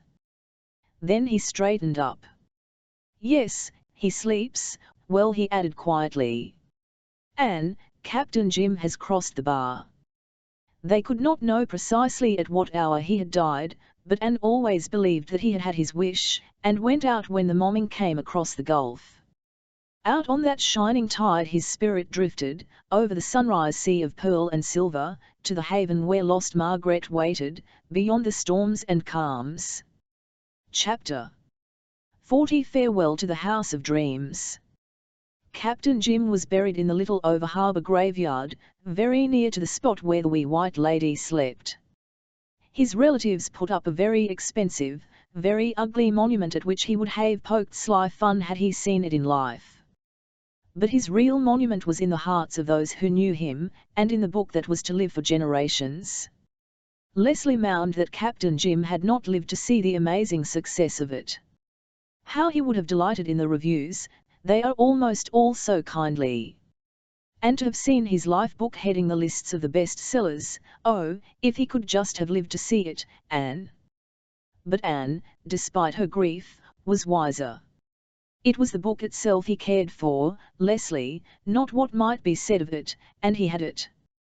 He had read it all through. That last night must have been one of the greatest happiness for him, with the quick, painless ending he had hoped for in the morning. I am glad for Owen's sake and yours that the book is such a success, but Captain Jim was satisfied, I know. The lighthouse star still kept a nightly vigil, a substitute keeper had been sent to the point, until such time as an all-wise government could decide which of many applicants was best fitted for the place, or had the strongest pull. The first mate was at home in the little house, beloved by Anne and Gilbert and Leslie, and tolerated by a Susan who had small liking for cats. Elkin put up with him for the sake of Captain Jim, Mrs. Doctor, dear, for I liked the old man. And I will see that he gets bite and sup, and every mouse the traps account for. But do not ask me to do more than that, Mrs. Doctor, dear. Cats is cats, and take my word for it, they will never be anything else. And at least, Mrs. Doctor, dear, do keep him away from the blessed wee man. Picture to yourself how awful it would be if he was to suck the darling's breath. That might be fitly called a catastrophe, said Gilbert. Oh, you may laugh, Doctor, dear, but it would be no laughing matter. Cats never suck babies' breath, said Gilbert. That is only an old superstition, Susan. Oh, well, it may be a superstition or it may not, Doctor, dear. All that I know is, it has happened. My sister's husband's nephew's wife's cat sucked their baby's breath, and the poor innocent was all but gone when they found it. And superstition or not, if I find that yellow beast lurking near our baby I will whack him with the poker, Mrs. Doctor, dear." Mr. and Mrs. Marshall Elliott were living comfortably and harmoniously in the greenhouse. Leslie was busy with sewing, for she and Owen were to be married at Christmas.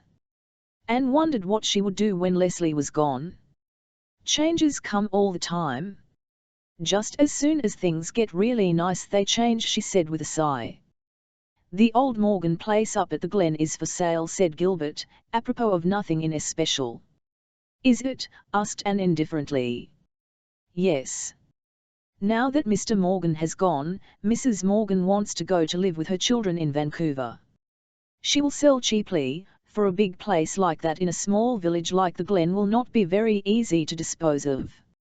"Well, it's certainly a beautiful place, so it is likely she will find a purchaser," said Anne, absently, wondering whether she should hem-stitch or feather-stitch little Jem's short dresses. He was to be shortened the next week, and Anne felt ready to CLY at the thought of it. "Suppose we buy it, Anne," remarked Gilbert quietly. Anne dropped her sewing and stared at him. "You're not in earnest, Gilbert?" "Indeed I am, dear." "And leave this darling spot, our house of dreams?" incredulously. "Oh, Gilbert, it's unthinkable," said Anne. "Listen patiently to me, dear. I know just how you feel about it. I feel the same. But we've always known we would have to move someday." "Oh, but not so soon, Gilbert, not just yet. We may never get such a chance again. If we don't buy the Morgan place someone else will, and there is no other house in the Glen we would care to have, and no other really good site on which to build. This little house is, well, it is and has been what no other house can ever be to us, I admit, but you know it is out of the way down here for a doctor. We have felt the inconvenience, though we've made the best of it. And it's a tight fit for us now. Perhaps, in a few years, when Jem wants a room of his own, it will be entirely too small." "Oh, I know," said Anne, tears filling her eyes. "I know all that can be said against it, but I love it so, and it's so beautiful here. You would find it very lonely here after Leslie goes, and Captain Jim has gone too. The Morgan place is beautiful, and in time we would love it. You know you have always admired it, Anne." "Oh, yes, has all seemed to come up so suddenly, Gilbert. I'm dizzy. 10 minutes ago I had no thought of leaving this dear spot. I was planning what I meant to do for it in the spring, what I meant to do in the garden. And if we leave this place who will get it? It is out of the way, so it's likely some poor, shiftless, wandering family will rent it, and overrun it, and oh, that would be desecration. It would hurt me horribly. I know. But we cannot sacrifice our own interests to such considerations, Anne girl. The Morgan place will suit us in even essential particular, we really can't afford to miss such a chance. Think of that big lawn with those magnificent old trees, and of that splendid hardwood grove behind it, 12 acres of it. What a place for our children. There's a fine orchard, too, and you've always admired that high brick wall around the garden with the door in it, you thought it was so like a storybook garden. And there is almost as fine a view of the harbour and the dunes from the Morgan place as from here. You can't see the lighthouse star from it. Yes, you can see it from the attic window. Advantage, and girl, you love big garrets. There's no brook in the garden. There is another well, no, but there is one running through the maple grove into the Glen Pond. And the pond itself isn't far away. You'll be able to fancy you have your own lake of shining waters again. Well, don't say anything more about it just now, Gilbert. Give me time to think, to get used to the idea. All right. There is no great hurry, of course. Only, if we decide to buy, it would be well to be moved in and settled before winter. Gilbert went out, and Anne put away little Gem's short dresses with trembling hands. She could not sew any more that day. With tear-wet eyes she wandered over the little domain where she had reigned so happy a queen. The Morgan place was all that Gilbert claimed. The grounds were beautiful, the house old enough to have dignity and repose and traditions, and new enough to be comfortable and up-to-date. Anne had always admired it, but admiring is not loving, and she loved this house of dreams so much.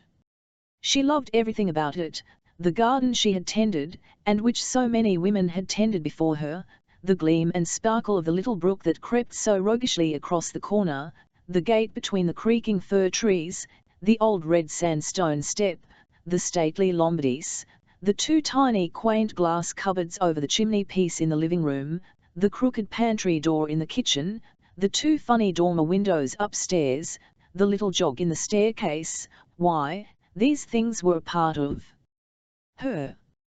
How could she leave them? And how this little house, consecrated aforetime by love and joy, had been reconsecrated for her by her happiness and sorrow. Here she had spent her bridal moon, here wee Joyce had lived her one brief day, here the sweetness of motherhood had come again with little Gem, here she had heard the exquisite music of her baby's cooing laughter, here beloved friends had sat by her fireside. Joy and grief, birth and death, had made sacred forever this little house of dreams. And now she must leave it. She knew that, even while she had contended against the idea to Gilbert. The little house was outgrown. Gilbert's interests made the change necessary, his work, successful though it had been, was hampered by his location. Anne realized that the end of their life in this dear place drew nigh, and that she must face the fact bravely. But how her heart ached. "It will be just like tearing something out of my life," she sobbed. "And oh, if I could hope that some nice folk would come here in our place, or even that it would be left vacant. That itself would be better than having it overrun with some horde who know nothing of the geography of dreamland, and nothing of the history that has given this house its soul and its identity. And if such a tribe come here, the place will go to rack and ruin in no time. An old place goes down so quickly if it is not carefully attended to. They'll tear up my garden, and let the Lombardies get ragged, and the paling will come to look like a mouth with half the teeth missing, and the roof will leak, and the plaster fall, and they'll stuff pillows and rags in broken window panes, and everything will be out at elbows." Anne's imagination pictured forth so vividly the coming degeneration of her dear little house that it hurt her as severely as if it had already been an accomplished fact. She sat down on the stairs and had a long, bitter cry. Susan found her there and inquired with much concern, "What the trouble? You have not quarrelled with the doctor, have you now, Mrs. Doctor, dear? But if you have, do not worry. It is a thing quite likely to happen to married couples, I am told, although I have had no experience that way myself. He will be Sony, and you can make it up." "No, no, Susan, we haven't quarrelled. It's only, Gilbert is going to buy the Morgan place, and we'll have to go and live at the Glen. And it will break my heart." Susan did not enter into Anne's feelings at all. She was, indeed, quite rejoiced over the prospect of living at the Glen. Her one grievance against her place in the little house was its lonesome location. "Why, Mrs. Doctor, dear, it will be splendid. The Morgan house is such a fine, big one." "I'll hate big houses," sobbed Anne. "Oh, well, you will not hate them by the time you have half a dozen children," remarked Susan calmly. "And this house is too small already for us. We have no spare room, since Mrs. Moore is here, and that pantry is the most aggravating place I ever tried to work in. There is a corner every way you turn. Besides, it is out of the world down here. There is really nothing at all but scenery." "Out of your world perhaps, Susan, but not out of mine," said Anne with a faint smile. "I do not quite understand you, Mrs. Doctor, dear, but of course I am not well educated. But if Dr. Blythe buys the Morgan place he will make no mistake, and that you may tie to. They have water in it, and the pantries and closets are beautiful, and there is not another such cellar in P.E. Island, so I have been told. Why, the cellar here, Mrs. Doctor, dear, has been a heartbreak to me, as well you know. Oh, go away, Susan, go away, said Anne forlornly. Cellars and pantries and closets don't make a home. Why don't you weep with those who weep? Well, I never was much hand for weeping, Mrs. Doctor, dear. I would rather fall to and cheer people up than weep with them. Now, do not you cry and spoil your pretty eyes. This house is view well and has served your turn, but it is high time you had a better. Susan's point of view seemed to be that of most people. Leslie was the only one who sympathized understandingly with Anne. She had a good cry too, when she heard the news. Then they both dried their tears and went to work at the preparations for moving. Since we must go, let us go as soon as we can and have it over, said poor Anne with bitter resignation. You know you will like that lovely old place at the Glen after you have lived in it long enough to have dear memories woven about it, said Leslie. Friends will come there, as they have come here, happiness will glorify it for you. Now, it's just a house to you, but the years will make it a home. Anne and Leslie had another cry the next week when they shortened little Jem. Anne felt the tragedy of it until evening, when in his long nightie she found her own dear baby again. But it will be rompers next, and then trousers, and in no time he will be grown up, she sighed. Well, you would not want him to stay a baby always, Mrs. Doctor, dear, would you, said Susan. Bless his innocent heart, he looks too sweet for anything in his little short dresses, with his dear feet sticking out. And think of the save in the ironing, Mrs. Doctor, dear. Anne, I have just had a letter from Owen, said Leslie, entering with a bright face. And, oh, I have such good news. He writes me that he is going to buy this place from the church trustees and keep it to spend our summer vacations in. Anne, are you not glad? Oh, Leslie, glad isn't the word for it. It seems almost too good to be true. I shan't feel half so badly now that I know this dear spot will never be desecrated by a vandal tribe, or left to tumble down in decay. Why, it's lovely. It's lovely. One October morning Anne wakened to the realization that she had slept for the last time under the roof of her little house. The day was too busy to indulge regret, and when evening came the house was stripped and bare. Anne and Gilbert were alone in it to say farewell. Leslie and Susan and little Jem had gone to the Glen with the last load of furniture. The sunset light streamed in dire the curtainless windows. It has all such a heartbroken, reproachful look, hasn't it, said Anne. Oh, I shall be so homesick at the Glen tonight. We have been very happy here, haven't we, Anne girl, said Gilbert, his voice full of feeling. Anne choked, unable to answer. Gilbert waited for her at the fir tree gate, while she went over the house and said farewell to every room. She was going away, but the old house would still be there, looking seaward through its quaint windows. The autumn winds would blow around it mournfully, and the grey rain would beat upon it, and the white mists would come in from the sea to enfold it, and the moonlight would fall over it and light up the old paths where the schoolmaster and his bride had walked.